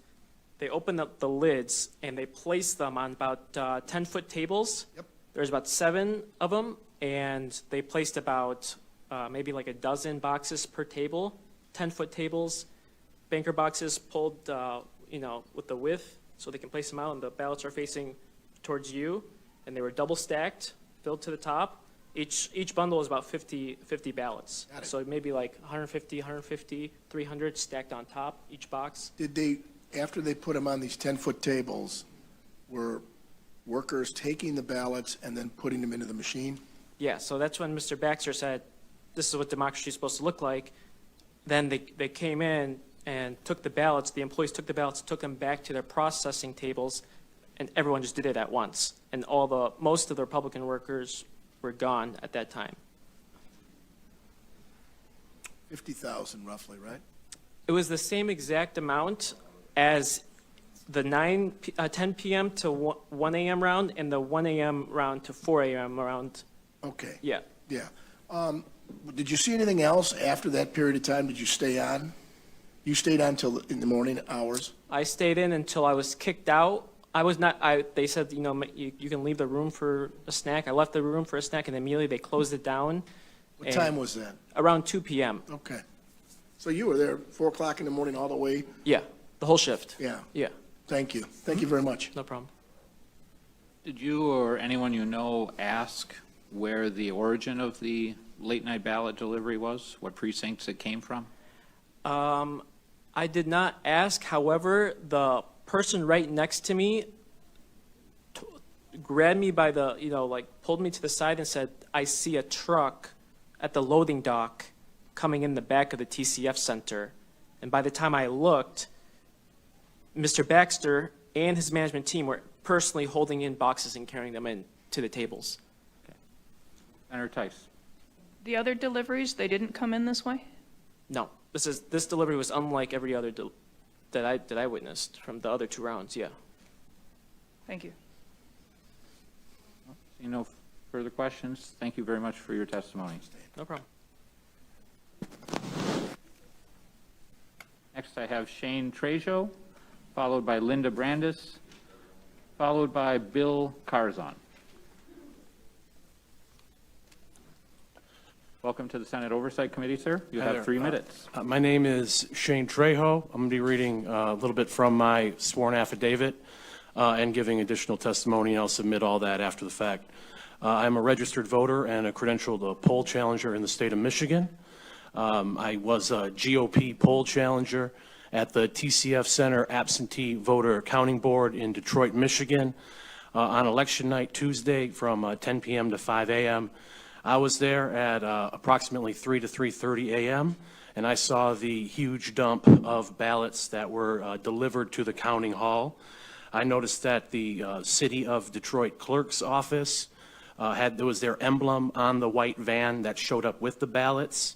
Janice Winfrey's name was on there, and a number presumably for Janice Winfrey's office. I estimated that it was over 50 boxes that I counted, and I estimate that up to 1,000 could have been fit in each box, large boxes. There was no chain of custody. There was no accountability. There was no transparency. Nobody knew where these ballots had been. They had to be turned in at 8 p.m. They showed up at approximately 3:30 a.m. So 7.5 hours is a long time for these ballots to be kind of in limbo, not with anyone knowing where they are. There have been no answers up to this point, and whistleblowers are being intimidated. There is a campaign of terror that is being instituted by people such as Attorney General Dana Nessel to coerce public officials into certifying the vote and rubber stamping this insanity as quickly as possible. Keep in mind that you could not videotape at TCF. It was strictly prohibited, potentially a criminal act. That's why all of these sworn affidavits, there's hundreds and hundreds of them, are so important, because they are the key proof that severe impropriety took place in Detroit on election night. So all we want is a proper, thorough, independent investigation into what the hundreds of whistleblowers are coming forth and saying, with a forensic audit of all the suspicious ballots. We know what these investigations would yield, and we suspect that the interests desperately trying to obstruct the investigations, I think we know I think they know what would be found as well. So I implore you to do the right thing, and for your country, for your family, for your conscience, and stop this fraud. Thank you. Thank you, sir. Any members have a question? Oh, thank you very much for your time today. Next, I have Linda Brandis, followed by Bill Carzon, and then Christy Klamer. Linda, are you here or nearby? I'll take her place. Many of you have waited a long time, I know. We'll keep on going through the pile here. Linda Brandis? Okay. Bill Carzon, are you here? Mr. Carzon, I presume? Welcome Yes, to the Bill Senate Carzon. Oversight Committee. Yes, You thank you have very 3 much minutes. for having me here to speak. I'm a resident of Wayne County, registered voter, poll challenger, was registered at the TCF Center. I was at the TCF Center from November 3rd, 10 p.m. till November 4th, around 5 a.m., so I was there during the observation of the ballots that came in that have been discussed many times. I was made aware of the process, obviously, with the counting board tables, so I did witness some things with ballots taken to tabulators and run. Some cases, they were run multiple times. Of course, there's a zeroing out. It wasn't always obvious to see how that was done completely. I witnessed on at least one occasion where operator number 5, who basically carries the ballots over to the stations for tabulation, was handed back a ballot. Didn't fully understand at that point why that would possibly be, because those are to be returned into the secure boxes. I would say between 1 a.m. and 4 in the morning, roughly, it was very quiet. It was a very big lull in the overall center. Many people can attest to folks with heads on tables. This was on not only the polling stations or the absentee ballot stations, but also at the tabulator table areas. In fact, I witnessed some person on a tabulator screen playing a card game. I sat there with my son, who was also there as a poll challenger, and another acquaintance as we watched this. So to give you the sense, there was a big lull. Around 4 o'clock, 3:30, I think I've heard 4 o'clock, is by my estimation. There was a delivery, I would estimate, because the table in the center next to the main stage is where the ballots were brought to. Somewhere at least 60 boxes were brought in. They did have a wrap around them, which was very what I expected to be standard. When that work was basically prepared for people to come up and get it, the person called up and said, come and get your extra work. They were called up by precincts, and then those groups would come in small sections and take these back and then, run them to their table. So just to give you a feel for that environment and what was taking place. I was also taking the opportunity, because of the canvassing that was taking place. I was at the canvassing board meeting that Monica Palmer spoke about earlier. And I will just tell you, it was extremely hostile.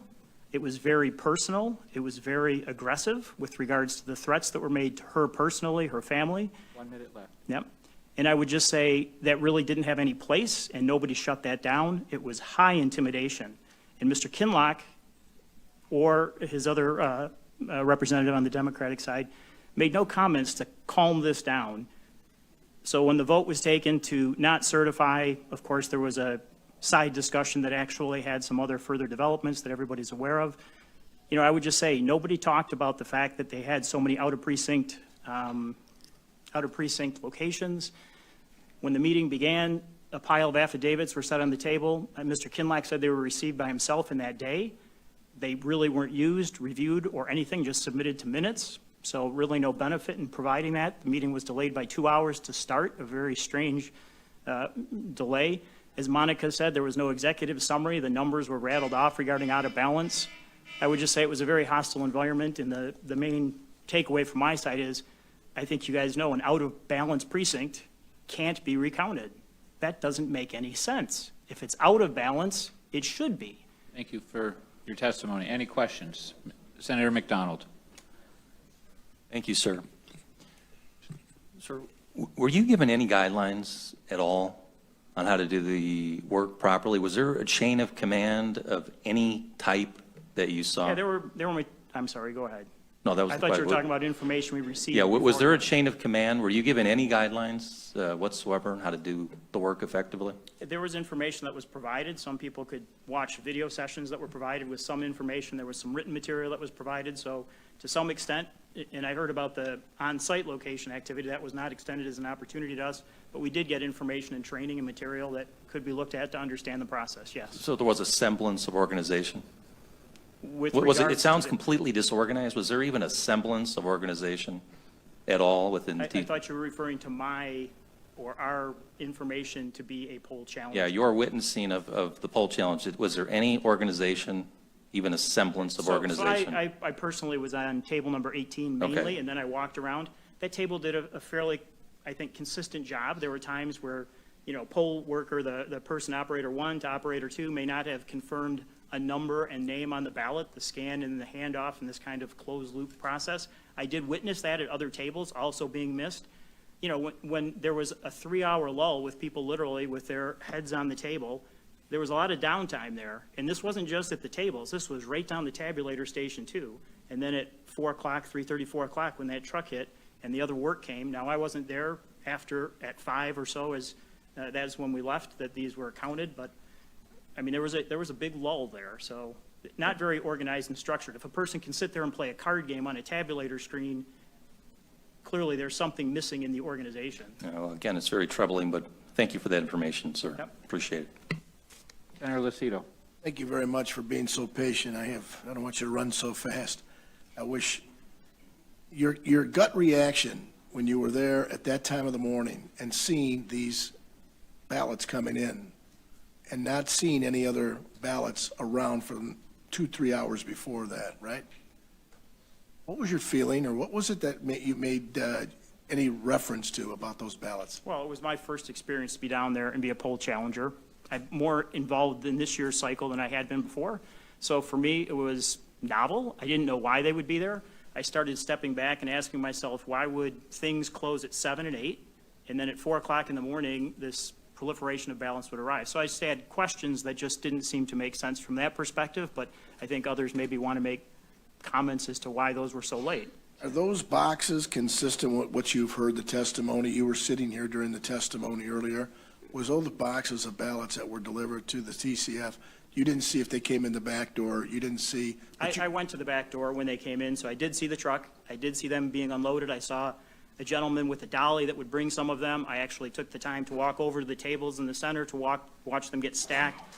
I counted, I did a rough estimation because the tables were basically mostly empty. So I was able to get a general idea of how many were brought in at that time. And then at 5 o'clock, we were pretty much done with what we were doing that day. Thank you very much. We have to leave, Mr. Chairman. Thank you very much. You're welcome. Thanks for being patient. Yep, you're welcome. Myself and Senator Irwin have another committee meeting for Judiciary and Public Safety. Come back when you can. We sure will. Senators, thank you.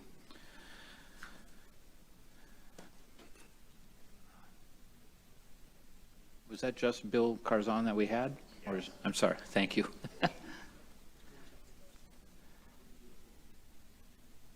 Next, we have Christy Claimer, followed by Grace Norris, followed by Jeffrey Gorman. Welcome to the Senate Oversight Committee. You have 3 minutes. Thank you. So my name is Christy Claimer. I'm a registered voter from Oakland County. I was a poll challenger at TCF on November 3rd from 7 a.m. to 10 p.m. and November 4th from 8:30 a.m. to 4:30 a.m. on November 5th. I was there for a total of 35 hours. In those 35 hours, I experienced the chain of custody being broken in many different ways. I'm going to focus on 3 of them. Around 7:30 a.m. on November 3rd, over the microphone, everyone was asked how many Republican poll workers there were by a show of hands. When announced there were 2, I looked around and couldn't see any hands going up from where I was sitting. Not having at least one Republican poll worker at the 134 tables made it impossible for ballots to be duplicated legally. Also, there were no Republican poll workers to see the ballots being secured at the end of the process as well. Almost all the poll workers were told that they could go home at 11:30, this is on November 4th, p.m., even though none of the ballots were secured until hours after that. Tables with ballots were left unattended and not secure. And even at the end of the night, when they were pretty much wrapping up, just started going through every single one of them, and there was 8 that were locked, but they were not locked. We made sure they were locked. I think it was unintentional, but concerning. Also, I witnessed 46 ballots get put in manually, meaning they were not in the electronic system and they were not in the paper poll books. I recorded each name and ballot number along with how they had the birth date of 1/1/1900. I witnessed majority of these ballots being entered between 9 p.m. and 11 p.m. on November 4th. I was unable to challenge a ballot due to the consistent intimidation, harassment, and verbal attacks throughout the day. This came from Democrat challengers, independents, a lawyer, team leaders, supervisors. I was threatened to be escorted out by a Democrat lawyer. I have a very different perspective on how secure our elections are experiencing all that I did. It's very disturbing and disheartening. As you've heard today, there is much credible evidence that the chain of custody was broken time and time again, which created an election with no integrity. Michigan citizens are needing to trust our election system and our state. We are asking for a fair and honest election to be certified. Thank you for listening. Thank you, Ms. Claimer. Any members have a question? Oh, thank you very much. You've submitted your testimony in writing? Affidavits are more Okay. in here. Thank you. Next, we have Grace Norris, followed by Jeffrey Gorman, followed by Jennifer Seidel. At the top of the hour, the chairman will take a 5-minute break for everybody, and I'll read off who's on the deck after that this time so we can be sure to expedite coming back to order. Welcome to the Senate Oversight Committee, Ms. Norris. You have 3 minutes. Thank you. Good afternoon, everyone. I'm a challenger at TCF Center from November 4th to November 5th, and I'm a registered voter in Ingham County. You can all can tell that I'm a new citizen. I love to learn things, and I love this country. So that's why I became a poll challenger. So I received my credential and waited in line since 12:37 p.m. November 4th. And so I wasn't allowed to get in there until 6:20 p.m. on the 4th. So many others were not allowed in there either. So that's number one. Number two, I walked to table 14, introduced myself as a poll challenger, and I wanted to ask, were there any Democrats or Republicans or nonpartisan independents? And the table manager told me, you can ask them, and nobody said anything. And they said, send away. So I felt, okay, well, that's kind of a little bit hostile. So number three, so when I walked around at 8:40 p.m. on the 4th, I saw a name appeared on 2 monitors. And why I paid attention, because that was a military ballot, and I saw later, and that's why I remembered this, this name. And then the fourth thing was the printing of the remarks and the voter list at the end of counting took as long as 4 hours. So the last shift was supposed to end by 9 p.m., but some of the prints did not get done until 1:30 a.m. on the 5th. And so one table had a gentleman tried to print a dozen times and failed, so he got so frustrated and he put his backpack on and just left without signing anything. So that's the fifth scenario I saw was. 1 minute. Okay, thank you. So at about midnight, people called in and told them if they couldn't say they could leave. So sometime later, there were only like 2/3 of the people left. So the other thing I counted as, how many workers at each table left at that time. So I have the details, but I don't mention it here. So seventh, so one of the male Democrat poll challengers kept talking about, Joe Biden and Donald Trump. We were not supposed to talk politics. And eighth, some of the limit strip on the ballot cases were not put on, and some some postal mailbox were left open there, and that was concerning.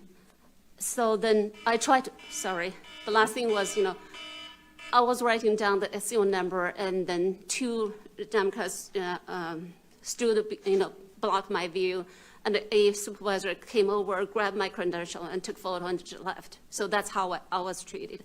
I hope that we had that process, so people can trust the system, and I came here for freedom and for liberty, but this was so disappointing. And I hope that our legislators would do something, make better policy to fix up the loopholes. Thank you very much.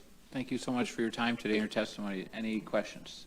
Just very Senator quickly, Tice. Grace, it's amazing to see you. Thank you for all that you've done. She has worked her tail off for American integrity and elections. So I just wanted to say thank you.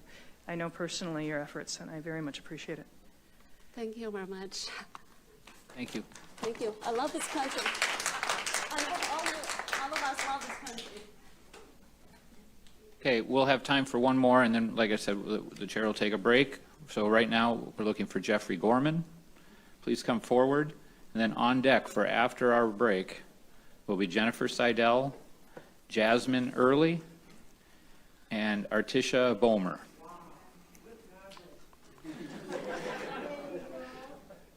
Mr. Gorman, welcome to the Senate Oversight Committee. You have 3 minutes. Yeah, my name is Jeff Gorman. I live in Wayne County, in Garden City.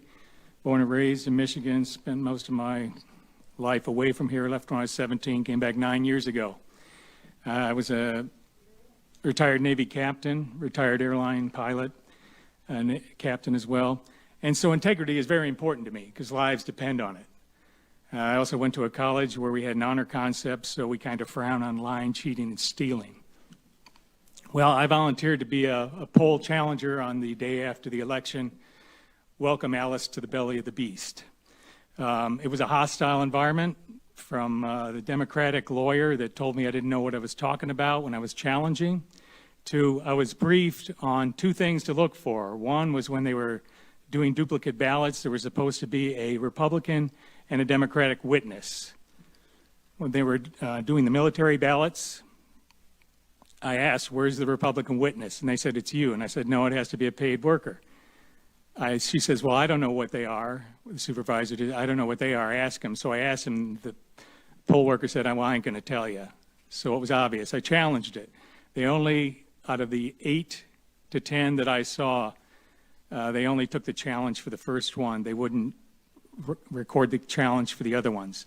And the other thing I was told to watch out for was ballots that the name of the voter did not appear in the electronic or the supplemental. They had 2 that came in that met that criteria. They sent them back. They came back to the table again, so they raised the red flag to ask the supervisor, whatever the person's name is that was supposed to come in. She told them, oh, well, we checked these. These are on the list, so I'm going to show you how to get them and enter them in to the computer so that they appear, and then we can tabulate this. And they used the fictitious 1900 birth date in it. So I was only there for 2.5 hours. That was after, in the hostile environment. I got there at 12:30. Tried to go in at 2 o'clock. They wouldn't allow us to come in, even though we know Republicans, poll watchers had left, and they need to be replaced. They wouldn't let us in until 6 o'clock is when I got in. At 6:06 in Book 1, I was recorded. Left at 8:30. For those full 2.5 hours, 1 minute. I watched violations of the rules that I was told to watch out for. Now, I said about my jobs, integrity was important because lives depended on it. Well, it's no less any important that we have integrity in the election because the life of the country as a democratic republic depends on it. This nonsense has got to stop. We got to take the steps that it takes that the legislature can take to make sure that we have fair elections, because I've never seen anything like this before. And like I said, this goes against my grain and everything that I know as a person, as a professional. And like I said, I don't want to ever see anything like that again. Thank you very much for your testimony. Any members have questions? Okay, thank you very much, Mr. Gorman. Again, we'll be hearing next from Jennifer Seidel, Jasmine Early, and Artisha Bomer. And I beg everyone's indulgence in a 5 to 10 minute recess. Thank you.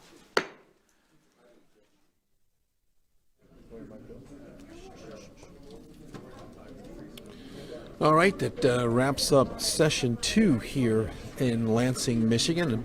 About a 5 to 10 minute break before they resume some testimony. We want to thank our partner of the day, which is a great guy, great company, Mike Lindell over at MyPillow.com. We know that getting a restful night's sleep right now is crucial to waking up on the right side of the bed. And with this Christmas just around the corner, what a perfect time to check out some of our favorite products from a Patriot-owned company. Go to MyPillow.com. That's MyPillow.com and stock up gifts for yourself and all of your loved ones this holiday season. Now, MyPillow guarantees the ultimate relaxation in a wide variety of items to choose from, ranging from the ultra plush towels, dog beds, mattress toppers, the Giza Dream Sheets, and more. Go to the inventory at MyPillow.com. That's MyPillow.com, and check this out right now. Use the code word RSBN in checkout, and you'll get a huge savings Normally, this pillow is $69.98, on sale right now for $29.98. And a portion of that goes to right here at Right Side Broadcasting. So don't forget to use the code word RSBN at checkout and get up to 66% off. That is mypillows.com. Looking at the crowd here, still very active in here. I'd say we've got about 45 to sometimes 50 people in here, depending on witnesses coming in here. We just wrapped up round 2 of the Senate hearings. And Lilith, what is your takeaway? Because it seems like the emotions are getting higher. They know that the more evidence that is announced here, it seems like the angrier people get. It's a little bit vicious. I mentioned this during our previous break that we see the corruption from the panel here, the Democrats that we have on this panel. So when you see the corruption in the local level, you then look at the bigger picture of what the corruption looks like on a larger scale of what President Trump is dealing with. We had many individuals provide, these great testimonies, and for one very specific individual on the panel to kind of ask sort of demeaning questions, and I don't know, I was getting a really vicious vibe from her, and they were sort of demeaning some of the witnesses and kind of downplaying what they were saying, so it was not pleasant. I think one of the things I keep hearing today is the voter intimidation as far as the elected officials or the officials to oversight the election here being bullied around by people within the election process. I'm also hearing a lot of reports of ballots coming in late at 3 o'clock in the morning, boxes and boxes of ballots. Arriving at 4 a.m. Yeah. Unmarked vehicles. And I put this on my Twitter page. It almost sounds like something from a movie. We've got vans pulling up in the middle of the night, unloading cases of ballots.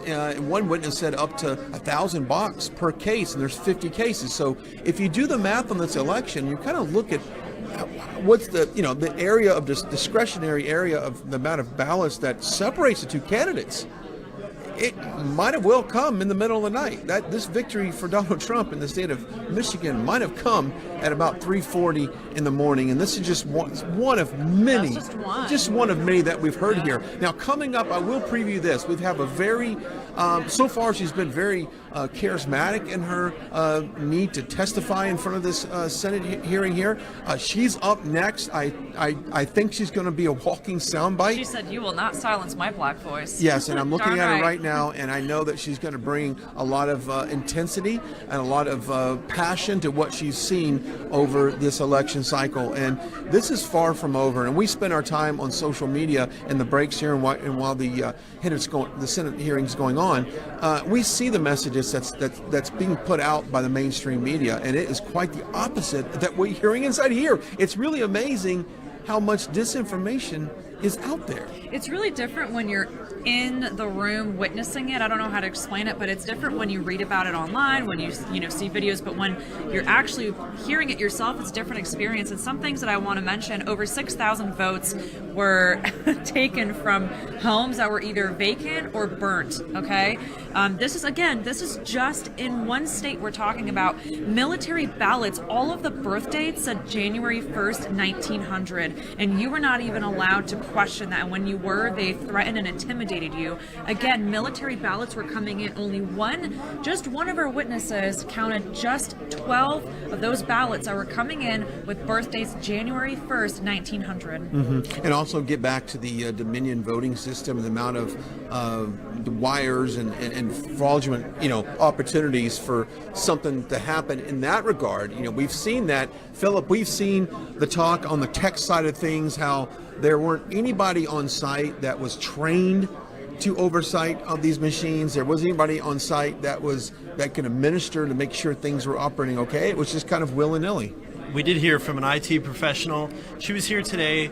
She was explaining a little bit about her situation, the folks she encountered, apparently owners of Dominion, giving instructions on how to run the tabulation machines for the ballots, recounting ballots many times over and over. And that's just the tip of the iceberg, I'm sure, as far as these claims go. I mean, I'm sure there's more all across the entire country. This is one specific spot in Michigan where we're seeing this fraud come out. And now, who's to say that this fraud didn't happen all over in Pennsylvania, in Georgia, in Arizona, in and Nevada. for years, you look at some of these races, you look at some of these politicians that are in the office, and you go, wow, how did they ever get elected? Well, we think we might know how they got elected. Hey, we do want to thank you, the viewer. If it wasn't for you, we're out here in this different phase of our country. Of course, you know us for the rallies, and Right. we do a great job at that. And now we're more into information gathering and covering some of these Senate hearings. So please go to our website, rsbnetwork.com/donate. rsbnetwork.com/donate, because it's more imperative now that we get as many donations and funds as possible, because it takes a lot of resources to get us around this country. And I like to say it all the time, what we're doing is absolutely 100% unprecedented. We are a grassroots media company. We don't take big money. We don't have huge donors behind us. We are completely supported by you, the viewer.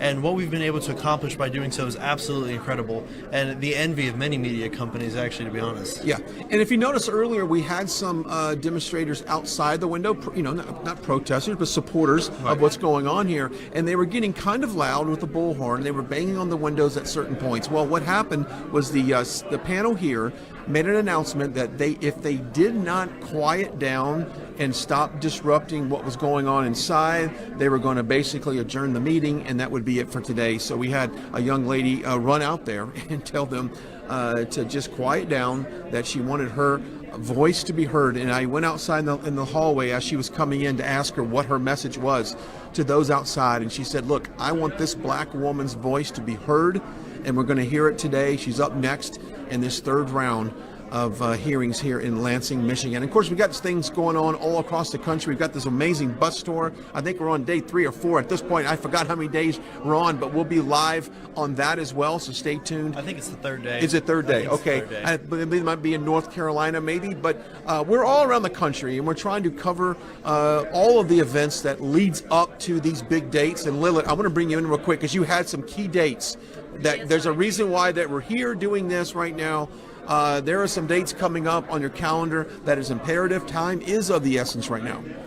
Whoops, sorry, I'm trying to pull that up. Well, that's So fine. the I days caught you off guard on that. Yeah, But we got the Electoral College on December 14th. But prior to that, I think on the 8th is an important date as far as the certification for any type of protest, I think, or any kind of dispute on this. I threw you a curveball on this. That's what happens on live television. Keep talking, I'll find it. Which, by the way, we appreciate everyone watching us right now.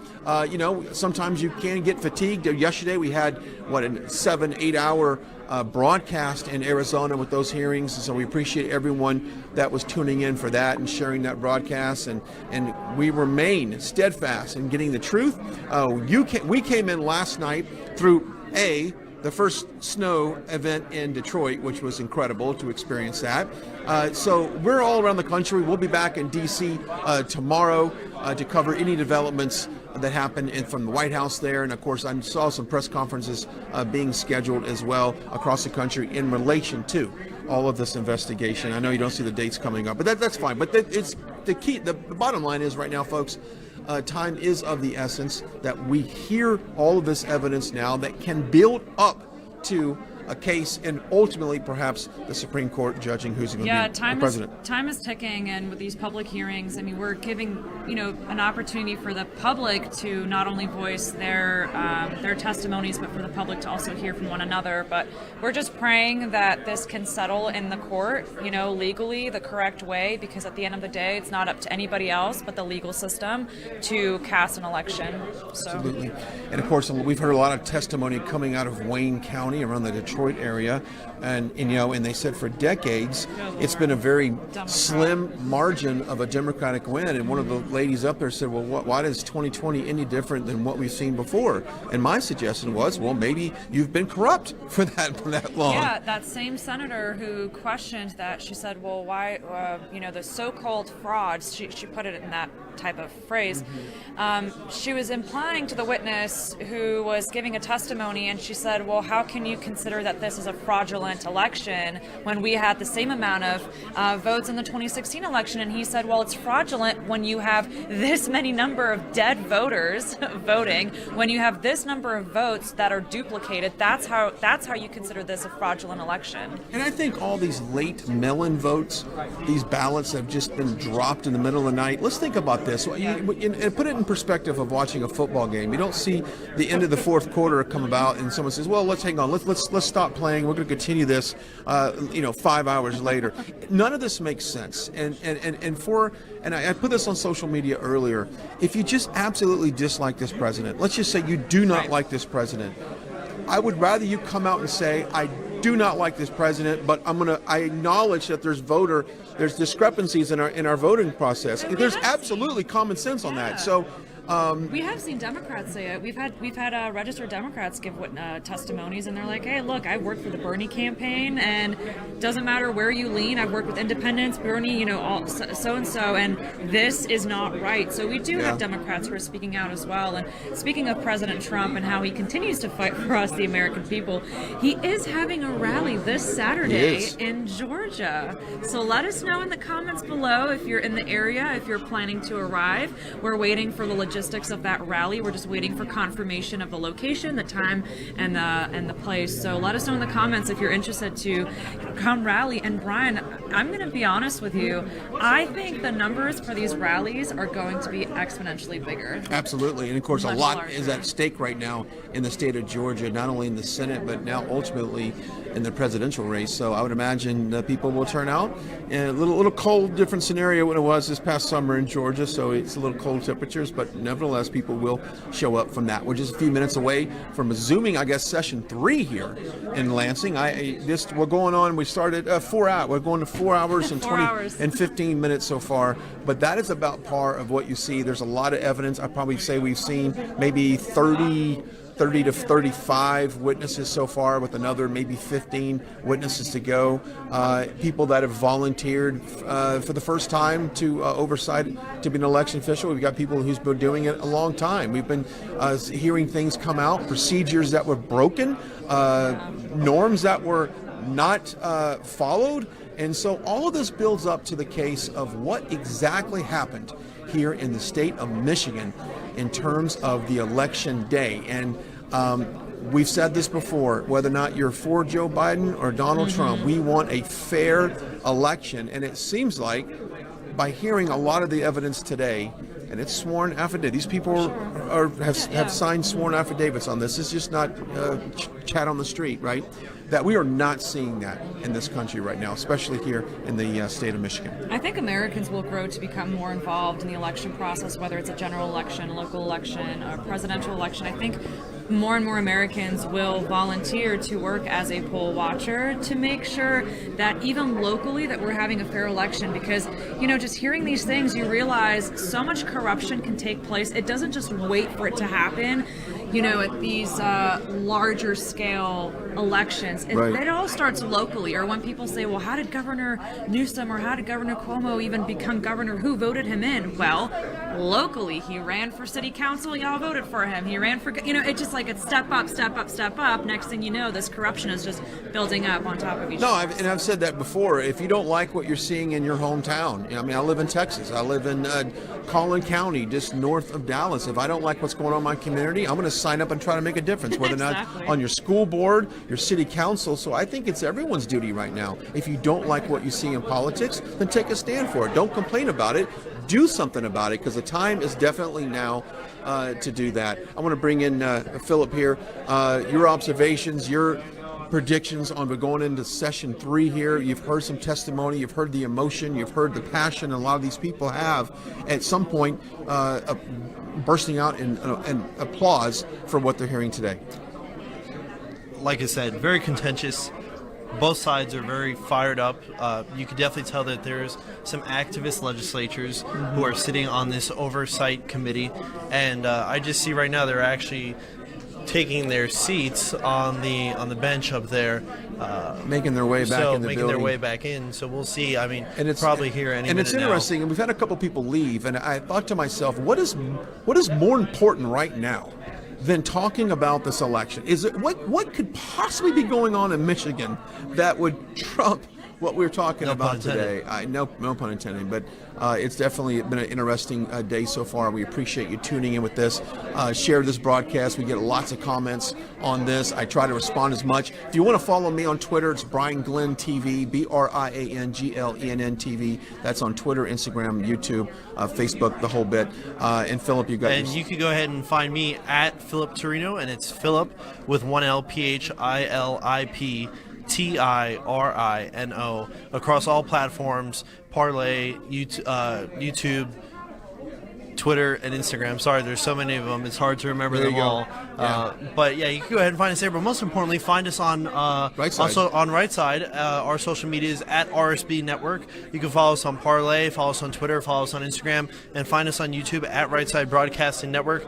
Your support is so important to us so that we can continue to mobilize across the country, bring you live event coverage, and continue to gather information as we kind of pivot how we're operating here, Yeah, essentially on a daily basis. I mean, the rallies are definitely in our wheelhouse, but gathering news and doing events like this as well is what we're doing. I'm getting moments away from starting session 3.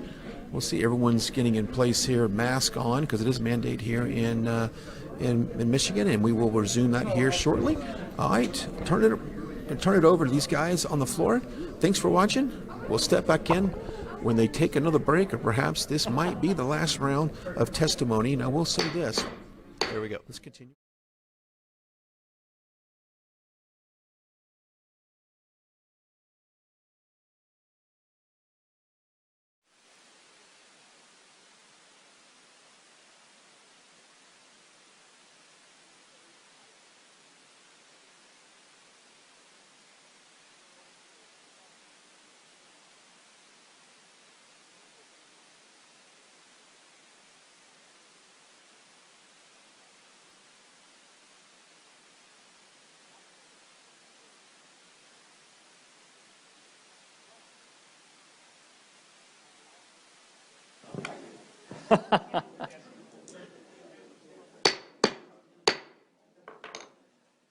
The Senate Committee on Oversight will return to order.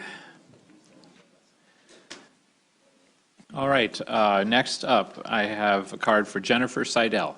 Jennifer?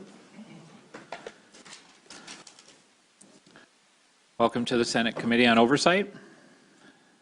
You have 3 minutes.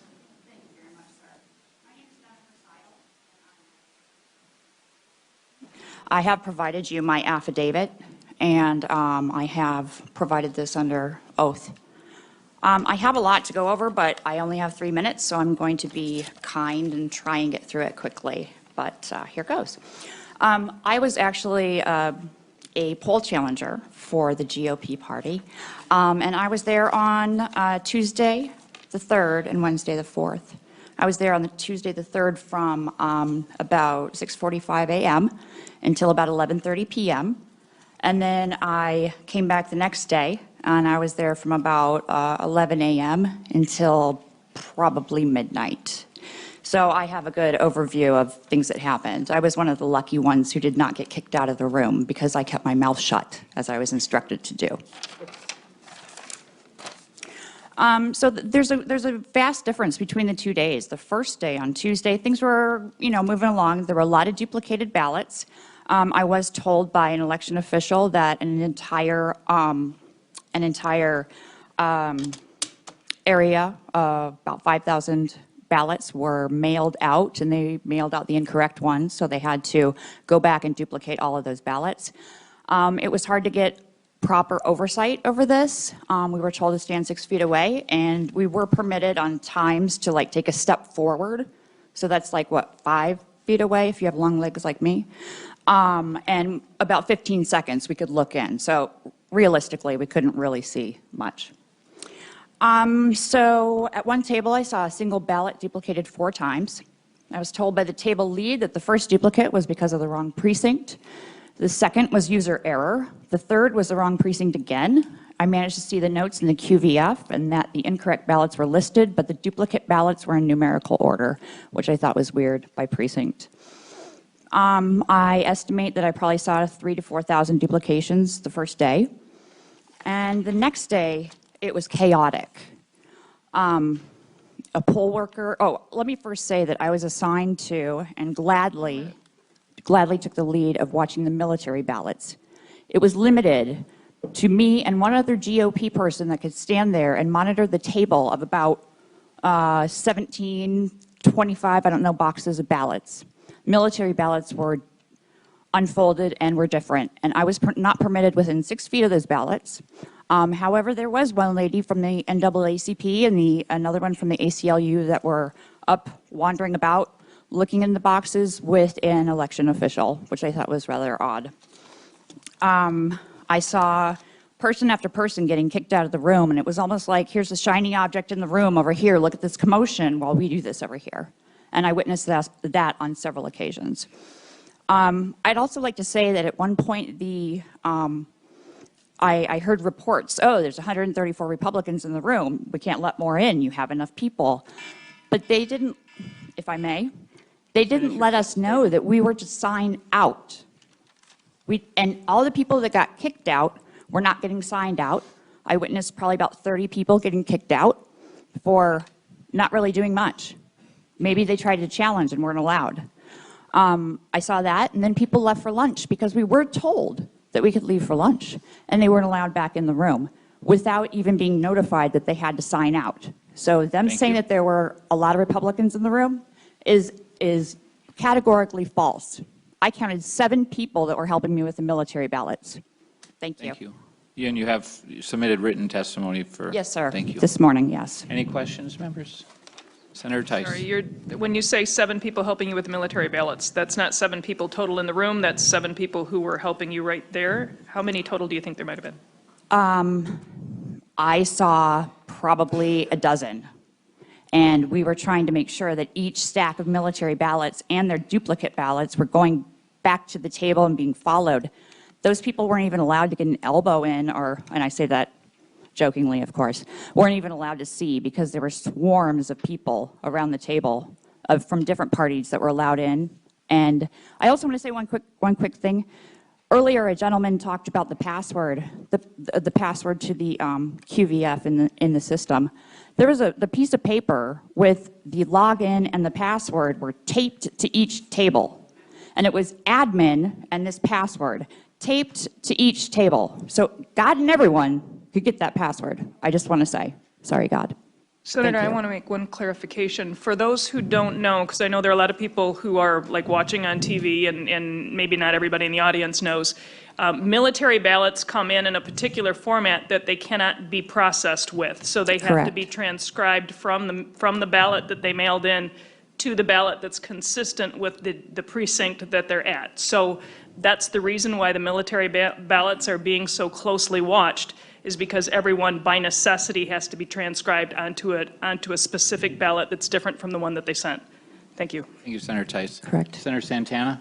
Thank you, Chairman. First of all, we're dealing with a pandemic, right? Of course. And so part of the reason why the voting counting process was moved to the TFC Center was to make sure that people were socially distancing. Correct. And so, one of the protocols, and maybe you haven't heard this, but Dr. J with DHHS has also made it where we want to make sure that people are being safe based on the science. So having people maneuvering in and out of the room where ballots are being counted, do you think that it would be a good practice to make sure that you sign out if you're going to lunch? I mean, it's just like if you were going to a job every day where you work hourly work, you would check out for lunch, correct? Correct. Okay, so do you think that process makes sense? Yes, absolutely. The COVID, I understand, and it's in my testimony about the COVID orders, and we were all trying to be polite, but we were standing 6 feet away, and the other parties were at the table, even sitting down at the table with them. I witnessed this on several occasions. The Democrat challengers were sitting down at the table with them, helping them duplicate ballots, and we weren't allowed within 6 feet. So it was a little bit disparaging. Thank you. Thank you. Thank you. Thank you very much for taking the time to testify today. Thank you for having me. I appreciate it. Next up, I have Jasmine Early. and followed then by Artisha Bolmer, and then Charles Richard. Ms. Early, welcome Thank to the you. Senate Oversight Committee. You have 3 minutes. Thank you. I'm going to start with an Hispanic from South America with a back grandmother and a Hispanic Indian native mom. I believe in one race, the human race. With that said, I can tell you that I'm not a racist. I'm a legal immigrant who is speaking here because I took my pledge to become an American citizen very seriously. I was a Republican certified poll challenger at the TCF Center from November 4th to November 5th. I was one of the victims of harassment, discrimination, and intimidation by election workers while I was fulfilling my duty as a challenger. What the witness has shared are no conspiracy theories. Several times, election workers tried to remove me from the room with the false accusations that I was impeding their process. They were the ones who blocked me from seeing the ballots, and when allowed, workers would complain. An election worker was brought up to harass me with the base of being too close. However, among themselves, they didn't social distance. I explained to him that I was only following the chairperson's direction in and out. Somehow we got to the point that English was not my first language, and he implied that then I shouldn't be there. I told him that he was discriminating and that he was treating me like garbage. He went away. Later, poll workers whispered to each other and brought police officers to remove me. It was pretty intimidating having officers approaching me when I had not done anything wrong. I understood they were trying to do their job. I noticed an officer was Hispanic, and I talked to him in Spanish. They were being lied. The officer started backing up. I witnessed many Republicans being kicked out of the room, and it was scary. That is not the America I came to a few decades ago. They were kicked out and not replaced, even though they were Republicans outside to be allowed to enter. It didn't happen. Since I was not able to see the poll books and didn't have anything to compare with, I was legally advised to challenge every ballot. The workers got pretty upset about it and advised to their people not to stop the process and dismiss any challenge. I had pages of notes of ballots. Here I had an affidavit where I can prove you that I didn't see, we couldn't do anything. There were people entered with a 11900, and I took the time to check those people. They didn't allow me to challenge it. The names of the people are here. While the Democrats are dismissing the findings from challengers, is those people were alive and registered to vote, why they were manually entered. Why weren't the ballot boxes properly sealed by the workers? Several of them were unattended, and I had a list of those tables. Me and another challenger questioned why those boxes were unsealed. The election director proceeded to seal them. As an American citizen and on behalf of the people of Michigan, I'm here to demand that you remember you took an oath to defend the country from enemy, domestic and foreign. Remember, it is your moral, ethical, and lawful duty today to seek for an investigation on the chain of custody. Demand election integrity. Demand a detailed forensic audit. You can go into history as the heroes for doing something right for this country and bringing to light what is hidden, or as cowards who didn't have the courage to protect the election integrity. You will be remembered as those who took a courageous and political incorrect stand, or as dishonest people who side with the fraud. It is your choice. Thank you. Thank you. Any questions? Senator McDonald has a question. Just want to say hi to Jasmine. Jasmine is a constituent of mine. How are you? I'm good. I don't have a question. I just want to say I'm sorry. And I'm sorry that every one of you had to go through this experience. I think it's reprehensible. And I think it's unforgivable. So thank you. It was hate toward us. That is how I described being there. I didn't come to a country that I will be mistreated in that way. I love this country. I will stand and fight for it, but nobody, doesn't really matter.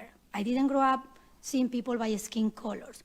No matter who you are, no matter where you came from, you should seek for integrity, because outside the country we see America as an honest people, filled with honest people with integrity. I want that to be preserved, and that is why we are here. Thank you. Thank you, Senator McDonald. Any questions? Thank you. Thank you very much for your time today. Thank you for your I will testimony. give you a copy of the affidavit that was given to the lawyer. Please. Thank you. Next, we have Artisha Bomer. Oh, my apologies, ma'am. Thank you. And then after Artesia, we have Charles Richard, and after him, Evan Schock. Welcome to the Senate Oversight Committee. You have 3 minutes. Thank you, committee. I am so happy to be here. Let me put my hat back on because this is my prize right here. This is the winner who won the election before it was cheated, before it was fraudulently cheated. It was cold and calculated fraud. And as a sidebar for Senator Santana, if Black Lives Matter, why did you skip me? Well, anyway, let me get on. Senator McBroom, sir, when I first saw your name, 2 things instantly came to my mind. One, will you sweep my testimony under the rug like the other people have done, such as Dana Nessel, who's in the fraud, check, Governor Whitmer, fraud, check, and all of the above, check. Or will you sweep me off my feet by taking my testimony as facts rather than fiction? My name is Artesia Bomber. I am an adult citizen, resident, state of Michigan, also a registered voter. I was trained and credentialed to be a poll challenger for the November 2020 general election. I witnessed many election irregularities and violations of Michigan election law, and I hope that my statement is taken seriously. I am sharing this information under the penalty of perjury that if I testify, I can be locked up if I'm telling a lie, which I am not. On November the 3rd, 2020, between 9:30 and 10 p.m., I reported to TCF Center. I was assigned to 2 separate tables, absentee voting county board, 123 and 120. I immediately noticed things were not normal. Election workers were allowed to wear Biden t-shirts, blue face masks, the ones I recognized on Gretchen Whitmer's face in some of her interviews on Charlie Langston's show. I also saw poll workers wearing Black Lives Matter face masks, which is a political movement. Joe Biden is moving to defund the police. Thank you very much. I am not passing judgment on this because I am a proud Black woman from the city of Detroit. Welcome, my sister from the D. Please direct your comments I to the chair, know ma'am. this because I've been strictly told not to wear anything of partisan related to my candidates for office. So election supervisors seem to be implementing a double standard. Election workers had jackets, backpacks, purses, etc. on the tables and on the floors. There was no system to check your personal effects. Some people even had coolers for food with them. I don't know what was in them. It could have been ballots for all I know. I observed an election worker pull out a ballot from an envelope where the circle was completed next to the name Donald J. Trump. I saw this with my own eyes, all this that I'm saying to you today. I can see this because the marking was at the very top left corner of the ballot. Instead of processing the ballot, I saw the election worker push the ballot back in the envelope and put it in there in a black container on top of the table. I witnessed a meeting between election workers, team leads, where they gathered together and spoke at meetings that was in the left far hand side of the wall. The meeting ended in cheers. Woo! They were just super excited. At approximately 11:43 p.m., I heard one of the team leads yell, "This is our house tonight," and further yell, "They gonna do what we tell them to do from here on out." I took that as they're saying, this is the Democrats' house tonight, and the Republicans, independent, or whoever is going to do what we say tonight. And might I add, I was a U.S. Taxpayer Party of Michigan candidate at that time, sir.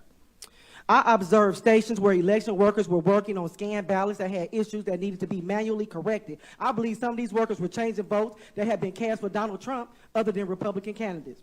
I observed ballots with cursive writing notes at the top right-hand corner. I observed a lot of them. Let's say maybe about 100 of them or more.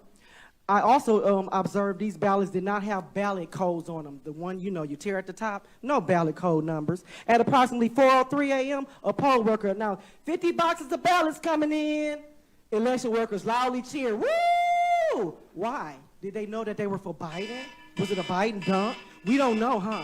About 4:50 a.m., I witnessed a man spraying a chemical inside the ballot. It could have been air, but I also saw him put whiteout tape up inside of there, and he was walking around with this whiteout tape during the whole night. I have witnesses. If you need to call on them, their name is Cheryl Constantino, Linda Sawyer, Judy Jump, Debbie Swaff, and Marlene Benser, including myself, Artesia Bomber.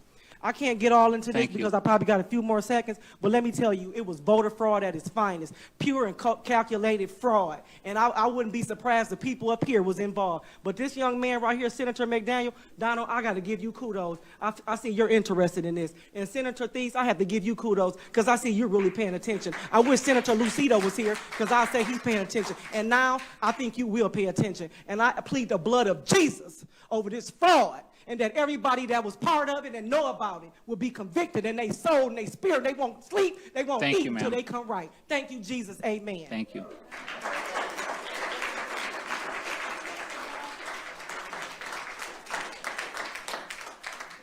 Questions from Any questions? Questions from Senator Santana.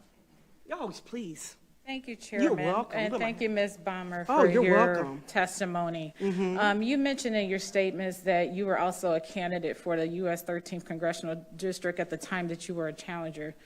Do you realize that you cannot do both of those acts at the same time? Well, that's a double standard because y'all committed fraud and y'all wasn't supposed to do that at the same time as well. Next. I still witnessed it. My eyes still witnessed it. Any other questions Any other from members? questions? Senator Tice?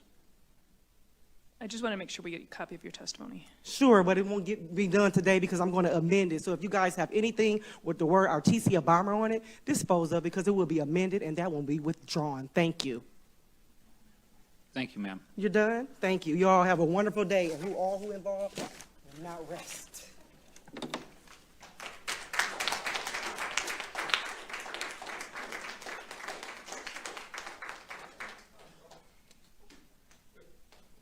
Next, we have Charles Richard. It's actually Charles Richard. Oh, my apologies, That's sir. okay. No, that's quite all right. After Mr. Richard, I have Evan Schock, followed by Adam DeAngeli. Ready? Sir, All yes, right. you have 3 well, minutes. First of all, Thank you. thank you for having me. I'm not your normal person in terms of protester or otherwise. I'm a former vice president of quality in aerospace. And when I hear numbers bannered around, I got to tell you, if I accepted those numbers as even though they're improvement on aerospace, on aircraft, you would be dying. The planes would be dropping out of the sky. It's deplorable to hear things like what the numbers were in 2016 and what they are in 2020. So when I hear this, so I'm going to go into my speech. I'm sorry, but it really does. I just can't believe that we talk about well, it's okay, it's acceptable. So anyways, let me go on. My name is Charles Richard, and I'm the chairman of the Oceana County Board of Canvassers, and I'm one of the plaintiffs in the suit with Sidney Powell. And I'll make that emphasis. That suit is very valid, and we're going forward. And you guys will be involved in it, too, before long, I guarantee you. So I say that because we have got to clean up what is going on in the election process. When I hear Senator Lucido say, well, we're just lawmakers, wrong. You guys chartered it. You chartered the Board of Canvassers. You go back and look at MCL 168. You guys chartered it. It's a 113-page manual, too. So I can tell you specifically on that. I've heard a lot of things about it. I've heard about clerks testifying. Those clerks know it up to this process. They know that part, but after that, no, they don't. The tabulators, this stuff, very few do. It's too technical. But let me tell you about one piece of evidence you don't know. The Secretary of State contracted with a company called VoterWorks. They use a software called Arlo. Arlo is an open architecture. You ought to look at that. That's a serious flaw. It's a back way into the QVF, the qualified voter file. What does that do? It allows him to enter names that may be fictitious. Well, I've seen examples of places where these people don't live and whatnot. Take a look at it. That's pretty serious flaw. It's like your bank or your credit card being open. No one's looking at that. How did we find it? We found it by preparing for the Board of Canvassers last week. I happened to discover it by looking at the audit file, the risk. The state calls it a risk-limiting audit pilot system. It's a joke. I want to tell you that. It's a joke. How do I know that? I'm an auditor. I'm a systems auditor, not a computer systems auditor, a quality systems auditor where we can tear things apart and understand what the documentation is, what you use as a standard. When you talk about an audit, what are you auditing to? What standard are you auditing to?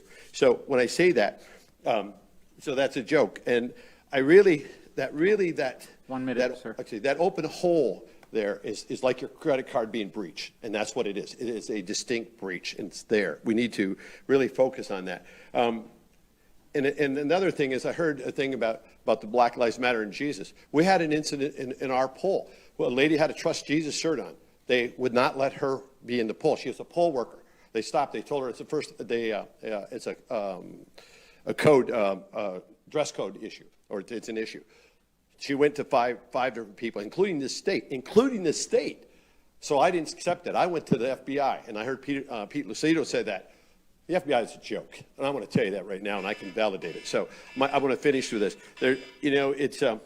It's a joke because they don't go that far. I backed the guy into the corner, and then I talked to him again. He says, what do? Are we going to go after a $5 case, or are we going to go after a $10 million case? And you know what I said to him? I said, both. You know why? Because that's selective enforcement if you don't. I've been on city council. I can tell you that. If you do that, you are subjugating freedom. You're basically just going after money. So let me finish with one thing if I can, then I'll give you my notes. Just it'll be quick. I said, finally, you have a job to do under U.S. Constitution, Article 2, Section 1, Clauses 2 and 3. That states, and I'll paraphrase, the legislature will pick a number of electors equal to the number of senators and representatives in Michigan's case. We expect that with all the fraud going on in this state, that you would do your duty and elect the electors as described in the U.S. Constitution and rule this election null and void. Be a leader, not a wuss. Void the vote, elect electors. Thank you. Thank you for your time, sir. We have questions from members? I do just, so you said voter, thank you, sorry. VoterWorks, and then you gave another name, but I didn't. Arlo is the software that they use, yes. But if you go on, if I can, let me give you just a little bit addition on there. On their website, and I didn't tell you because we ran out of time, it's an item 3, it states, add voter information for voter request. They're given a procedure, okay, just so you know that. So it states, add voter information for voters requesting ballots. This can be done manually and does not require a voter registration system integration. In other words, it can bypass the verification steps. Who would ever approve an open system like that? It's a major flaw. And that's Arlo? Pardon me? That part is Arlo? That's right off. That's in VoterWorks. That's what they. That's a claim to fame. Pull it up and look at it.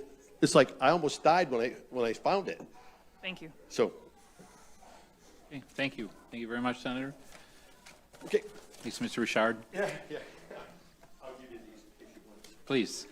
I didn't put my phone there. Yes, thank you. Next, we have Mr. Evan Schock, followed by Adam DeAngeli. And after him, I have card for Karen Chopshian, I believe. Mr. Schock, welcome to the Senate Oversight Committee. Hi, thank you for your time. I'm a registered voter in Michigan, and I was an independent challenger at the TCF Center on November 4th, 2020. So I arrived around the time when the windows were being boarded up with cardboard boxes and signs and stuff like that. And when I walked in, I was confused on why they weren't letting challengers in and why these boards were being put up. And the people around me were also confused, so we decided to ask questions. Nobody around us could give us an answer. We were ignored, and people were walking in and out. We had no clue how these people were being let in and out. There was really nobody constituting it correctly. So after about an hour of waiting, I was an independent, so I had somebody come up to me and ask me, hey, are you an independent? I said yes, and I was let in. It was me and about 8 other people. Once I got in, I signed in, and I noticed right away that it was very chaotic in there. There was groups of people in the middle where somebody testified earlier and said there's empty ballots in the middle of the room. There were groups around those empty ballots where it'd be easy for somebody to grab these ballots, hide them, or take them somewhere without being seen. I noticed a commotion in the back right corner, so I decided to go over and see what was going on. And another independent challenger, I asked him what happened. He told me, from what I saw too, because I followed the police over there, he was being told to stay back. There were more than, I'd say, about 9 people around this table. And there was just a lot of commotion going on. He said that he was told he had to leave as an independent challenger, and they wanted a new challenger in. So I felt that was wrong. And as I was walking later, I saw a woman named Karen, who she's going to be speaking soon. She was raising her voice, so I went over and asked her if there was an independent challenger at her table, which she said no.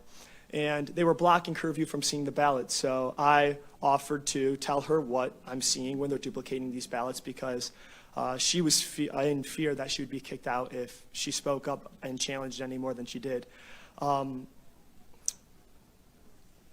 With these manual ballots, after we watched the duplication process go on, they brought more ballots over.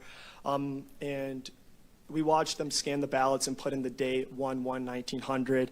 I was actually with the Democratic challenger too. We were both confused on why this was happening. So we decided to call over a supervisor who the only response we got was, oh, that's the default date that we put. I didn't ask any other questions, neither did he. Didn't ask any questions in the fear that I'd be kicked out, as I just witnessed 4 other Republicans/independents get kicked out.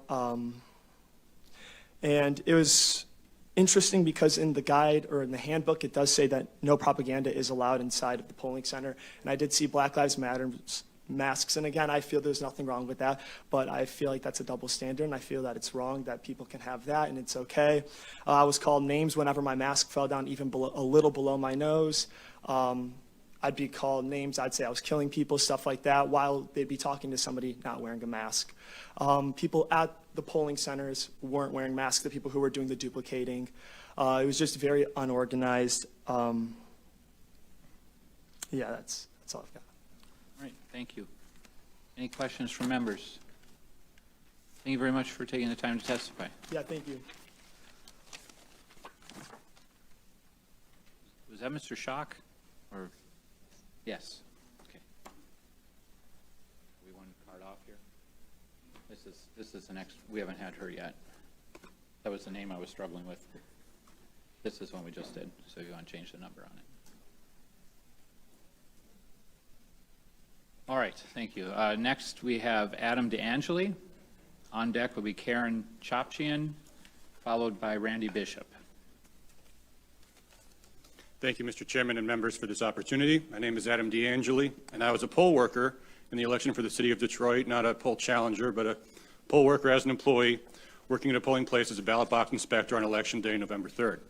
I think I'm only the second person today who was a poll worker, so I can answer the question I think you may all have about why so many poll challengers were impeded. I took not one but 2 poll worker trainings for the city of Detroit, one for ballot inspector on October 14th and one for electronic poll book inspector on October 15th. And in both of those trainings, it was emphasized to the students in the classroom that the social distancing requirements could be used to impede poll challengers. In fact, both trainings emphasized that if poll workers got angry about it, we should call the police on them as a first resort. In fact, at the second training, we had a trainee, as they were explaining the social distancing rule, they said they have to wear a mask, they have to stay 6 feet back, and that's important because they can come behind your table, but if they don't have 6 feet behind your table, they can't come back there. So a trainee asks, so if they're 6 feet back, they can't actually see. And the trainer says, exactly, not unless they've got really good vision or they brought their binoculars. And later on, another trainee asked, what if they get really mad and they're yelling? The trainer responded, quote, 911, call the police on them, have them thrown up out of there. Knowing from these trainings that the city was setting up a confrontational setting in which poll challengers would be completely unable to perform their duties, I told others what I had been told, and I provided the audio that I had recorded of the poll worker trainings. This led to a lawsuit against the Secretary of State filed on Friday, October 23rd.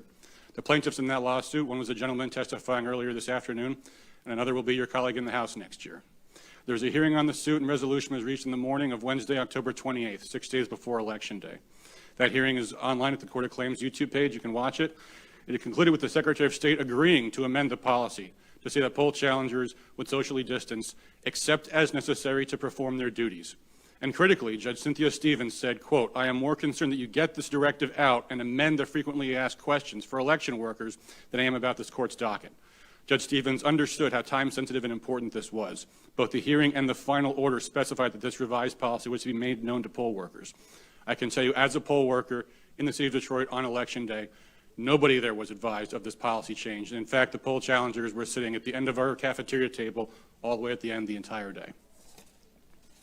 Now, you might ask why I didn't tell the challengers myself about the policy, and the answer was because they're for the other side, which leads to another important point that I think you might have some questions about, which is how it is that so many of the poll workers were not real Republicans. Well, at both of the poll worker trainings I attended, they had made the point of announcing that the electronic poll book inspectors included many teenagers. And in fact, at the EPI training I took on October 15th, a clear majority of people in the room were in fact teenagers. So for all the people that came up today that said they applied to be a poll worker but didn't get the job, there was something going on that was coordinating the hiring of employees for a certain purpose. Now you'll know, or maybe you don't know, but I assume you do, poll workers are required to specify their party affiliation. They can't say they're independents. Well, what's your party affiliation when you're a minor and you're not even eligible to vote? So I thought that was an important thing. There's a lot more in my affidavit about what I saw happen on Election Day. For example, we were instructed at the training that provisional ballots were used to mislead ineligible voters as essentially phony ballots that would be destroyed by the Department of Elections. It's all in the affidavit and also linked to the recording of the complete poll worker training from start to finish. And with that, I'll take any questions. Yeah, thank you, Mr. DeAngeli. So they told you, you're saying at the training, that they specifically stated that it was intentional to make it difficult for challengers? Yeah, they actually had a laugh about it. They said, and again, I'm quoting from the recording, which you can listen yourself, but they asked, so if they're 60 feet back, they can't actually see.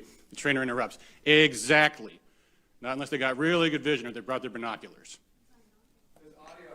Okay. Other members have questions? Mr. DeAngeli, you've submitted a very substantial amount of additional testimony, so thank you for that, and thank you for keeping it to 3 minutes now. Appreciate that, but we'll look through the longer testimony. Very good. Thank you.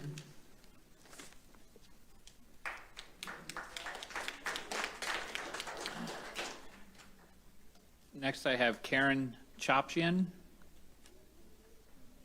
followed by Randy Bishop, and then Lenore Kurek.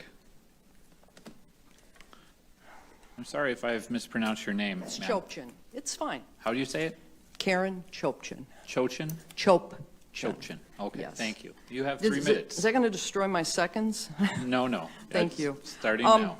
Okay, first off, I'd like to say my affidavit was sent to Washington and stamped, and by a lawyer that worked for Senator John Kennedy.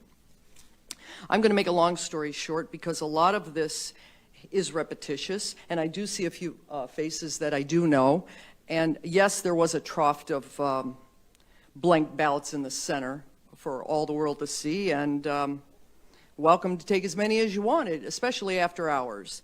I am an administrator. I've done it for many, many years. I've done fraud at banks,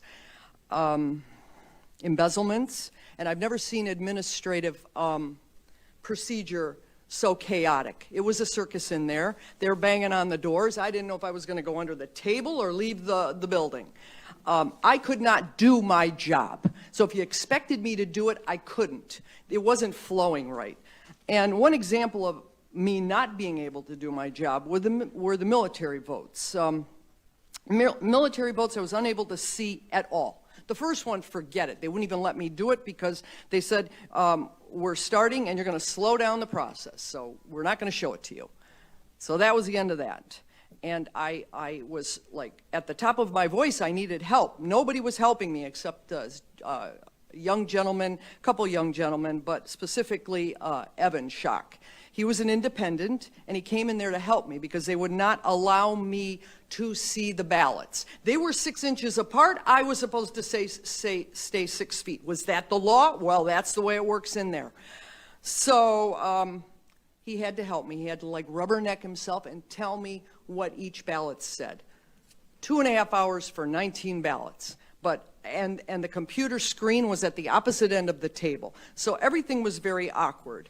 And these ballots, some of these ballots were opened and stapled shut. So I don't see any administrative sensibility about this since I've done paperwork all my life. I don't know the internal organs of the computer, but I did see 1900 a lot too at that military table after those were counted. So there was plenty of those. Yes, do you have something to say? No, you have 1 minute remaining. Oh, 1 minute? Okay. So let me just reiterate. Okay, some envelopes were opened and then stapled shut. Poll workers received select few would not allow me to see the first ballot. Yes. Okay. So long story short, since this is in Washington and since it is a little bit repetitious, the bottom line is I was not able to do my job because of harassment, and we had a parade of Black Lives Matter in rhinestones. I was told not to wear anything. In fact, I'm wearing what I wore today at TCF. So I did not see anything Trump, but I saw a lot of masks that said BLM, rhinestones. Don't forget the rhinestones. But as an administrator, I could not do my job, period. So there wasn't a lot I could do in all that confusion. Thank you. Thank you for your time. Your And testimony. one comment I'd like to make. My husband almost did, he said, why are you going over there? They're not going to do anything. I said, you know what? I'll go.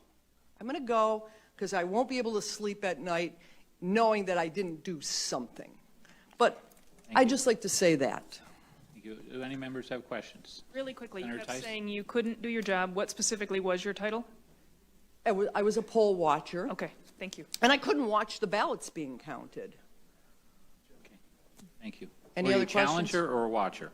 I was a watcher. Okay. I was a watcher. I watched everything, and I was told to be a watcher. I don't know a challenger. I guess I was a challenger, but I was trying to believe that I was a watcher. I was watching everything. I was watching. Okay. Okay. Well, I challenged, and I lost, and Evan had to help me. I mean, I was, I'm a pretty, I'm capable of taking care of myself, and I don't know why a young man has to help me and assist me in reading the ballots. This is ridiculous. It was all ridiculous. I would invalidate the whole room because that's how ridiculous it was. So that's all I have to say. I'm just, Thank you I'm for your just testimony. disappointed. Okay. Appreciate you coming. Thank you for having me. Next, I have Randy Bishop, followed by Lenore Couric, and then David, I think it says Clitby from White Lake, so I hope I pronounced that correctly. Mr. Bishop, it's nice to see you. Good to see you, Ed. Thank you, Mr. Chairman, Mr. McBroom, and fellow senators. I appreciate the opportunity to address you today. I'd like to do so by swearing myself in. I swear to tell the truth, the whole truth, and nothing but the truth, so help me God. Unfortunately, I was here on November the 19th at the joint session between the House and the Senate. And the three clerks that I saw give their personal opinions were not sworn in. And in my opinion, they did not give testimony. One of those clerks is my very own clerk, Cheryl Guy. I live in Antrim County. Bill Bailey's a personal friend of mine, and I'm very familiar with what's going on in Judge Elsenheimer's courtroom on Thursday. We have a problem. As I do my radio show every day, I talk and interact with people all over the state of Michigan through my website and the TuneIn app. The problem we have is that we, the people, don't have faith in what happened in our state. You've heard all the testimony here today. I totally concur. As a poll challenger for the first time in my life of 62 years. I drove down to the roof of TCF Center. I call it Cobo Hall. Patrick Kobeck approached me and said, you need to come see this. I own a radio station. I'm very familiar with the internet, Ethernet cables, routers, and modems. Every single tabulator in that long table was connected to a computer. That computer was connected to the internet via Ethernet cables. We tracked it down. Long extensions of Ethernet cables was piled up to hide what we got down on our knees and found, which was a high-speed commercial router. We saw it with our own eyes. Many people can verify this. Patrick Kobeck went to Christopher Thomas and a Mr. Nathan and a Mr. Baxter, election officials in Detroit. We asked them, as I was witnessing the conversation, are those connected to the internet? No. You have to trust us. I'm willing to take a lie detector test. I know Mr. Kobeck will, and many others that you've heard from today. My question to you, will Chris Thomas, Mr. Nathan, and Mr. Baxter do the same? We want a full forensic audit in Wayne, Macomb, Oakland, Kent County, and Antrim County before you guys can certify this election, because it has not been truly certified based on the fraudulent activities that took place in this state. And before you vote, I wish somebody would reach out to leadership and tell them to please stop saying we haven't seen any evidence to overturn the election yet. We have. Please do not send any electors to the Electoral College on December 14th until those full forensic accountings are done in Wayne, Macomb, Oakland, Kent, and Antrim counties. Thank you. Thank you, Mr. Bishop. I will take your questions under oath. Thank you. And members of the audience, I just beg you again, please, to try to restrain yourself because I still have a very big pile of cards, and I know a lot of you are waiting. So any questions from members? No. Thank you so much I for drove being all here. the way down here. I'd love to answer a question. Senator McDonald. Thank you, sir. Yes. Randy, at the end of the day, who are we ultimately going to find responsible? I don't want to make this political, Democrat, Republican. Who are we going to find responsible for this, in your mind, your opinion? One thing I think that would solve the problem, and I would really love to heal not only the nation, but especially the state, I would love to see candidate, former Vice President Joe Biden, Kamala Harris, Governor Gretchen Whitmer, Jocelyn Benson, to agree to our request. We won't accept Biden and Harris as our president and vice president until we're given proof that nothing was illegally done in this election. If you go through a forensic accounting of Wayne, Macomb, Oakland, Kent, and my Antrim County, show us the facts. We want to see the ballots. We want to see the poll books. We want to see the cables, the tabulators. We want to see it all. And if you prove to us, Mr. Biden, with all due respect, we'll accept you as our president. We will accept you as our senators and our state representatives to heal this state and to heal this country. I have not lived for 62 years with kids, grandkids, and great-grandkids to see this election stolen, which is what we believe. Prove us wrong. All you have to do is that auditing of the books, the ballots, in full disclosure with a Democrat, a Republican, an independent, Jocelyn Benson, Governor Whitmer, Mr. Biden in the room. If you do that, the truth will be shown and our land will be healed. But until you do it, we're not going to buy it. The Democrats say, hey, shut up. It's been certified. No, it hasn't. I don't believe Wayne County has truly been certified. With what Monica Palmer and William Hartman went through, they never certified Oakland County. How could the Board of Canvassers certify the state when you don't have all 83 counties certified? They said it was. No, it wasn't. There's laws on the books. I understand the election law. You're going to be held accountable that if you don't send electors or you send the Republican electors, you broke the law. No, I say you responded to a higher law.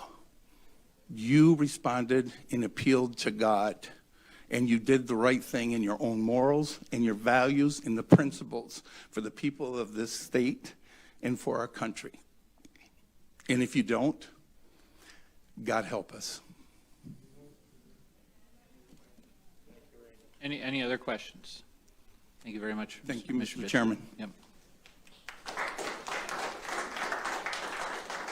Next, I have Lenore Couric, followed by David Clitby, and then Linda Sawyer.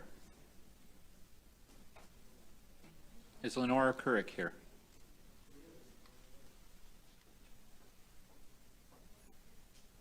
Lenore?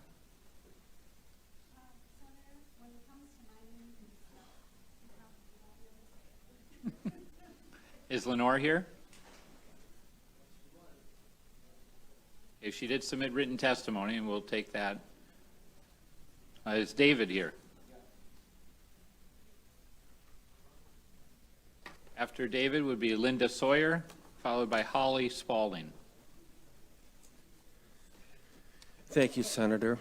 It's David Clixby, by the way. It is an X. Yes, Okay. it's an X. That was an option I considered.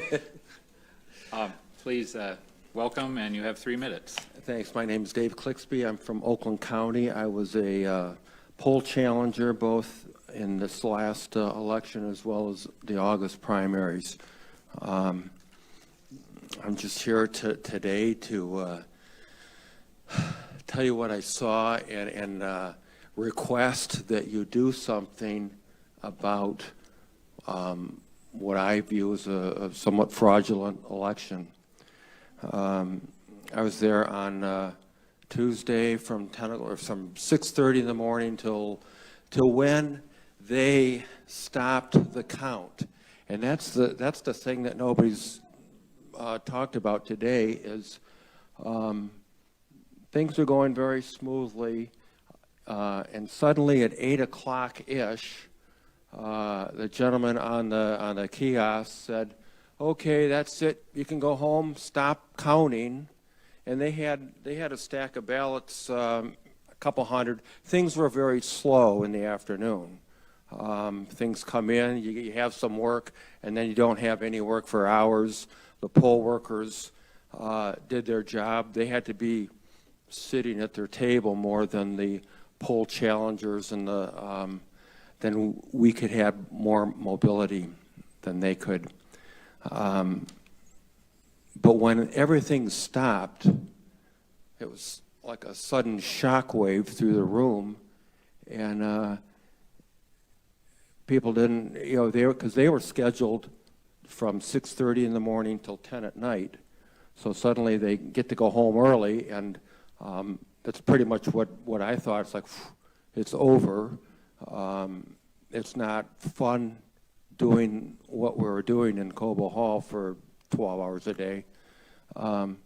But the point, the benchmark of the numbers, when Mr. Baxter, I'm not sure if it was Baxter or the head honcho on the kiosk said the total numbers of the ballots that we counted today up till now was 107,000 ballots. Everybody clapped. It was an acknowledgement of a job well done. 1 minute.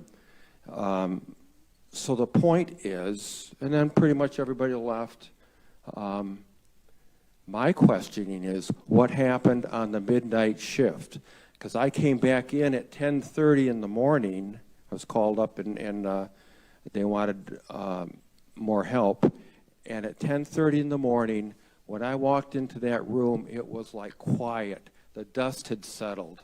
It was just kind of a quiet, silent room that was just maybe waking up, but it was still pretty quiet and sleepy in there. So how is it that if they brought in 40,000 votes at 4 o'clock, that they would get all of them done by 10:30? It just doesn't, something about that doesn't make sense to me, and I don't trust that this election was fair and on the up and up. And what are you guys going to do about it? I know you can hear it all, but if we're not going to take action on a definite fraud to the system, if you're just going to kick it down the road and worry about it tomorrow, and maybe this is something that we can correct the next time around, you've missed an opportunity to stop what's going on. I believe. Thank you, sir. I believe there was fraud in this election. Thank you. Mr. Clixby, any questions from members? Senator Santana. Thank you, Chairman, and thank you for your testimony. I just got one question. Did you trust Sure. the election back in 2016 when Trump won and Hillary Clinton lost Detroit by 10,000 votes? What was the? Did I what the election? Did you trust the outcome of the election in 2016 when Hillary Clinton lost Detroit by 10,000 votes? Not particularly, because if I remember right, Detroit was, it took them weeks to verify the election, and I just know that it didn't look, Detroit did not look good in the public eye for just being organized, and there was just a lot of funny business going on then too. So no, I didn't particularly trust it then. Okay. Thank you, Senator. Thank you, Mr. Clixby. Next, we have Linda Sawyer, followed by Holly Spalding, and then Kurt Hauser. Hello, greetings. Hello, My name welcome is to the Linda Senate Oversight Sawyer. Committee. Hi. And I volunteered as a poll challenger. I am also a registered nurse, and I'll tell you why I'm going to throw that one in. I am from Detroit. I'm from District 6. We have some thick skins where I'm from. And I volunteered the night of the election. So I was the 10 at night to the 5 a.m. or 6 a.m. shift. Definitely a hostile environment when I walked in. I did not expect to see what I saw. And part of the hostility was definitely COVID. They used that as an excuse from the minute we walked in. And it was also an excuse to throw people out. You could have had your mask below your nose, and it was an excuse to throw you out. And the reason I put that in as a nurse is we all know that COVID is spread by droplet. The reason we wear our masks is so that we don't sneeze on people. We know that a sneeze or a cough can spread 6 feet. So we wear a mask so that we don't spread it. So if it's below your nose, it doesn't matter if you're breathing. They use that as an excuse to throw people out. And the whole irony of it is you had to stay 6 feet away from people so that we were forced not to see the ballots. But at the end of the day, when it was time to go home, they had us leave at the end of the room, and it was by escalator. So if you can imagine just a herd of cattle going up the escalator on the way out, that was okay. You could all smash in like a herd of cattle on the way out, and it was fine. So if you were trying to keep people safe, it did not matter at the end of the day. But as you were watching ballots, it made a difference. They kept us away from the ballots on purpose. They used COVID to throw us out. And at the end of the day, didn't matter. You could all smash in and leave the building okay. It was fine. So they used COVID as an excuse. And as a nurse, I found that despicable, totally despicable. They used it to keep me from my monitor, told me I had to stay 6 feet away, but yet the supervisor stood between me and the monitor. So I'm going to flash forward to 2 o'clock in the morning. At midnight, Trump was ahead 10%, which was an unusually high amount. To about 2 o'clock in the morning, my monitor went down. It totally rebooted. So unless you can tell me there wasn't a data dump, there wasn't a data breach, I don't believe that the numbers were true, because when I went home and woke up, all of a sudden Biden was ahead. We had processed 120,000 votes by midnight out of the 170,000 absentee ballots we were expecting. So I assumed we were missing about 50,000, and all of a sudden Biden was now missing. And Sidney Powell did discuss something about this in Rudy Giuliani's press conference, and I do believe I did witness that. And the voting had stopped in the middle of the night. So unless you were one of the few processing tables, you would not have seen this rebooting of the laptops. Thank you. Does anyone have any questions for Ms. Sawyer? Senator Tice. Sorry, there's a theme here. So when you were watching people get thrown out, did you know whether or not they were Republican or Democrat as they were getting booted out? It depends if they clapped or not. Anytime they clapped, you knew that was a Republican. And I had never heard of anyone that wasn't a Republican getting thrown out. That was my next question. So you're not aware of anybody that didn't have Republican credentials getting... No, but you could tell us. Our credentials were huge. Any other person just said election challenger in a very small tag, and we had bright yellow wristbands on. So you could tell who we were. We had obstructors too. So I've got more in my affidavit. I just didn't want to be redundant. So I did see election irregularities at my particular table, including non-processing of ballots. There was a certain process that the table went around. So I saw ballots not being processed, just taken out and put back in and stacked up. So they weren't even sent to the tabulator to be processed. This could have been hundreds of ballots. This could have been from a Trump precinct.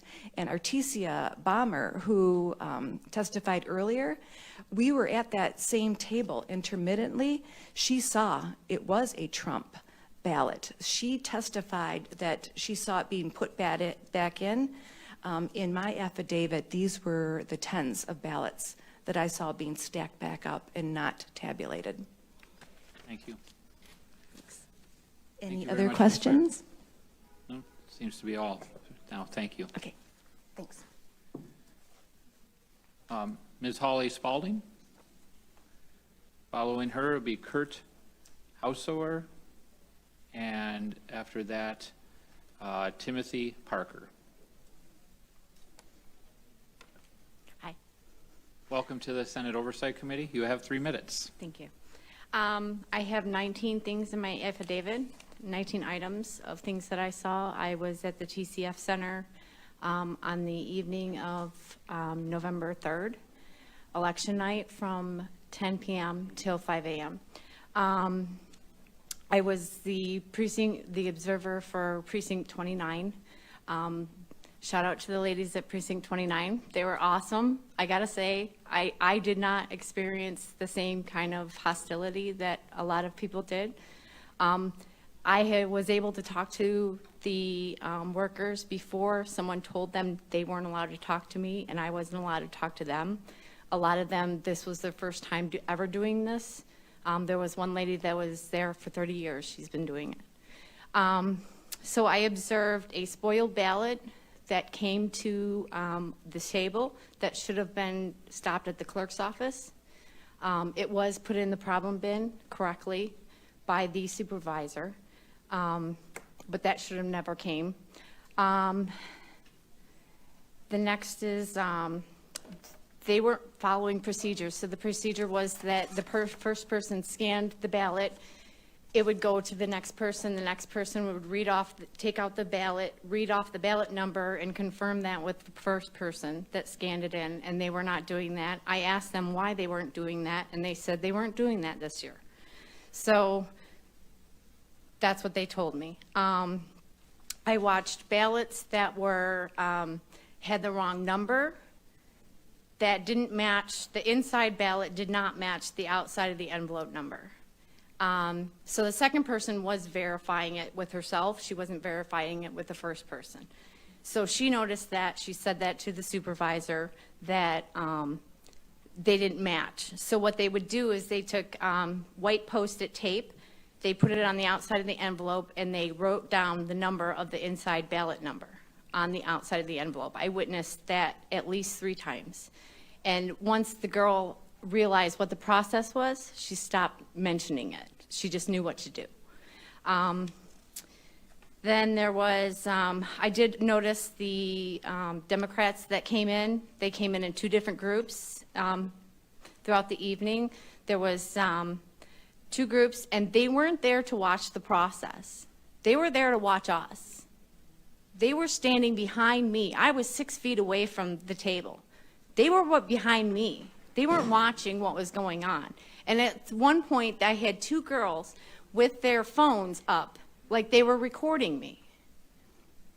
I offered them my notes. I said, this is what I've observed. This is what they're doing. They're doing everything, you know, they're catching these things. There were also, I observed torn, stained, any ballots that needed to be duplicated. They were not duplicated. The supervisor asked her supervisor, which is the people with the embroidered shirts, she asked them what they should do. And that supervisor told her to run them through the tabulator and only duplicate them if it was rejected. So anything that had a smudge, a stain, a tear, and I did witness a few of them. At some point, they stopped telling the supervisor that there was an issue with a ballot because they knew they were going to run it through anyway. Didn't matter. Thank you. So earlier in your testimony, you mentioned running the ballots through the machine and then tearing the numbers off. Were they tabulating them first and then removing the number? No. So the first person would scan it into the e-poll book. And then he would give it to the second person. The second person was supposed to take out the ballot because the first person never saw the ballot. Right. I'm sorry. I misunderstood. That's when you said scanned the ballot in. I assumed you were talking about putting it in the tabulator. I understand now what you're referencing. Thank you. Any other questions from members? Okay, thank you very much for Thank your you. testimony.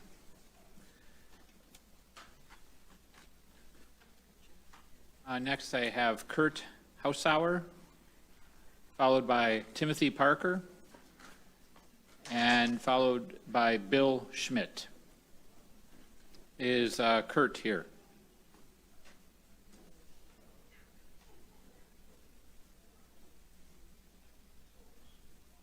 Kurt? Is Timothy here? Timothy Parker? Timothy Parker? And I'm putting these back into the pile, so I mean, if they miss their time now, they'll get another chance. Bill Schmidt. Is Bill Schmidt here?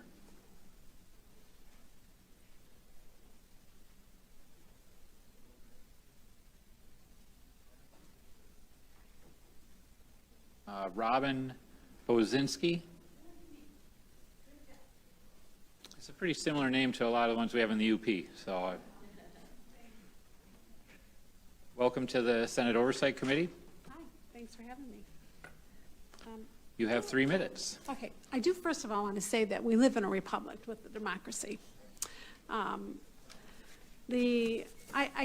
already gave you my written testimony as yes. well as my affidavit. Yes. So what I'm going to tell you just a couple things that are in my sworn statement is I was a challenger down at TCF, and I did experience a lot of things of what people are saying. There was intimidation. There was the cock blocking of us being able to see the actual process where they wanted us to stand at the corner monitor. And the one most egregious thing that I noticed was it alerted me that the table person who was in charge of our table had told seat number 5 to hang on to 9 ballots because they needed to bring them back to change some numbers on them. So I'm like, oh, wait, red flag in my head. So I thought, well, I need to go over by the scanner and see what they're doing over there. And I did. And after a little bit, and I was harassed about my mask because I could only wear it up to my nose because I need to be able to breathe. And I had ADA. And anyway, so what I had witnessed was this gentleman scanning the envelope. He raised it up, calling for the table person in charge of our table to come. And he says, what am I supposed to do with this when the ballot number does not match in the book? And he said, well, we're just going to change it. And I said, you cannot change that. You cannot go in the poll book and change it. We need to challenge this. Well, when I did that, summing everything up, I was pulled aside about my mask. The woman and I had agreed that if you get me a shield, I will wear a shield with my mask. I'm good, you know. And I thought that was settled. And while she was talking to me, I could hear the gentleman tell the scanner guy, just scan them and run them through. It's not our job to double check the numbers like this. 1 minute. So that was the most egregious thing that I had experienced. You'll see the rest of my thing.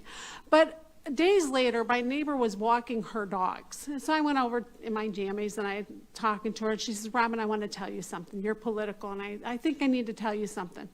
So what she had told me was she works at the local nursing home. And she had gone back to work after being off all summer. And one of the RNs had told her that the activities director held a activity in the building with the seniors. And it was a mock election. It was a mock election with real ballots, and that the staff workers were helping the seniors fill these ballots out, to the point that one gentleman was writing his name as Quincy, but that wasn't his name because he had Alzheimer's. So the worker actually crossed his name out and wrote on his thing and was told that the ballots were, in fact, mailed out. So that's a point that I think nobody knows about or has heard about. I've asked them to come and testify, but they said that they're worried about their jobs. And we'll need if that issue is going to be looked into, we'll need something, your testimony would constitute hearsay. I actually have So- my stuff in writing, and I've given you all and I've given the facility's name, address, and all that information to Okay, you. thank you. Any other members have questions? I do want to remind you, though, that your job is to thoroughly, whether you're Democrat or Republican, we have an ethical, moral, civic duty to make sure that this election is truly an legal process.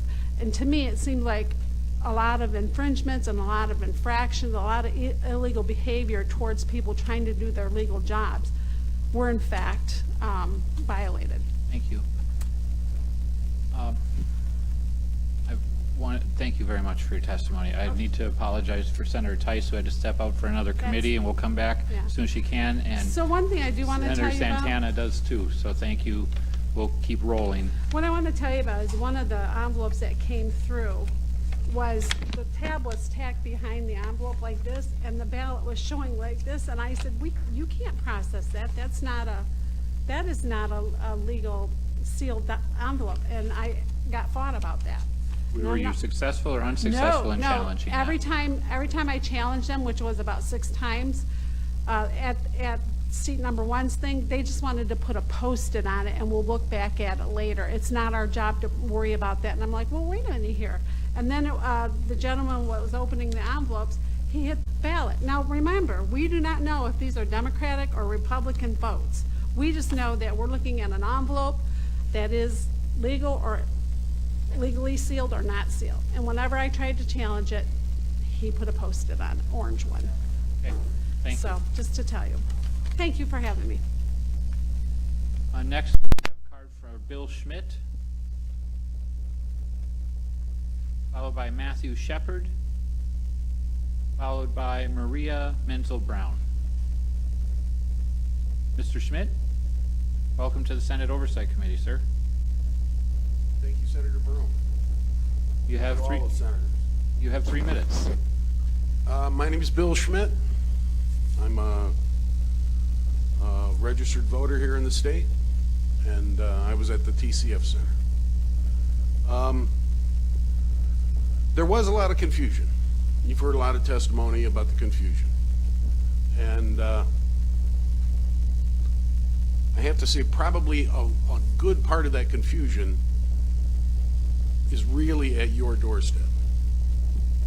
And by that being leading up to this election, we knew that there were going to be problems. And Ruth Johnson begged you guys to give the county clerks, city clerks, more time. You didn't. That's a huge chunk of this. Because anytime when there is confusion, there's always doubt. And that's what we're facing now. Likewise, there was a lot of ignorance in the room. Ignorance as to what constitutes a legitimate ballot.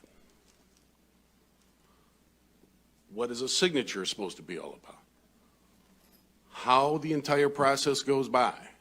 If you're predisposed to see fraud, you will see fraud in just simple mistakes. Mary Smith and Fred Jackson live at the same address. They fill out their ballots, they put them in separate envelopes, the incorrect envelopes. So you have the mismatched ballot with the number, and all this is readily explainable. Unless you want to see fraud, then these are illegal ballots. So part of this problem is just human error. Part of the problem is the folks just didn't have enough time. Part of the problem is a scourge pandemic. From 1 minute. From my point of view, I saw a lot of poll workers work really hard. And I think there were some hard feelings on part of many of the challengers. There was a lot of sharp elbows, and people's got their feelings hurt. And I think that's what we're seeing here today. Hurt feelings. That's it. Thank you, sir. Do you were in the room, I believe, a little while ago when we had a gentleman testify about how he was a poll worker and had received training, and in that training, there was some instructions on making it difficult for poll challengers. Were you in the room for that part of the testimony? I was over in the, in another room? Yeah. Could you hear it, or? yeah, I did. Okay, so in his testimony, he said, there was these instructions during the training, there was a lawsuit, there was instructions to the Secretary of State to not do those things, and yet that message didn't seem to be delivered. Would you agree with that as being part of the confusion? I would say that again gets back to the fact that this was a rush process. Mm-hmm. Right. Which again gets back to the, how much time did you guys allow the clerks to do their job? Okay. Right? So, I mean, there's always a reason for a problem. So were you a poll challenger, a watcher, a worker? I don't remember, I'm sorry. I'm a lifelong Republican Okay, until this election. okay. But did you have I just wondered if you had a title. You said you were at TCF. I was an election challenger, yeah. A challenger, okay. Yeah. So, yeah, what I saw was, it was disturbing. And I could see how people could be, you go in a very large room. It's really hot. I had a little thermometer with me to check my temperature through the course of the day. It was 85 degrees in there. It was really warm. There were too many people. People are shouting. People are yelling. There's the sharp elbows thing.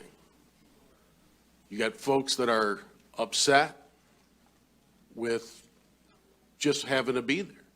And because they're untrained, and there's that ignorance factor, right? Ignorance isn't the same as stupidity. It's just not knowing something. There's many things that you're ignorant about, probably heart surgery, right? How to fix a carburetor, brake lining, right? There's 1,000 and million things that we're just simply ignorant about. And there was a large Facebook and other social media, come on down, we need you. So you got a lot of people who are just completely untrained, had never done it before, and they're told, look out for fraud.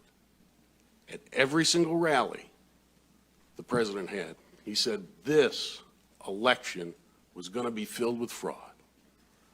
Tweets galore, same thing. This election is a fraud. Sir, were you working during the shift when the ballots came in late in the morning? I arrived at 5:55 on, it's the 4th, the day after the election. 5:55 in the morning. And then I left at 10 o'clock at night. Okay. Was that Wednesday? So according to past testimony, that was the time of the most tension, is when you were there then? I was there all day. I was there for 16 hours. I was working another poll site on election day. Okay. So my day was, election day was busy. And then, so. Senator McDonald, did you have a question? No? Senator Irwin? No? Thank you very much for your testimony, sir. Appreciate Thanks for your having time. me. Thanks for doing this. Next, I have Matthew Shepard, followed by Maria Menzel-Brown, and then Polly McNichol. Mr. Shepard? Good afternoon. Welcome to the Senate Close Oversight to this Committee. good afternoon evening. Not yet. A constituent of yours from Schoolcraft County ran for county sheriff up there, and he witnessed some issues of concern regarding the county clerk not allowing individuals to question polling and what have you. That testimony has been submitted to your clerk. I also submitted my testimony of my area, and I'll read it out just real quick. Election integrity is the utmost importance to preserving our freedom through what was written by our nation's framers in the Foundation of Liberty through one of the greatest documents ever written, the U.S. Constitution. On Monday, November 23rd, 2020, I attended a Stop the Steal U.S. rally in Lansing, Michigan. Liberals expect us to respect the vote, as one of their signs said, as certified by corrupt government officials.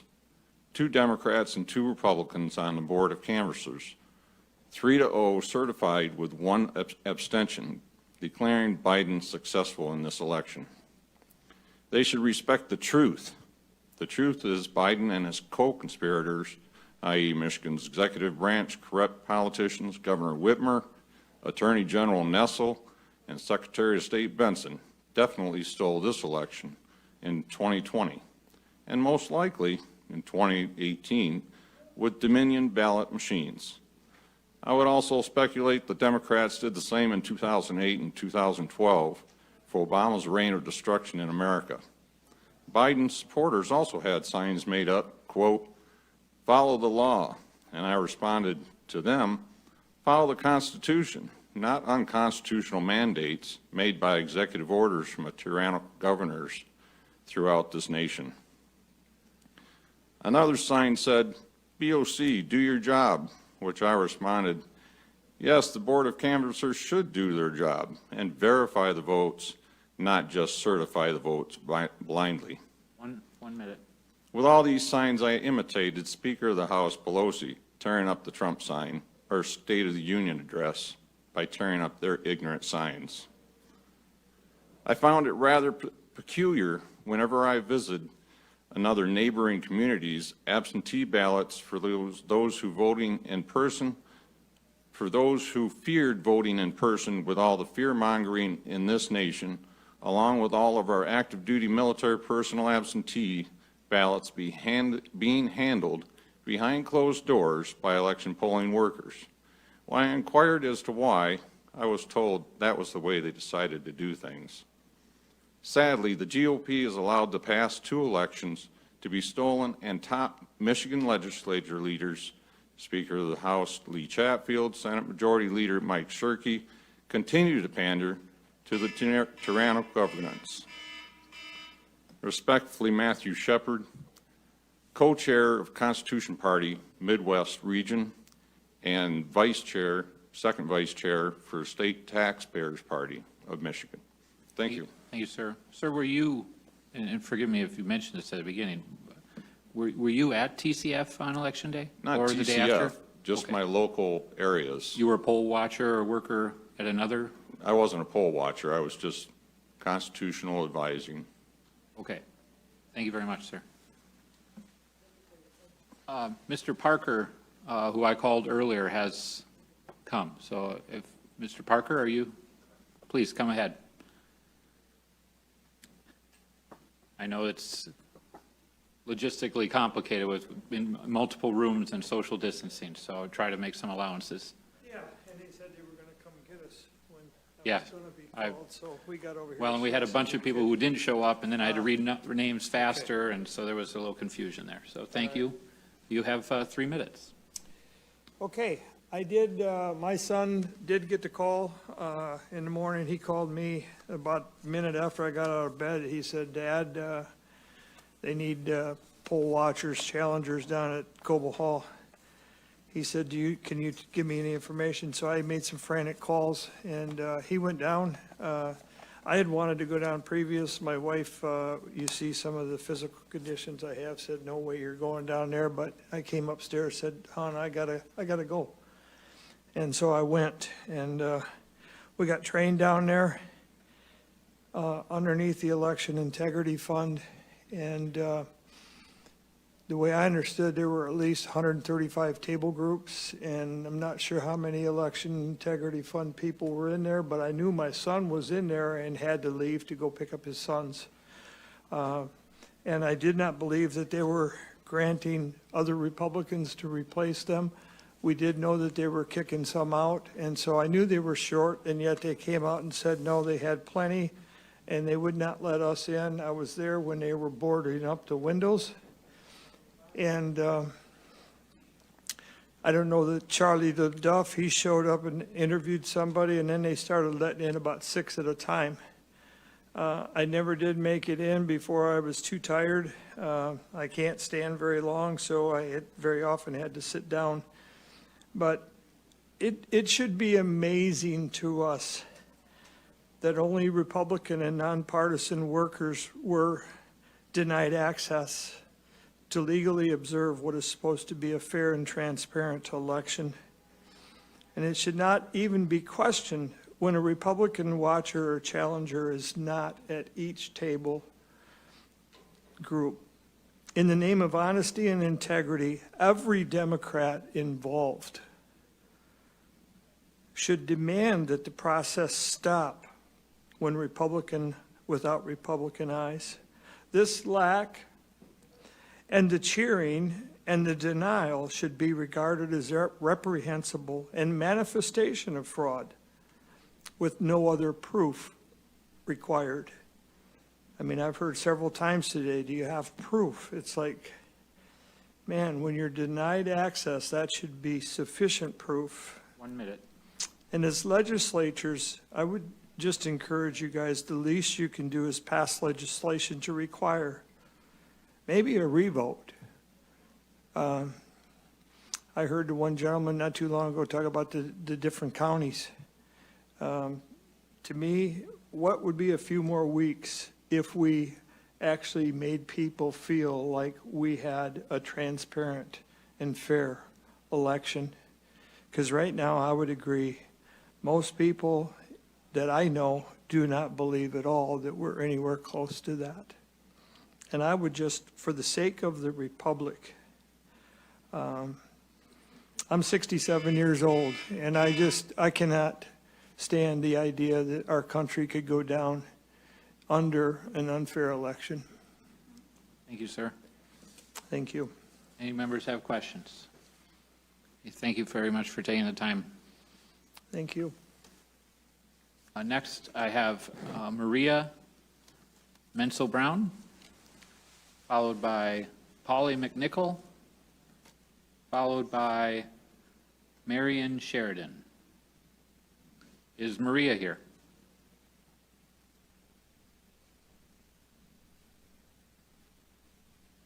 Maria, not in the room. Is she coming? Okay, we'll set that aside for now. Is Polly McNichol here? Welcome. After Polly, it would be Marion Sheridan, followed by Patty Kamegata. Oh, she wrote here that she was not at TCF, so put that one aside. Then it would be Joe Farkas. So Polly McNichol, welcome. Thank you. You have 3 minutes. I was at TCF Center as a poll challenger, kind of the belly of the beast. Real quick, it's a longer story than this, but what I watched, one of the incidents, Mrs. C, it was written on her shirt, brought down a box of ballots. Since they're in stacks of 50, I could estimate it was about 500 ballots. Gave this box of ballots to 3 ladies sitting at a table just off the platform. Excuse me, I'm nervous. One of the ladies, the far left one, tried to get our attention. She ended up giving us notes that were stuck on all these ballots, the sticky notes. She ended up giving us 4 of these notes. They read, received November 4th, enter as November 2nd. These 3 ladies were entering these ballots in to the verified voter system. She also got my attention, turned around, tried to get me to see her laptop monitor, which I leaned in and saw, and she wanted me to see the signature.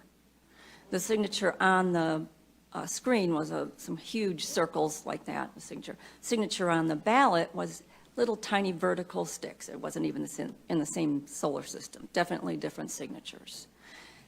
And this one lady that was trying to help us ended up being Jesse Jacobs, the whistleblower. Onto the tabulators, I witnessed multiple times stacks of 50 ballots being put through the tabulators multiple times. If they'd have been cleared, we would have no way of knowing, because the supervisors for the tabulators made sure that the metal boxes they put the finished ballots in were so far behind the tabulators and made us stand behind those boxes. We were at least 12 feet from them and wouldn't allow us to get any closer to them. About signing in and signing out, they had us sign in, not out, and said that we had plenty of us in there. Wednesday night, there were 10 of us in the room. I mean, us as Republican poll challengers, sorry. Yet, when I left, there were still people in the lobby that were being barred from coming in.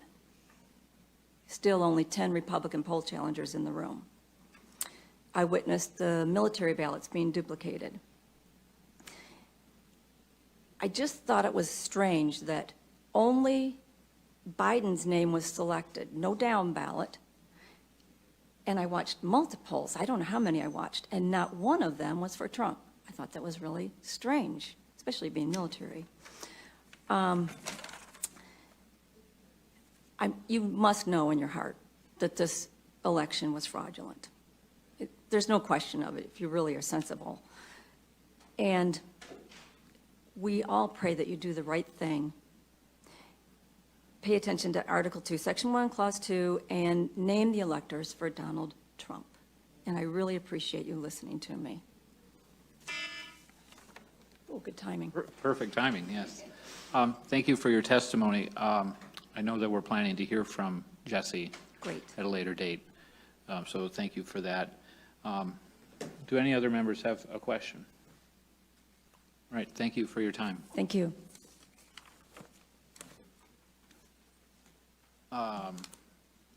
Did Maria come into the room by any chance? No, okay, well, we'll call on her later then, again. Oh, this one here says that she's unable to be here, but she's attached the affidavit, so. That brings us to Joe Farkas. Joe Farkas, followed by Terry Begas, followed by Vicky Collar.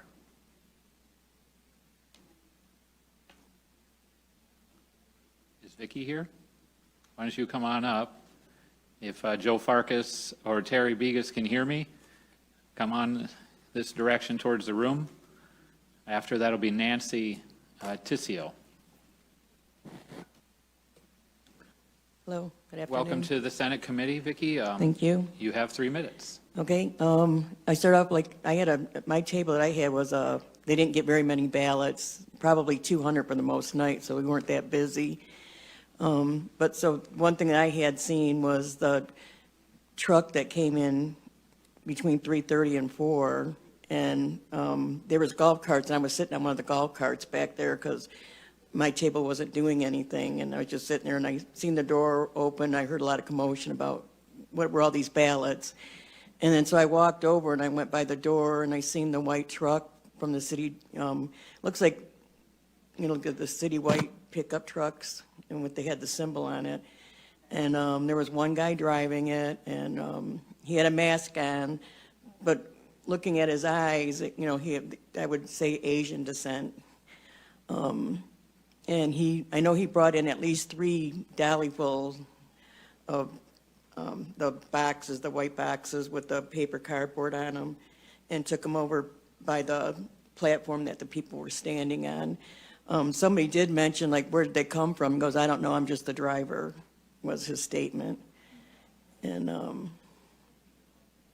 that's basically, you know, I don't know where the ballots came from, but I know it was after 3 o'clock in the morning that they came. And there was quite a few of them, and there was quite a few people that seen it come in. And they looked just like the ballot boxes that were brought to the tables. And you could see the yellow envelopes of the voter bag, you know, that were in there.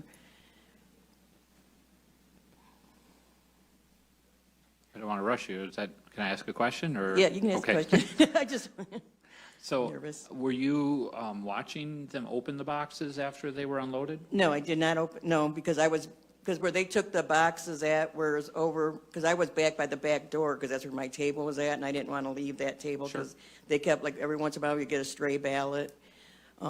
So I had watched him take them over by the table, and I know I counted at least 3 trips, but I don't know if he made any more, because then I went back to watching my table. All right. Does any other member have any questions? Okay, thank you so much for taking the time to come in. All right, thank you. Joe Farkas. Is Joe here? Terry Vegas. Is Terry here? And just in case I'm mispronouncing that last name, she's from Plymouth, so Terry from Plymouth. Nancy Tissio? Is that you? All right, great. After Nancy, I have John McGrath and Donna Ross. Welcome to the Senate Committee. You have 3 minutes. Okay, I'm from Macomb County, and I was a ballot challenger on Monday the 2nd at TCF, and on Tuesday, the election day, I wanted to work at the polls because I heard, things about the polls. So on Tuesday... Can I interrupt you for just a second? Yeah. Can you talk a little louder for the sure. microphone? I'll That'd be get great. closer. Thank you. So Monday I worked at TCF, and I watched them, on Monday they were taking the ballots out of the outer envelope. And it went pretty smooth, I have to admit. There were a couple of things that concerned me, and I, addressed them. One was 80% of the ballots that were at my table 93 were closed with packaging tape. And I thought that was odd.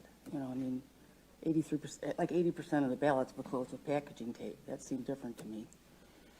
Another thing that I thought was like horrible is whoever like marked the outside, the ballot number on the outside of the outer envelope, they wrote it in like a light green crayon. And so you couldn't, 6 feet away, you couldn't see if that ballot number matched the ballot number that was marked on the outside of the envelope. And then, what I thought was odd was the people that were just taking the ballot out of, they were taking the ballot out of the inner sleeve, these two ladies, and they were turning it around so that the number would be on top. They'd take it out, they'd open it up, they'd look at it, fold it back up, put it in to make sure the number was on the top. But they had ink pens, and I thought, why did they have ink pens by where they're at? So I kind of brought a lawyer over, and we thought, why do you need an ink pen by where they were at? All their job was to turn the ballot over.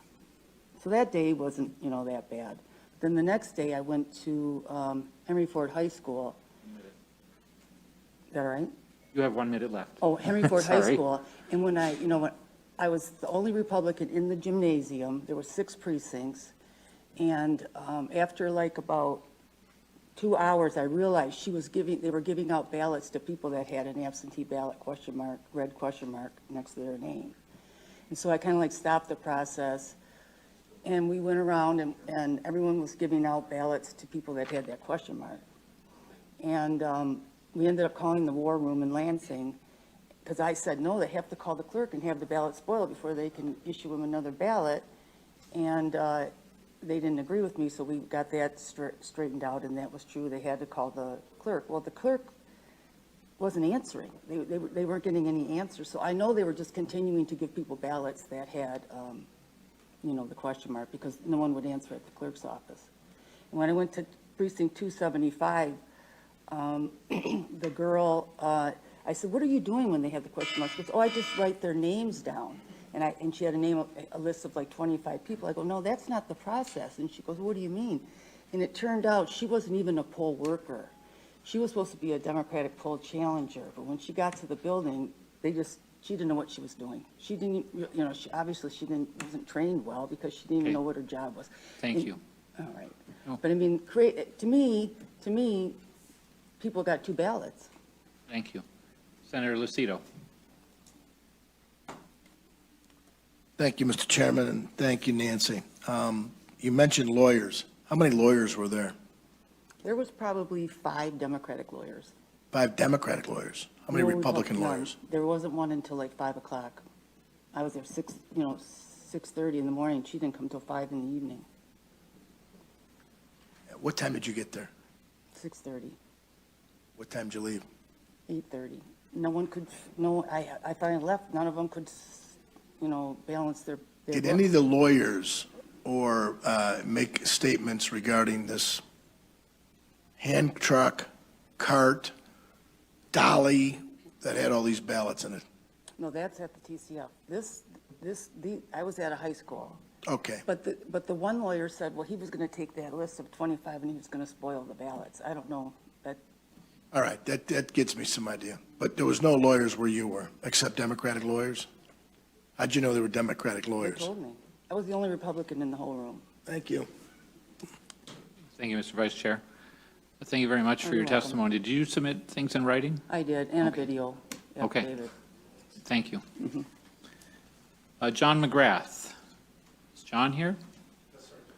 And after John, Donna Ross, followed by Eugene Greenstein. Welcome to the Senate Oversight Committee, Mr. Thank you, McGrath. sir. You have 3 minutes. Thank you. Okay, thank you, Chairman McBroom and committee members. My name is John McGrath. I'm a registered voter here in Michigan. On Wednesday, November 4th, I learned that tens of thousands of ballots had arrived at TCF Center from Wayne County, which was after the election deadline of 8 p.m. on Tuesday, November 3rd. Surprised and concerned that so many ballots appeared after the election deadline, I felt compelled to drive to TCF Center to volunteer as a nonpartisan election challenger. I witnessed ballot after ballot being counted for unlisted voters. Unlisted voters are ballots not registered in either the electronic nor the supplemental paper-based absentee voter poll book. The unlisted voters had no dates of birth, in contrast to the registered voters.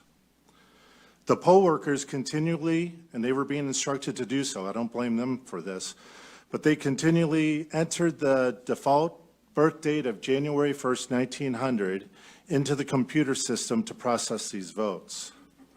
Since working at the TCF Center, I have read where some leaders of the Michigan legislature indicate that they have not been made aware of any information that would change the outcome of the election.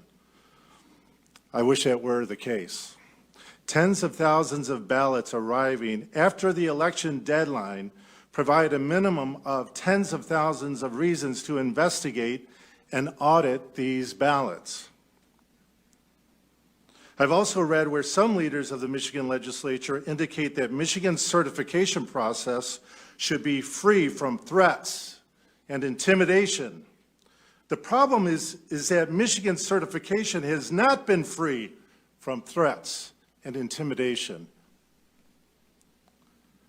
I refer this committee, I refer the people's representatives in Michigan to the affidavit submitted by Ms. Monica Palmer, chairperson of the Wayne County Board of Canvassers, and by Mr. William Hartman, 1 minute. member of the Board of Canvassers of Wayne County. And finally, if you read their affidavits, that is for Ms. Palmer and Mr. Hartman, it is clear that they did not certify Wayne County's results. And since they did not certify Wayne County's results, how can the Board of State Canvassers certify any results? It's a mess. It's a mess for the Michigan legislature. But it's time for the Michigan legislature to step up and step in, and because at this point, I don't see how you can send any electors to the Electoral College. Thank you. Thank you, Mr. McGrath. Do any members have questions? Thank you for your time today, sir. Thank you, Chairman. You turn in written testimony? I will. Thank you. You want me to bring it to you right now? If you have it available, that is Yes, I very will. convenient. Okay. Next, I've been informed that Ms. Terry Begas is now here. Please come forward. After Terry, I have Donna Ross, followed by Eugene Greenstein, and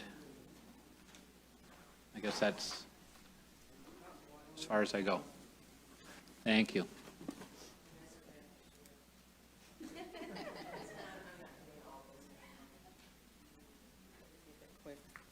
Welcome to the committee. Hi. You have 3 minutes. Okay. After hearing how the method of voting that we were going to be doing this year, I decided to try to make a difference and volunteer I wanted to work at Cobo initially. And so I became certified as an independent poll challenger. And we take it seriously, and we went to this one woman's house to do a mock poll challenging, a mock, election voting process stuff, and learn as much as we could. And it was helpful, and when I was there, I witnessed a video of the workers, the poll workers from Detroit, Wayne County, and it was sickening how they were training them that we were the enemy, we were to be the enemy, they were to block the votes, or not block the votes, but block the view of what was going on, to keep us 6 feet away, taught to intimidate us. It was disgusting. I'm not sure if it was on YouTube or what it was, but it was sickening. That's not what we were taught. We weren't taught anything like that. We had rules to follow. We had regulations to follow. We had to wear lanyard around our neck to identify that we were a poll challenger. I was with an independent company, so it said poll challenger. So they knew who we were. But anyhow, I got cold feet and decided, because of what I saw on the training video, I anticipated problems at Cobo, and I was apprehensive. So I chose Dearborn for 2 days. I did Monday and Tuesday at Dearborn. They asked me Tuesday night if I got a call. They needed help at Cobo Wednesday. I was beat. I had worked long hours both days, and I said no. However, Wednesday morning, I got a call to action. 1 minute. Pardon me? Yeah. Got a call to action Wednesday morning that they needed help. They were understaffed there, and about the treatment that was going on is what I have heard said today, is what I heard what was going on. And I said, BS, I'm going. So a friend of mine and I got in the car and we came down. When we came down to Cobo, we drove down, we went in, we walked in with a lawyer and some other people. There was no security guard. We parked on the roof of Cobo, and there was no security guard when we walked in. The other gal that went with me was being trained in the hallway. I was already certified, so I wanted to go back to the car to get my phone off the seat. So I went back up to the roof where I came in the door, and there was a security guard now there. Uh-oh. Do you want me to leave you hanging? Well, you've written it down. Can I finish it? Can I finish my sentence? If you can finish in 15 Okay, so there seconds was or a so. security guard there, and I had to have other people get my phone for me because I couldn't leave the building. What I didn't get was, there were 3 people that they said if us 3 people leave, there was a crowd of people that they couldn't get in that were volunteers. And they said, if we're leaving, there's 3 of us leaving, can 3 come in? He said, nope, and it was all supposedly due to COVID and overcrowding. Come on, we know how big TCF is. No, I don't buy that. Thank you. But anyhow, I was there when they boarded up the windows so we couldn't see in, and I missed going into the counting room just by a hair. They had called in some independent poll challengers, and I turned around, anyhow, they swooped them in there, and then there was nothing for hours. We went upstairs and there was nothing, no more people going in, but there was media going in, there were attorneys going in, but no poll challengers, no, Thank you for the detailed account in your thing that you passed out to us. No, that's it, because I wasn't, like I said, I wasn't in the counting. I said thank you for it. Oh, I'm sorry. Okay, I Thank you. thought you were asking for more. No. Okay, I should know. The Do any buzzer members went have a off. question for Terry? No? Thank you so much, ma'am. Thank All you right, for coming. thank you. Next, I have Donna Ross. After Donna, Eugene Greenstein, followed by Sylvia Halpert. Welcome to the Senate committee, ma'am. You have 3 minutes. Thank you, Senator. My name is Ronna Ross. I have spent my life saying, oh, no, it's Ronna like Donna, but, not Rhoda, not Rhonda, not If it's any Rhoda. consolation to all of you today, my handwriting's not that great either. So, but I have a 2-letter name, so I get away with it. But please go ahead, Ronna. Thank you, Senator. You have 3 minutes starting now. Okay. I want to demonstrate to you just how official the harassment was at TCF on November 4th. I got there at 1 p.m., having been told, we need Republican poll challengers. And I went running down, and I had been certified as such, but we couldn't get in. And so an hour or two later, I thought, well, maybe I'll try, I'll be an independent poll watcher. So I switched lanyards, and now I'm independent. And eventually I was able to get in, but not until 4 p.m. And I had gotten there at 1. When all these pizza boxes went up so we couldn't go in, there was just a mob of people waiting to be poll watchers. And a man came out and had a very big presence and very big man, and he said, please, I need room, everybody back. I'm the lawyer for the city of Detroit. So it's like, okay, and I have something to say. So he then introduced a man who told us that he was in charge of the poll watchers, monitoring them. And people say, well, and he said, and there are, every single Republican challenger is here. I was like, no, they're not. They're not at all. And he said, well, there are 130 whatever signed in, and none signed out. And people next to me protested. I went out for lunch. Nobody said sign out. And he said, well, people chose not to sign out. I'm telling you that there was no signage. There was no signage for sign out. Big sign for sign in. Turns out you were supposed to sign out at the same place, but there was no signage. And the exit was 50 feet away. So when you wanted to leave, your direction was away from the sign out. So just wanted you to know that. Thank you.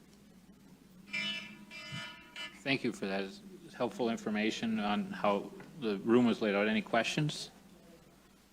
No? Thank you. Next, Eugene Greenstein. After Mr. Greenstein, I have Sylvia Halpert and Dr. Linda Lee Tarver. Thank you very much, Senators. I wasn't planning on speaking today, but since no one really said what I wanted to say, and I did file an affidavit with the Republican lawyers, so I have no idea whether that comes to you guys or not. Well, you have your 3 minutes, so go Okay, ahead. thank you. My name is Eugene Greenstein. I'm from Farmington Hills. I was a poll chairman in Detroit on Tuesday, November the 3rd, and a GOP challenger on Wednesday at TCF, answering an emergency request for challengers. And my basic comment is there needs to be a forensic audit. Why do I think so? I observed that envelopes, which were scanned in some cases, would have a different ballot number than was on the envelope. I was at board 55 in TCF. The ballot number, though, was in the poll book, as was the number on the envelope. The situation would result in a challenge ballot. the situation should result in a provisional ballot, because no one knows who voted for anything, because they didn't match, excuse me. And other situations which I just couldn't follow would be processed through also where there was this mismatch. And so my question is, how can there be how is it that there's this lack of integrity between the envelope and the ballot, which results in a counted ballot, when on Tuesday, I knew who voted at the polls? This absentee ballot process is a total disaster in terms of accountability, opportunity for fraud, et cetera. And good people can want to do good things, and bad people can want to do bad things. And I think we've seen a lot of problems here because the voter and the ballot don't go together. And that's my comment. Thank you very much for listening. Well, thank you very much, Mr. Greenstein. Any questions from members? No. Thank you for coming. Appreciate it. Did you submit your testimony in writing, or? No. Oh, okay. And give me an email address. Yeah, we can do that, so thank you. The email that we've been using for this committee is Senate Oversight Chair at senate.michigan.gov. I know that's a little bit of a mouthful, so, but if I have a spare card somewhere, I'd write it down. The next up, we have Sylvia Halpert, followed by Dr. Linda Lee Tarver, followed by Marilyn Fine. Ms. Halpert? Yes, Welcome to the committee. Thank you. thank you. I am a registered voter in Oakland County, and I volunteered at the TCF Center in Detroit. Our family immigrated from Canada. I love this country. And what I saw down in the TCF Center made me very sad and disappointed. There seemed to be a concerted effort to let us know that we were not welcome, very unfriendly and at times hostile. At one point, I witnessed a challenger walk up to a lady to look at the ballot. She turned aggressively, brandishing a long metal letter opener to the gentleman, and in a threatening manner pointed the sharp object towards his chest and demanded that he move back, move back. He backed up, and she took a step forward towards him, still pointing the sharp object at his chest and repeating back up. She said it at least 4 times. Another time I was standing more than 6 feet away from a counting board table when a man forcefully demanded, "Get back, COVID, COVID, get back." It was impossible for us to see what he and anyone else was doing at the table. And clearly that was his goal. Several of us challengers watched quietly for over a long, long time for the military ballots.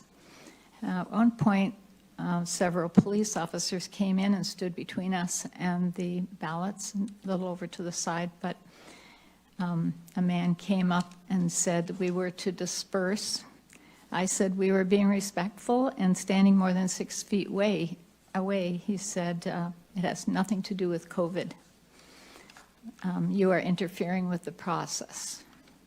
We were standing quietly doing nothing, but we spread out in the aisles like good little sheep. We couldn't see, of course, from there. I watched workers take hours sorting military ballots into containers labeled with corresponding precinct numbers. In all our time there, I never saw those ballots being taken and processed. It was a long, long lag time, and during that time, the people at the counting board sat idly doing nothing. And I was wondering, why are they taking so long to get these to the table so they can be processed? And it occurred to me maybe they were wanting us to leave. So after a long wait, about 4:30 or so, it was starting to get dark. We left the building. That night at about 10:30, I received a call from a gentleman whose number I had gotten while I was there. He said, "Are you still in the building?" And I said, "No, I'm getting ready to go to bed." And he said, "Well, we've been following a truck and it just entered the TCF building. Can you watch for it?" And I said, "Well, I'll call somebody And I did, and got one of the ladies who testified today and to look for it. When we came out, cardboard was being put up on the windows so that, to block the view from the group outside who wanted to come in, were refused admittance. When we exited the building, another large crowd was out front of the building complaining they were not allowed in and had been there for hours, some of them up on the roof, and there had been a man up there keeping them out. And we talked to some. I'm sorry, ma'am, I didn't give you TV. a 1 minute warning, so please go ahead and wrap No, up your comments. we just talked to a couple of newspapers and TV news and went on home. But that's only a small portion of what happened.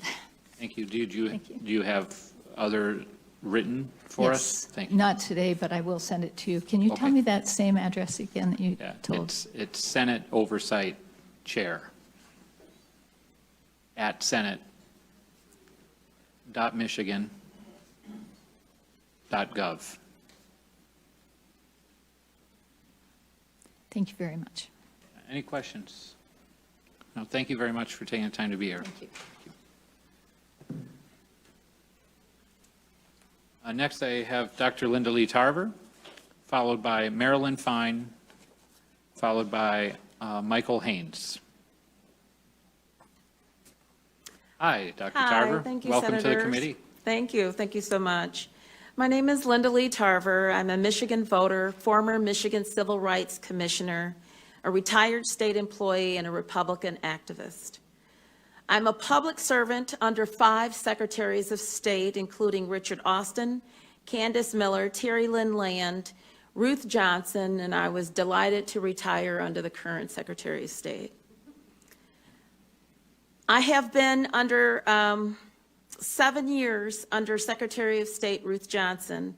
In that role, I was the Community Affairs Director and Election Integrity Liaison. I assisted in preparing cases for referral to Attorney General Bill Schuette to prosecute for voter fraud. Ballot harvesting in Detroit, Flint, and Pontiac has been going on for decades. It's a misdemeanor to give your ballot to anyone not allowed by law to receive it, and it's a felony to take that ballot. People have been prosecuted in Michigan over the years as a result. Ballot stuffing, ballot curing, and complete fraud in the issuance, handling, and processing of ballots has not been addressed, and no election after 2020 should be considered fair unless we get this right this year. The complete hate, disdain, and apathy for Republican poll challengers is but one way of how elections are stolen in Michigan. Before COVID-19, and I'm talking to the Democrat in the House, and in every election in the last 25 years, Republican poll challengers were removed by the police, especially in Pontiac. MCL 168.733 says, the election inspectors and other election officials on duty shall protect a challenger in the discharge of his or her duties. Shall protect is not an option. Shall protect. It is never done in the urban areas. Never, never, never in the urban areas. In the 34 years I've been working for the state of Michigan, and certainly not the 29 years I've been working at the Secretary of State. It also says in subsection 4, a person shall not threaten or intimidate a challenger while performing an activity allowed. You shall not threaten or intimidate. It is a misdemeanor for what they have done, these inspectors, to continue to intimidate and throw out Republican poll challengers. It has been going on too long. 71% of Detroit precincts, our largest city, cannot be recounted. As always expressed as minor clerical errors, these are not minor. There are touch points in the process for these ballots to be, and the accounting to be done, those ballots to be opened. In order for this fraud to be corrected, we need a complete audit. You need to have optics on it. This has always been done in communities of color. It needs to stop. Enforce the laws and ensure, bring in independent inspectors. And I'll be happy to answer any questions. Thank you, Dr. Tarver. Any members have a question? Senator Tice? Thank you, Dr. Tarver. I appreciate you coming, and I appreciate your testimony, also very compelling. Do you have, when you speak about an audit and a complete audit, what would you see as the appropriate type of audit? Would it be a forensic audit? Would it be a hand recount of ballots? What would you like to see done? 71% of Detroit cannot be recounted, which means that the boxes that the ballots are in cannot be opened. 71% is egregious, and it happens in these communities of color. So if you cannot recount it because of a, quote, clerical error, according to Secretary Benson, these are not clerical errors. These ballots are hidden in. You can hide them in there until you're able to open them. There are processes that have been allowed so that when you cannot balance your precinct, you can go to a counting board or a board to evaluate them. At that time, those errors are supposed to be fixed, and they can open up the ballots. The only way to open up the ballots right now to get your ideas on it is for you to do a complete forensic audit that needs to be done to open up those ballots. Because a recount is only going to get you 71% of the ticker tape that says these are the numbers, and there are bad ballots inside. You cannot look at the ballots if you do a recount. You need an audit in order to do a forensic audit to look at those ballots. Some absentee ballots that were coming in were not even folded. How do you have a pristine, flat ballot without being folded if it was an absentee ballot? And therein lies some of the problems. And once it goes into the machine multiple times, you cannot open up the case. If you put the wrong number on the seal, you can't open it up. If you put in, if it doesn't balance, you can't open it up.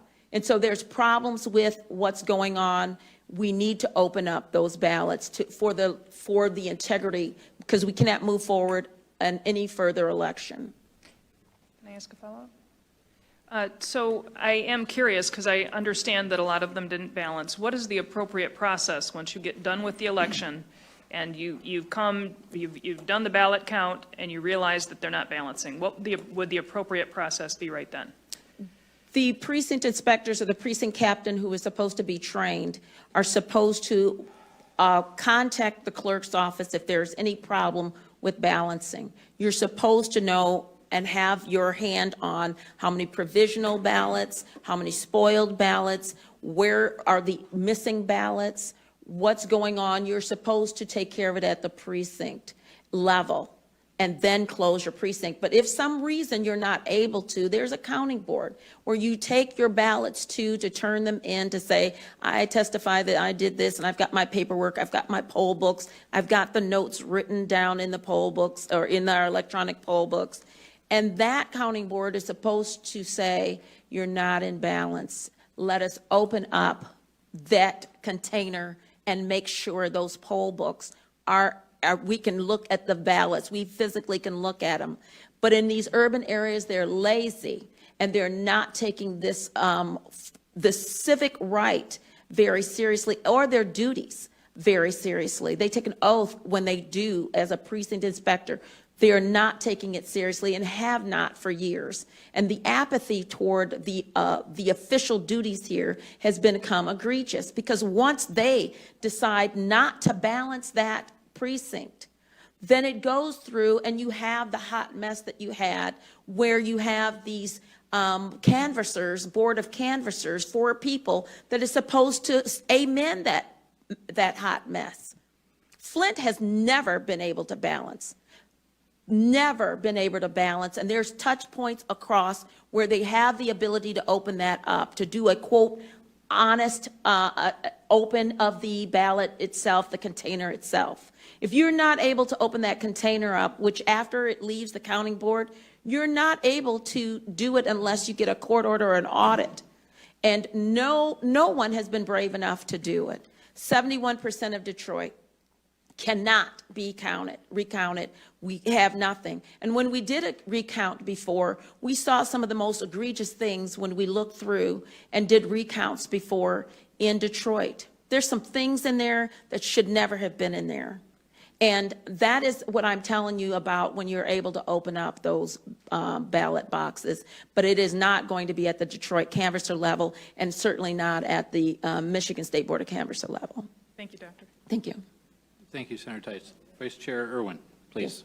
Thank you, Mr. Chair, and thank you for your testimony. Thank you. Just a couple of questions for you Sure. that I'm going to ask you based on the fact that you've been around for a while, you've been an activist, you've been where you work for the Secretary of State's office, so that's why I'm going to ask you these things. I think my first question is, are you aware that there are audits done on past elections, and in any of your official or unofficial capacities, did you ever have the opportunity or cause to review those audits that looked into things like, dead voters and all that kind of stuff Yes. that we've done in the past? Yes. Okay, and did you find that the answers to those questions were that, in fact, these were clerical errors in previous audits that have been done by the Legislative Auditor General and been before this committee in the recent years? So I've worked with Chris Thomas for years, and I've submitted some illegal stuff that I felt was illegal to them to investigate, and they were investigated. How they remedied it was not according to what I felt was necessary. There have been clerical errors, if you call it clerical.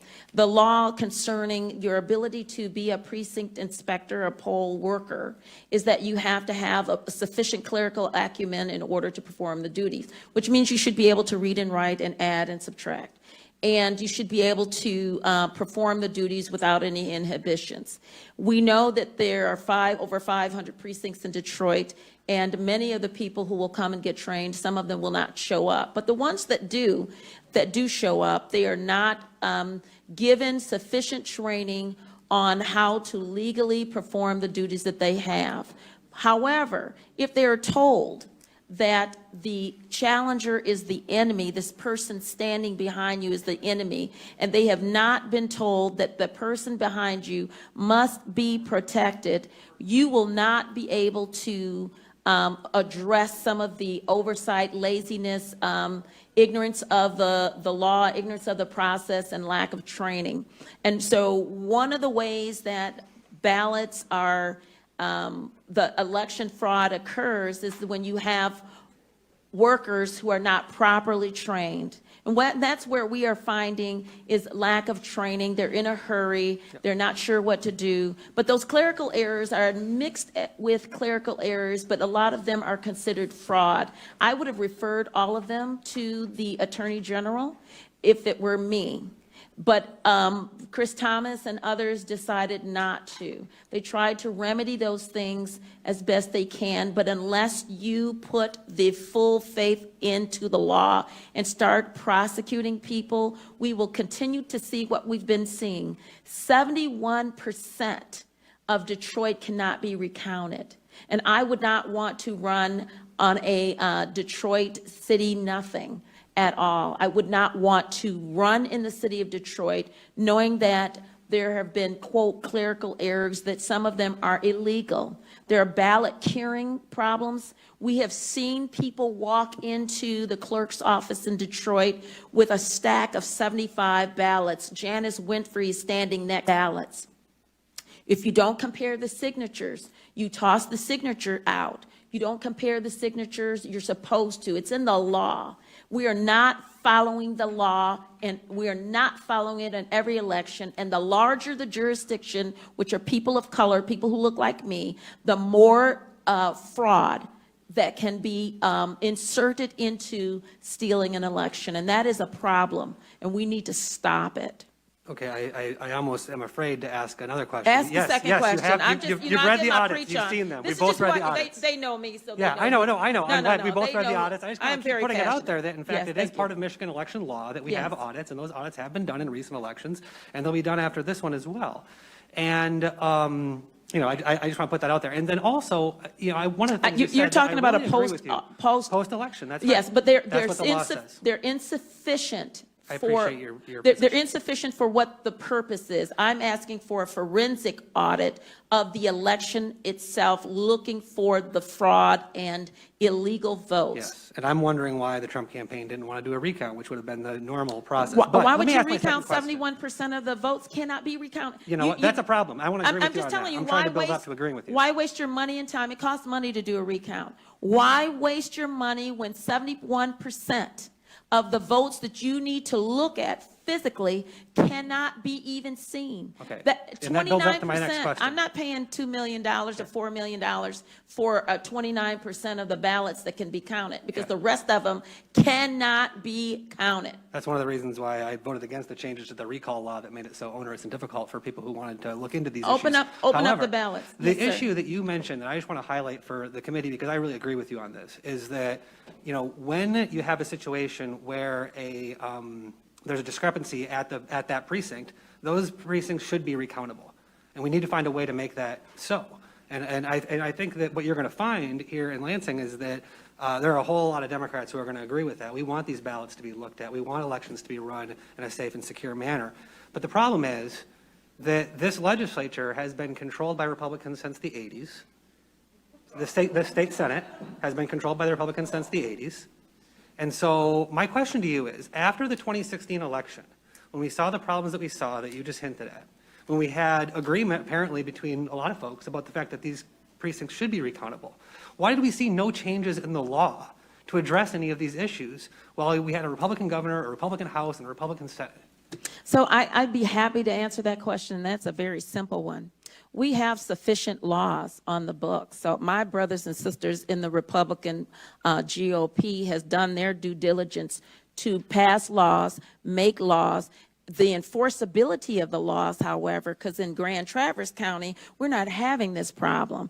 In certain counties, that Van Buren County, we're not having this hot mess problems that we have in Pontiac and in Flint and in Detroit. We don't have that. So if you want Republicans to pass more laws, why don't the Democrats in their cities enforce the doggone election laws so that we can have fair and just elections? Because I just gave you the law. It's a felony for me to give my friend, next door neighbor, my ballot. It's a misdemeanor for me to give it to them, and it's a felony for them to turn it in. A felony. It is not enforced. And we have situations in the inner cities and these Democrat-controlled areas, because that's what we're talking about. Democrat-controlled areas cannot seem to balance their elections.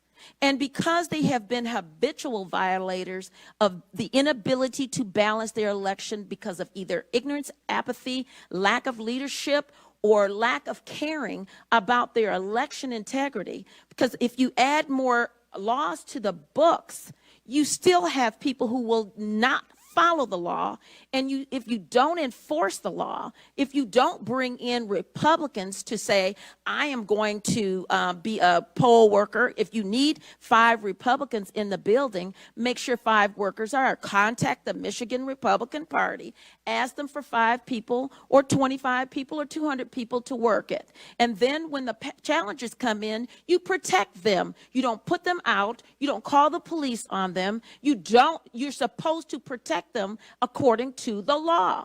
If you follow the law in the urban Democratic controlled areas, then we would not be here today. I certainly wouldn't be here. But in 25 years that I've been monitoring elections, working with the Secretary of State, the last 8 doing election integrity, it's been a hot mess in the same Democrat controlled areas. We don't need any more laws. We need to enforce the laws, and we need to open up the doggone ballot boxes.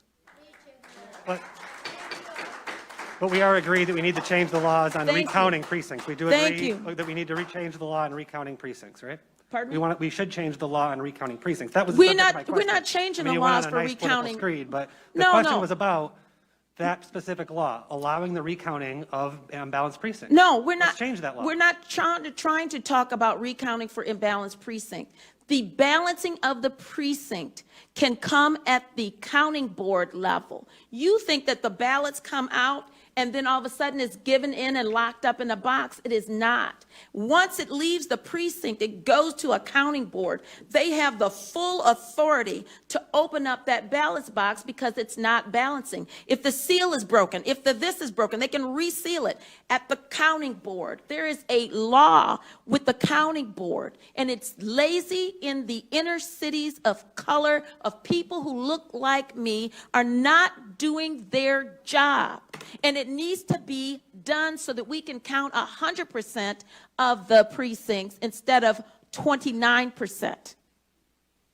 That's what needs to be done, is to make sure people are doing their job. You won't get that in an audit. What you will get in the current fake audits that we've been having and these fluff audits that we've had right now, you will get, well, these can't be recounted, so okay, so we can't do that.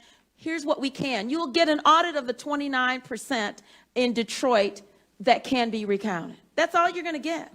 Because we need to see the 71% of the fraud that has been locked up and will be destroyed after so many years. That's what we need to see.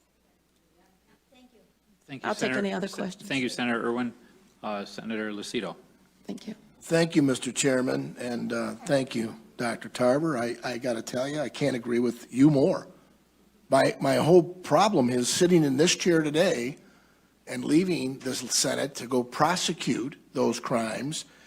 Why was it when the Secretary of State, which you were there how many years?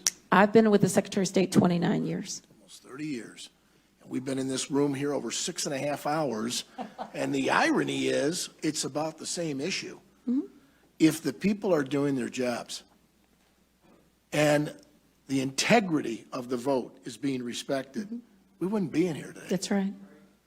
2 is 71% can't be counted because Of fraud or apathy or incompetence or clerical error or all of the above. So we did some testimony, and the chairman was gracious enough to bring in 3 separate identifiable clerks from 3 separate identifiable counties. We asked these questions. How many of the ballots weren't signed that you didn't count? How many didn't look like signatures? I mean, we went into the deep dive because there's so many people that are so disenchanted. I don't want them to give up on the vote. I want them to remember that people sacrificed their lives for these amendments. People who look like me died to get the right to vote. And I'm telling you, it is sacred. And this discriminatory practices with women not getting the same right that men years ago. If it's a felony, it's a felony.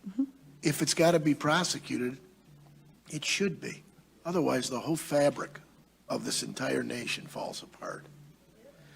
Discrepancies in the precincts, I get it, to my colleague up here. If you're going to have discrepancies, it's if it's an easy fix. But I'm not hearing things from all over the state. I'm hearing them in segregated areas, and I think you are targeting these areas by saying people are either inept to do their job or they don't care about doing the job. They have either been instructed not to care or have been allowed to, over the decades, not to be held accountable for the lack of accountability in the sacred vote.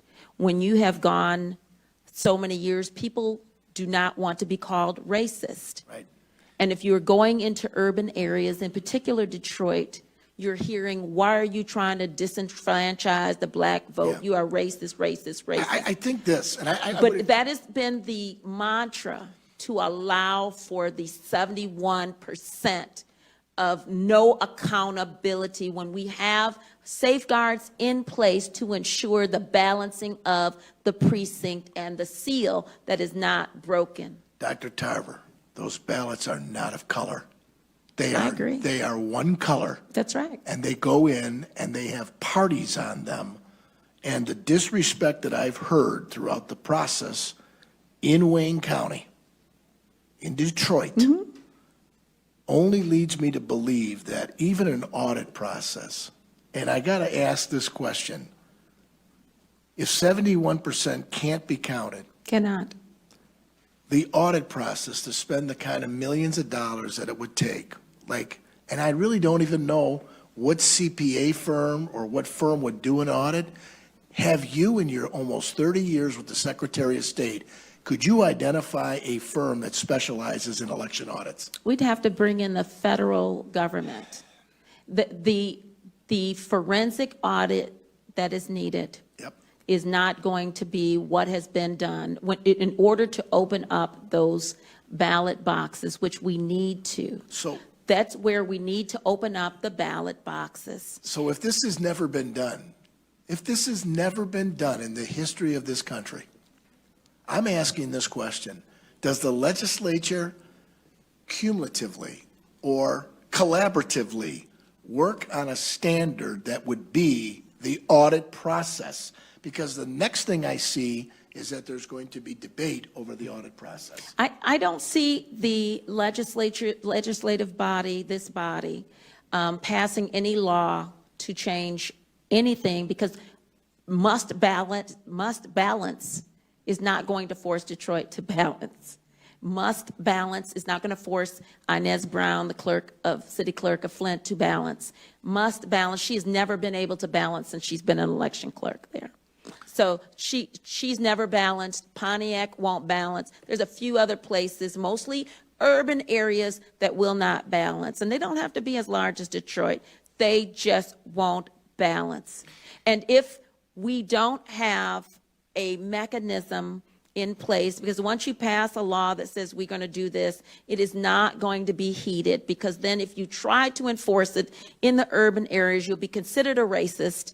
You'll be considered disenfranchising the voters. You're just trying to check on us. Oh, black folks from Detroit need to have our whatever 71%. If you can't count it, you can't count it. And this Secretary of State will call it small clerical errors. And that is the mantra and talking points that should not be done. This is not a small clerical error. If there is fraud in those 71%, they need to be opened.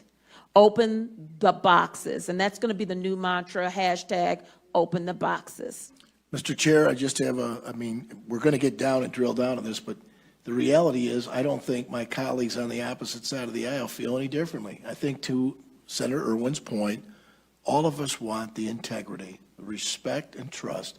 Otherwise, we sitting here as lawmakers make no sense if the vote doesn't count and it doesn't accurately reflect what's going on. But that was certainly the sentiment expressed at our joint committee's first meetings by all members. And at the end of the day, though, if we don't have the capability of resurrecting this wrong to accurately reflect what the vote is, how did it get so disenfranchised that we all are sitting here today hearing ballots brought in at 4 in the morning? I must have heard it 20 times, maybe more. Ballots that were going through and counted 8 times. Ballots that weren't signed going through, or the signature appeared, or the date, 1900. Oh, yeah. The constitutional issue, and the constitutional issue that the president is arguing, which is a valid one, is that the equal protection under the law, it's required under the Constitution. And this is the president's argument. Me in Lansing, Michigan, if I sent in my absentee ballot, I didn't sign it, or I voted straight Republican and straight Democrat, my partisan section should be spoiled, because they should not be curing it. And that is being cured. If I did not do what I needed to do, my ballot won't count. But if the same ballot was sent in Detroit, it is cured, which is fake, trying to interpret the results, and it is accepted if I don't sign it in Detroit. And that's where, in Lansing, my ballot won't count. In Detroit, it will, and I should be able to have equal protection under the law. That is the constitutional amendment. That's the constitutional argument that our president is making. That is what you should be looking at. Are we treated fairly, regardless of where we live in Michigan? Will my vote count, regardless? You used the word cure. Cure. And in the law, yes. If you look at the legal definition of cure, what do you mean by the definition of cure? So the curing of the ballots is if you're not able to, you've got an absentee ballot and it is kicked out. Because if you're sitting there, your ballot is kicked out if there's an overvote, or if there's an undervote. You can, if there's an overvote, let's say it says vote for not more than 2 and you vote for 3. It's an overvote. It'll kick it back out if you're at the precinct. And you have a chance to And you cure the have a ballot. chance to cure your own ballot. To redress the wrong Correct. on the ballot. But if it's an absentee ballot, Yes, it is not supposed to be cured. it is not supposed to No. be. It's supposed to Your be, partisan it's a spoiled section- ballot. It's, no, that section is spoiled. It's not countable. But the nonpartisan section that you did correctly is supposed to be counted. So let's go by example. I vote straight ticket, Democratic. And Republican. Or I vote straight ticket, but when I get to the judges, choose not but one, because they're nonpartisan, Right. that part. Right. I choose two. What happens to the ballot? So your ballot counts, but if it's an absentee, that particular judge is not, it's not counted. Nobody gets a vote. Correct. Okay. At the end of the day, I sat here as a legislator for over 6 years now. I sit in this chair and I wonder why the Secretary of State, if you have to request a ballot in a primary for Democrat or Republican, why they just can't make two ballots, all Republican, all Democrat, and send them out, so it can't get spoiled. You can't make a mistake. You can't go across the center line. That is what occurs during the primary. So each group, Republicans and Democrats, I get it. decide who's going to be on their ballot. But if you don't want the ballot to be spoiled and not counted, and you want your vote to count. You and can split your ticket in the general. In the general, but I'm Correct. saying in the primary, do you see why, if I'm asking for a Democratic or Republican? No, I would agree with you. I would Because agree now with it's an you. impossibility to spoil that ballot. That's only in the primary. Primary, right. But that brings the next level of seekers to move to the general. And if the ballot was spoiled enough times, that seeker may not get the opportunity to serve. I agree. Okay, one more thing, and then I'm going to call it, because I I hope know so. it's been. No, but you know what?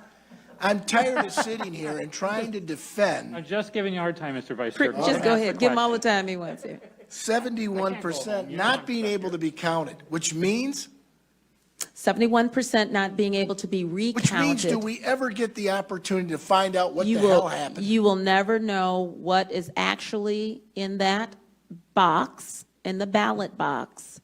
You're not able to determine if those who are, those ballots are even duplicated in. you If you see believe- people sending in 3 or 4 got it. times, I you don't understand. know. So that statement of 71% has been stated out in the public. You are aware, being with the Secretary of State's office, 29 years, that's a long time. At the end of the day, does this give rise for the Attorney General to make an investigation and inquiry why 71% of that vote went that way? Yes, I would believe that, again, if there is impropriety, that is where the Attorney General can investigate. I've prepared referrals to Bill Schuette for election crimes. We've had people in Michigan prosecuted for voting in Michigan and at their summer home in Florida. We've had people who were not here legally, non-citizens, vote in Michigan. We've had tons of people who voted twice, voted in person and absentee, and they're doing it in large clusters in these urban areas. It is a problem in the Democrat-controlled areas. It's not the problem with the laws on the books. It's a problem in the Democrat-controlled areas, and the laws need to be enforced. And if they cannot be enforced, they need to at least bring in the federal government to do an oversight and administer elections in these urban areas, which have been routinely unable to be balancing at the end of the day. We have too many touch points where those things can be balanced, but we have an apathy or just a corrupt, either apathy or a corrupt system. And for some reason, we have no appetite with this governor, Secretary of State, or the Attorney General to do anything about it at this point. This is too egregious and too much fraud that it should have been already investigated. Well, we have seen prosecutions in election fraud, such as Southfield. There is selective prosecution in certain areas. At the end of the day, why wouldn't this state want the ability to make the inquiry? Is it because the case isn't delivered perfectly? I mean, these are credible people that are testifying here, including yourself. It is COVID, before COVID, and even with COVID, COVID does not change the law. The law was not changed to accommodate COVID. The people who are the challengers are required and need to be protected in order to see the process. They can challenge the voter, they can challenge the precinct inspector, and they can challenge the entire process. That's what the law says, 168.733. That's what the law says. But we also have laws on the books that allow for people, the public, to view. And we also have laws on the books, but if they're not going to be enforced because it's an urban area, we have laws that says that people who should need assistance should be able to have assistance in voting. And some of these precincts did not have handicap and disability procedures there. Voting by mail disenfranchises a lot of people who cannot read and write, who need assistance, who need some assistance in the voting process with the machines that will read the ballot to them. And so this is the problem where we're not allowing we've used as an excuse COVID, but we are not allowing what needs to be done to be done. Just like the children who are not in school with disabilities are not getting the special care that they need, neither did the voters here in Michigan. They did not get the special assistance that is required by law. These special assistance, even those people who are blind, people who need Braille, people who need special audio equipment, we have those at every precinct, or it should be at every precinct, so that the people of Michigan will have everything they need to vote, and that is not being done in the urban areas. And people don't want to touch Detroit, but it is not a sacred cow anymore. It is looking more like a cow, but not a sacred cow anymore. I want to say thank you to the chairman. I've gone way over my time. So have I. I'm sorry. And you know what, though? These questions need to be answered, Okay. because all of us are here because of this. Thank you. And I appreciate the Thank you. discussion. Thank you. I do want to say, I wish that we had the opportunity to bring you in on a time. I mean, the agenda today was really supposed to focus on TCF, but out of respect to you and your experience, have allowed us to go off. But we may need you to come back when we Call get me anytime. You more know where I'm at. into that specific subject matter. So Thank you. Thank you so much. Thank you.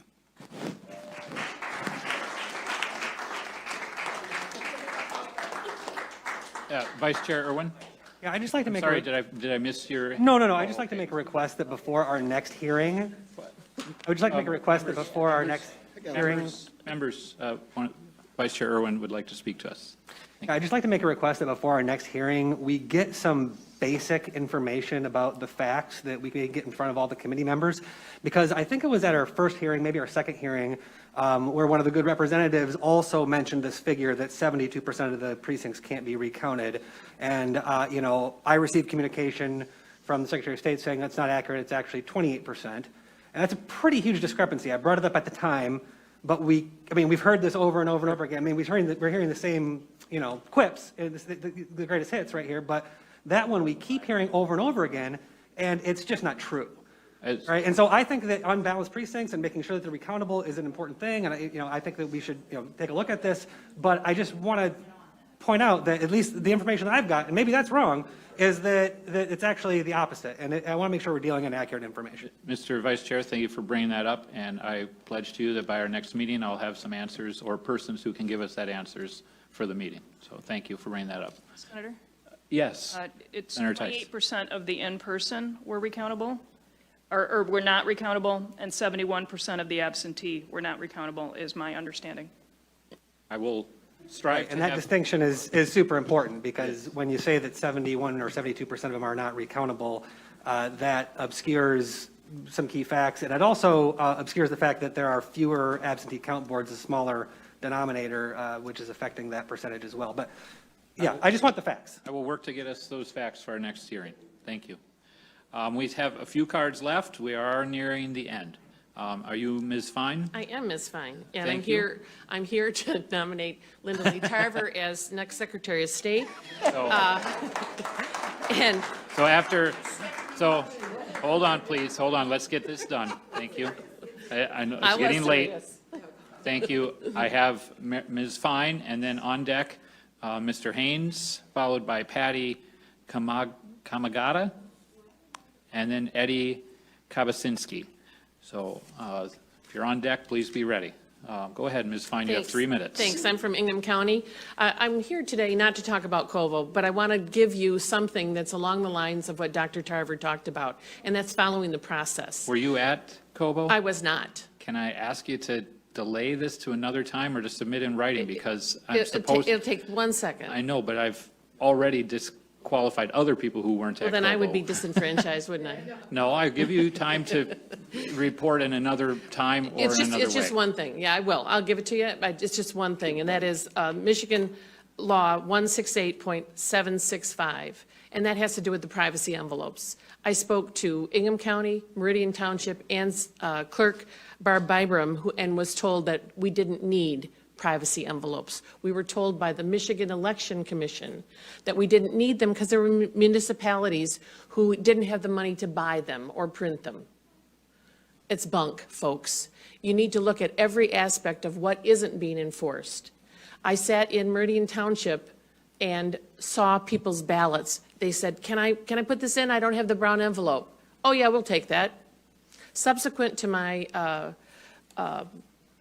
affidavit of facts, I also spoke with Lansing City Clerk Chris Swope. I saw him at a function. And he said, oh yeah, we accept those all the time. Okay. So I'm just asking that you look at that. Thank you. Check out the COVID, and I'll give you this, but thank you. Thank you, ma'am. Sure. Perfect. Michael Haynes. I hope I'm reading your name correctly. I thought at one point it was Hayes, No, or, it's not. I will stand corrected. My name is Michael Hayes, Hayes. okay, thank If you. you're from the east side of the state, just like the street, right, Pete? You got it. Hayes Road. After Michael, it's Patty Kamagata, and then Eddie Kabasinski. You have 3 minutes, sir, please. Okay. I don't know how much I could add that I haven't heard already that you guys have probably grown stale of, because I think you heard the same thing from a lot of people. I don't have much to offer, and the reason why I say that, I wasn't able to get into the ballot room for very long before I was actually forcibly removed. That's the only thing I have to just add to what's already been added at TCF on the morning of the 4th, okay? But I was there until 8:30, almost 9 o'clock PM on the 4th. But I will tell you a few things if you want to hear it, and more as a judgment, and add maybe to some of your thoughts, I will add. But as far as seeing fraud itself, I didn't see fraud. But I don't think I need any more examples that a dog wags its tail than what I witnessed in that day. A dog wags its tail. That means he's happy. Something happened there. You don't go into the amount of disclosure that what I witnessed in that whole day of my time, voluntarily, to know a dog wags its tail. So if that isn't a part of your discussion, that's fine. You have enough facts, there's been enough people. I was with the people in there. I seen the films that they recorded, 3:20 in the morning, 4:30 in the morning, just like you have. So I won't bore you with those facts. But I'll tell you what, I'm a lifelong resident of Michigan. I got 50-some years of experience here. I was born and raised in the city of Detroit. I seen its day come and go. Right now, the pride level of the city of Detroit and Wayne County was at its highest that I've seen in a very long time. Some of you up there are old enough to know what I'm talking about. Some of them you're not. I guess I'll just have to ask you to take my word for it. Okay? I think we all heard the saying, taking one step forward and 2 steps back. That's almost acceptable. It is. But what I witnessed in the day of November 4th, 2020 in Wayne County, pretty much Detroit did not take 2 steps back. It took 17 steps back. It was disgusting, sickening, nauseating, what I witnessed. Outside factors who had come in, and these are people that didn't take any part in trying to bring the city back to where it was, the greatest city in the world at one time. Nothing. All they did is they came in and tried to diminish it again. 30 seconds, sir.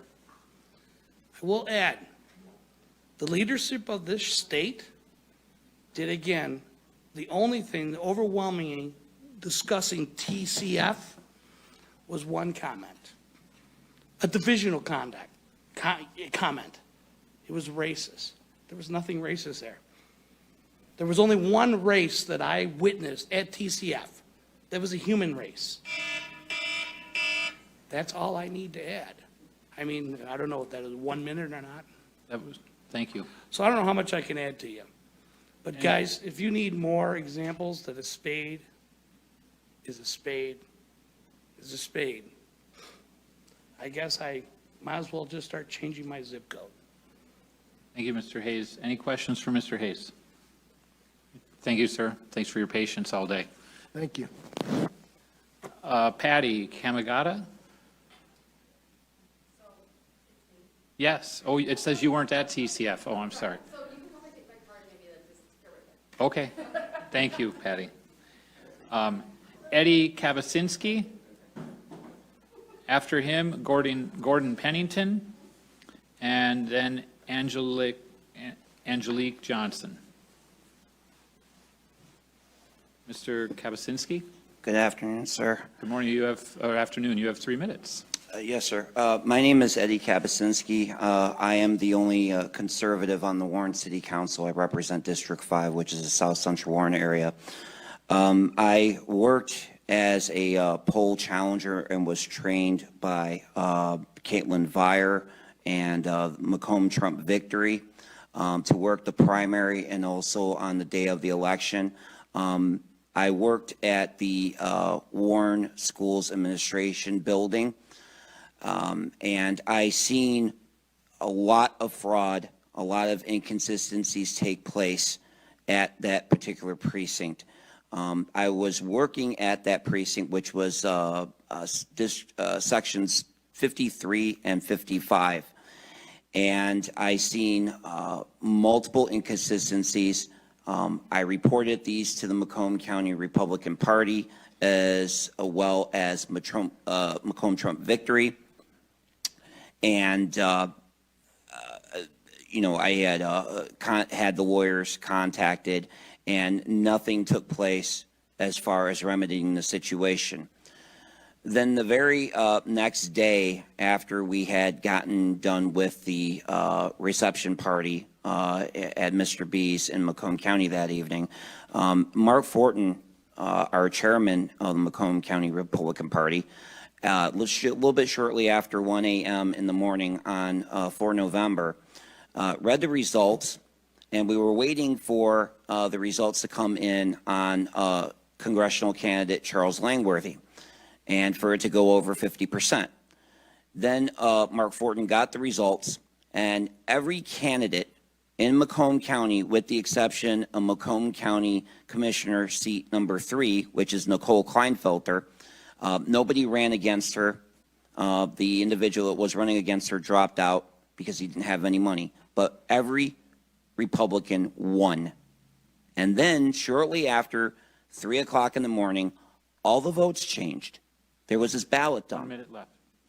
So after I had gotten contacted by the Macomb County Republican Party, a mass text message was sent out. I did go to the TCF Center, Cobo Hall in Detroit, as well as Rob Cordes with the Trump Unity Bridge was down there. And we were trying to get in. I went to go and get one of the, I had showed my poll challenger identification from the previous day. And I said I was already trained as a poll challenger. I was waiting for with the rest of the group to get in. They had these people with hoodies on that were there forcing out the 2 poll challengers that were left inside of TCF, physically pushed them out the doors, and then had Detroit police block the doors and told us that we could no longer be there. This is at the time when we're knocking on the door and trying to get in. They put up the pizza boxes up on the windows, and we were not allowed in. Shortly after that, I got out of the TCF Center and seen Rob Cordes being arrested and the Trump Unity Bridge being impounded. I talked to one of the officers, the police officers that was there, and he said that the mayor Mayor Duggan basically had told them, not through James Craig, but to start arresting and detaining any Trump supporters that were down there in Detroit, that we were not allowed to be there. Thank you. Thank you. Thank you. Any additional questions? Is there any backing up evidence that Mayor Duggan said or did such a thing? Well, I'm going by my word. I am honorably discharged from the United States Army. But somebody told you Yes. that that was what was said. So I'm just Yes, looking- this is coming from a Detroit police officer that I had spoke to. I wanted to find out what was going on. I did identify to him that I was a councilman and retired military law enforcement. I would like to find out what was exactly going on, because I did not want to be involved in a situation that would get any members from Macomb Trump Victory or Macomb County Republican Party in any further trouble after we seen Mr. Cordes being arrested and the Trump Unity Bridge being impounded. Okay. So that was my concern, was for the safety and the security of all of us that would be down there from Macomb County. Thank you. I just wanted to know what the source was. It was for a that. Detroit police officer, one of the Detroit police officers that wears the white traffic caps that is assigned specifically down to Detroit when you have events down there. Okay. Thank you. Seeing no other questions, thank you for taking the time and for waiting so long. I appreciate your patience. Yes, sir. Next, I have Gordon Pennington. After Mr. Pennington, I have Angelique Johnson. And then we have a few cards from folks who didn't come when I first called. Kurt Hausauer would be up then. Mr. Pennington, Thank you, welcome. Mr. Chairman. You have 3 minutes. Yeah, thank you very much. It's been a long day, and I think more details may not be as important as some summary observations. I was at the TCF Cobo Hall Center on both Tuesday, November 3rd, for almost 14 hours, a little more than 14 hours, and again Wednesday, November 4th, for nearly 12 hours. During that time, I witnessed in summary many of the things that have been detailed by those who have given eyewitness testimony here today. That eyewitness testimony, I would submit to you, qualifies as evidence. That evidence has to be adjudicated and looked at in the overall scope of what it is that this committee will eventually do in determining how deeply you'll investigate or look at some of the evidence that's been presented here. What I saw in summary as a person from the business community, I've seen many systems at work, and I work on strategy, and I work in a number of areas where you look at the whole end-to-end picture of how systems work. I would submit to you that this system could be fixed, and it wouldn't take much, but it would take a very assiduous level of detailed observation. One, the very provenance of the ballots themselves. The ballots themselves, if you were to send something, if you were to send me a gift from Amazon, you would and I would both probably have, through the UPS, FedEx, or whatever delivery system, a greater level of confidence in sending me a piece of candy than you would the ballot, which has been described by many people here today as a sacred privilege, a sacred duty, a sacred responsibility. I think we'd all agree with that. But what I observed at Cobo Hall was essentially, on the surface, if you didn't look deeply, you could see teams that were working together. They were rallied together by the supervisors at various periods. And what I observed there was essentially an attempt to create some esprit de corps there. And I would submit to you further that many of the people working there just wanted to do their jobs. What I haven't heard brought up here today was how they were either incentivized or remunerated or both. I'm told, and I have not been able to verify this for the Detroit Department of Elections yet, that most of these people are typically paid $250 per shift. Maybe you can verify that. I was told, however, at this election cycle, they're paid $600 per shift. It's typically an 8 to 10 or 12-hour shift, day shift and night shift, and that supervisors were paid $700. Why would Detroit be selected? And I'm told that one other Michigan city was selected for an enhancement of remuneration. That's interesting, to say the least. But I do believe that today, as we sit here, half the people in this constitutional republic, this great nation, feel disenfranchised and defrauded of this most sacred act of good faith in acting to sustain our democracy. either way this goes, 1/2 of the populace of this country is going to feel disenfranchised and defrauded. I think it's up to this body and other bodies like yours to have the will and determination to go deeper in at least looking at a standard, a modicum of best practices.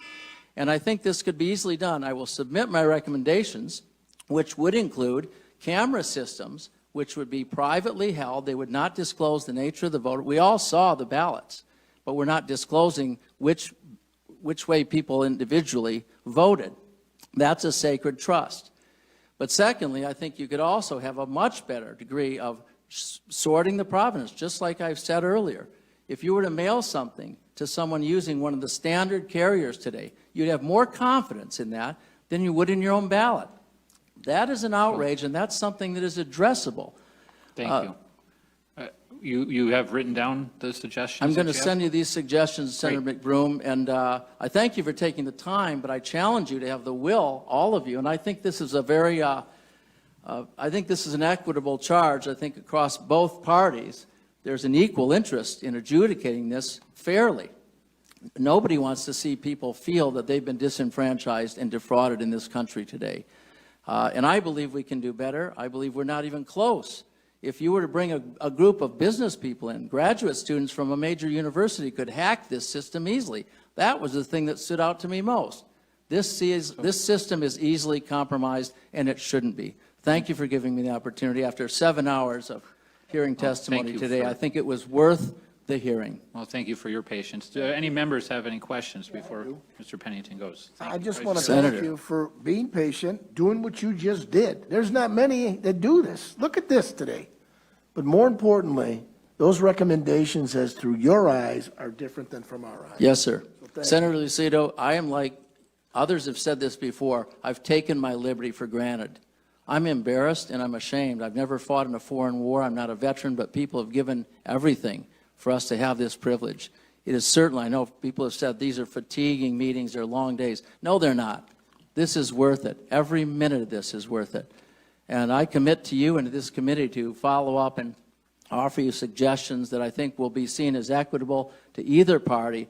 But this isn't over yet. I would submit to you and the American people that we have a constitutional process under law by which the media does not determine who our elected officials will be absent going through the process that is necessary. It's painful. It's gone on longer than it should. But we can do better, we must, and we must adjudicate this in a way that satisfies the demand of the American people that they trust, but we must verify. Thank you for your inspiration. Thank you. Is Angelique Johnson here? Welcome, Ms. Johnson. Is it Angelique or Angelique? Okay. I've only ever seen it spelled with a Q before, I so know, forgive me. just like in the Bible. After Ms. Johnson, I have Kurt Hauschauer and Linda Brandis. Please, you have 3 minutes. Hi, thank you. My name is Angelique Johnson. I'm a registered poll challenger and voter in Michigan. I was at the TCF Hall on November the 4th from 9 a.m. to 6 p.m. I was called down to come and help out. I was told there wasn't enough representation for our side down there. And so I got up and went on down. I was credentialed and got in. And when I was in, the first thing that I saw after I was told what to do and what to look for, I worked at a table, the very first table, I saw a discrepancy. And at that time, I didn't have no one near me to talk to about it. I was supposed to go to the challenger at the table or the person that was leading the table, but I was still asking questions, and because that person wasn't near me, because we didn't have enough representation, I had 4 tables to observe, you know. I observed the young lady take the ballot out, pass it to the next lady. She scanned it in as I was supposed to stand by the machine, the video monitor to watch that process. And when she scanned it in, it wouldn't go. So then she tried again, or something happened, and she got her supervisor next to her, and the lady got up and went to another table and got one of the people in the shirts that was the supervisor. And she came back and told the young lady something, and the lady looked down in her book, and as I tried to walk over there to see, they told me to go back because I wasn't allowed to come that close to them, but to stand on the end where the monitor was. I would see everything there. And I could see her look in the book for the name that was on the screen. And I noticed that she found the name and she said, oh, or something like that. It was a discrepancy with this one, and they should have put that one out, and it's here too, so it seemed like it was two. I don't know, because I wasn't as close, so I'm just telling you what I heard. And the young lady said, well, send it through anyway. That's what she was told to do. So I didn't know if that's something I should have challenged, and I should have, but I didn't because I was still learning the process. And when I went to find my supervisor, he said it was too late to challenge it then. So that was one of the things that I did witness. I witnessed as I stayed there for a while and left out to go to lunch because our room was upstairs, and came back. It was a crowd of people there by that time. And when a crowd of people was there at that time, they wouldn't let them in. But I got in because I was already credentialed, so I just kind of slid around to the side and went back in. And then I noticed a guy said, everybody get out. So everybody had to leave. They put things, cardboard over the windows, and a couple of cops were there. So I noticed that. And I also saw a lawyer also being put out. I looked up and noticed people were cheering, and the lawyer was being put out, and they turned around and asked him, what are you leaving for? And he said, because I asked him what's the count in here because we had got information where they couldn't let anyone else in. That was on our side to help. And I'm thinking, well, I want to leave, so, you know what, if I leave, can they, like, switch us out? And they's like, if you leave, you can't come back, and if you leave, they're not switching people out. So, you know, I left by 6 o'clock, and that's the things that I saw. All I could do is testify to what I saw and what I witnessed that day. Thank you very much, Ms. Johnson. Any questions from members? Yeah, Senator Tice, go ahead. You don't have to apologize. When they said everybody leave, they didn't mean everybody. They meant some people, right? There were still people who were left in there. They weren't clearing the room. When they said everybody leave, those were the people who had come to help relieve the workers who had been there the night before and into the next day. Those were the people who went upstairs where I were to get their credentials and everything, because you go upstairs, get trained, get your credentials, come downstairs and sign in the book. So it was a lot of them at the door. I got pictures. And those are the ones they wouldn't let in. They had some words. I came in and there was confusion going on right then and there. And all the TV cameras were taking videos of everything that was going on, because they really were yelling at each other. And they was like, we got the right to be in here. And the guy said, no, everybody leave. And that's all of the people who were at the front, who tried to get in to relieve the workers who were already there. Because I was told it was only 50 of us there. And I counted over 100 tables. And if it's supposed to be one Republican, one Democrat at each table to a poll challenge, then that's why I had 4 tables to watch, you know. So you were there at a pretty regular time, 9 a.m. to 6 p.m. on November 4th, and you said you were told there were only 50 Republicans there at the time. Yeah, I didn't count, but that's what I was told when I got the phone call to come in. Okay, thank you very much. Thank you. Thank you, Senator. Any other questions? Thank you, Ms. Johnson. Thank you all, and may God bless you guys and bless this process. The only cards I have remaining are people who were already called, and so they may or may not be here. Is Kurt Hausauer here? Is Linda Brandis here? Austin Kreutz.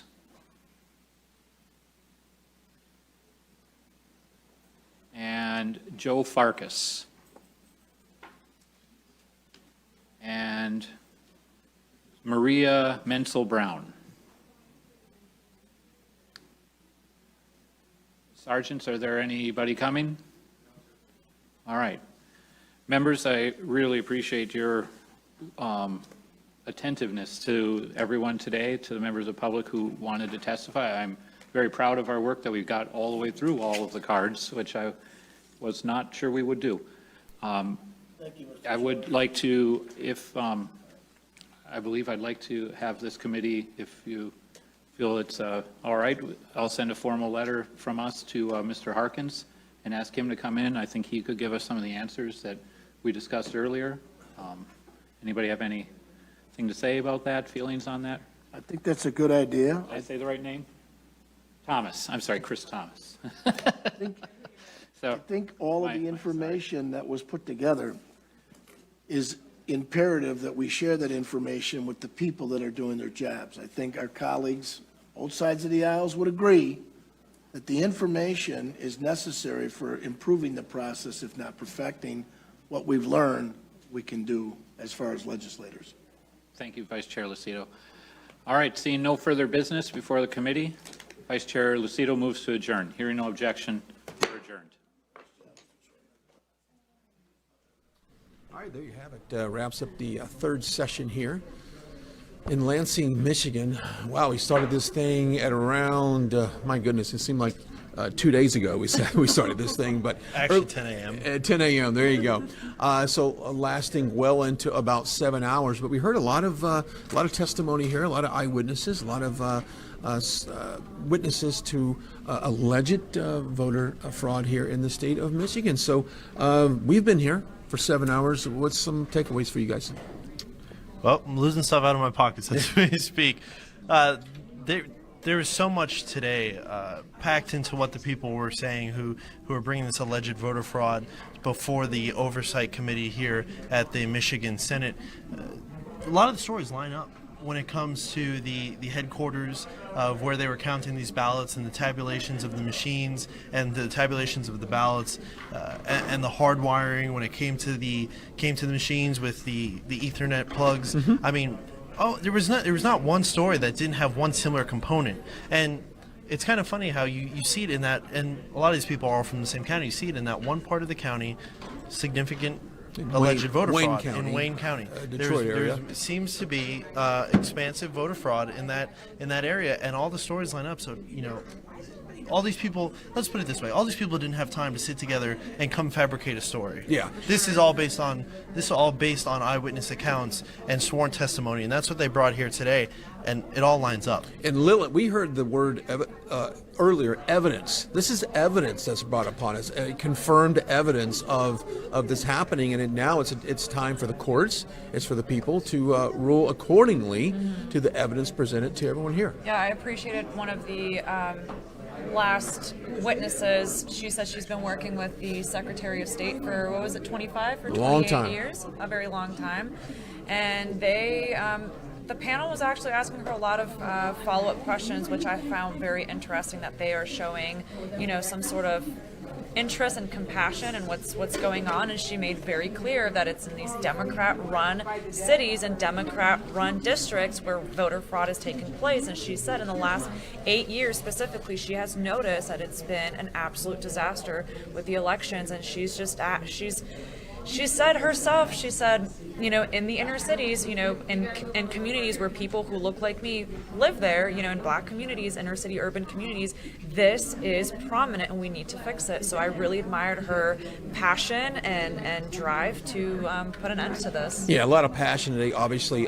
Tomorrow, a little early preview, we'll be back here in Lansing to cover Rudy Giuliani is speaking over at the House tomorrow. Yes. So unfortunately he wasn't here today. We thought maybe we might hear from him via phone call. That didn't happen, but we will hear from him tomorrow in the House, and perhaps laying out more of a case that we've seen before us. Yes, absolutely. I heard it today. I think you were there when I heard it. Eyewitness testimony has been enough to put people in jail for life. Good point. So Good point. Why doesn't that matter now? Why doesn't the eyewitness testimony matter now? Because it's true. It's based on truth, and it has the ability to make a change. And they're scared. Absolutely. Okay, we want to also thank our partner for the day, and of course that is our good friend Mike Lindell with MyPillow, mypillow.com. As you know, we are viewer supported, and alongside patriots like Mike Lindell himself, that provides us the means to do exactly what we're doing right now. So with the holidays coming up, there's not a better time than right now to go to mypillow.com. That's mypillow.com, and shop for, you got the Giza sheets, you got the dog bed, you got the pillows. And right now, go into the promo code RSBN at checkout. RSBN, put that promo code in there, and you're going to receive up to 66% off. How much? 66% off. Wow. That is confirmed right here. Up to 66% off on these products. And so go in there and shop away right now as we get ready for the holiday season. Don't forget to use that promo code RSBN. And of course, some of the profits of your sales from there go right here to Right Side Broadcasting, and allows us to do what we've done today for 9+ hours, and what we'll do tomorrow, what we've done in Atlanta, what we've done in Pennsylvania, what we've done all across this country the last year or so on this campaign trail. We are in it to fight and protect conservatism values here in this country and uphold the elections. And we've said this before, which way it goes, Philip, we just want a legit Fair election. And that's With all we legal can all- votes. Legal votes count. Legal votes. There you go. As a reminder as well, follow us on all across the platforms at Right Side Broadcasting on Facebook. Of course, we're on YouTube, Twitter, Instagram. Follow us across there. I want to bring Lila in real quickly because we're going to give our social medias, because we've been actively posting up throughout the day of the sights and sounds that we hear here. And we've heard some compelling stuff, and we've got some video we're going to post up later. But Philip, why don't we go ahead and give them your social media handles? Of course, yeah. You can go ahead and follow me on all my social medias at Philip Torino. It's Philip with one L, and then my last name is spelled Tirino. That's Twitter, Instagram, YouTube, Facebook, Parler, you name it. I'm on there. It's all the same across the board, so keep it really simple. Okay, Lilith? You can follow me on Instagram, Teachers for Trump, where I also expose the public education system. There you go. And you can follow me across the board as well at Brian Glenn TV. All right, that wraps it up here in Lansing. We'll see you back here tomorrow. One last time, goodbye. God bless. We'll see you again. We're not just any news network. We show the crowd. We show the energy. We show the enthusiasm. We interview people. We show the smiles on everyone's faces as they fill into one of these venues to support their president, to support their values, their beliefs, their flag, their country. We show all of that to you. We bring it right up to you and make it personal, as if you're with us here experiencing it for yourself. This is one of the things that we pride ourselves in doing, is showing you on the ground experience of how people are seeing it and experiencing it for themselves. Just the energy is so electric and exciting. People recognize us everywhere we go. We have to stop and take photos.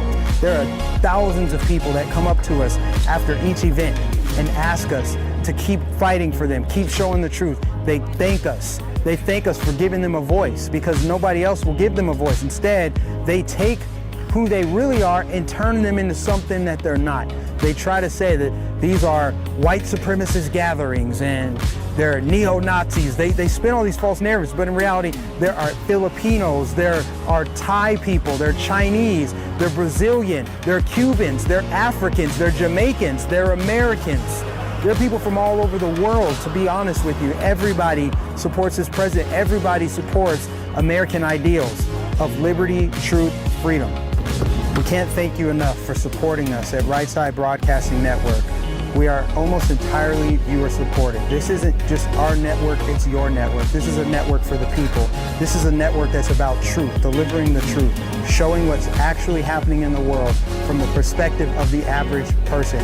We don't take money from big corporations. We don't take money from billionaires and big donors. We are all about the people. We're an independent media corporation.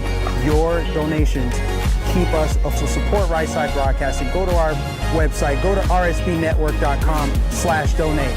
Send your checks to our physical address or donate via Super Chat during our live streams. God bless you, and thank you for supporting Right Side Broadcasting Network.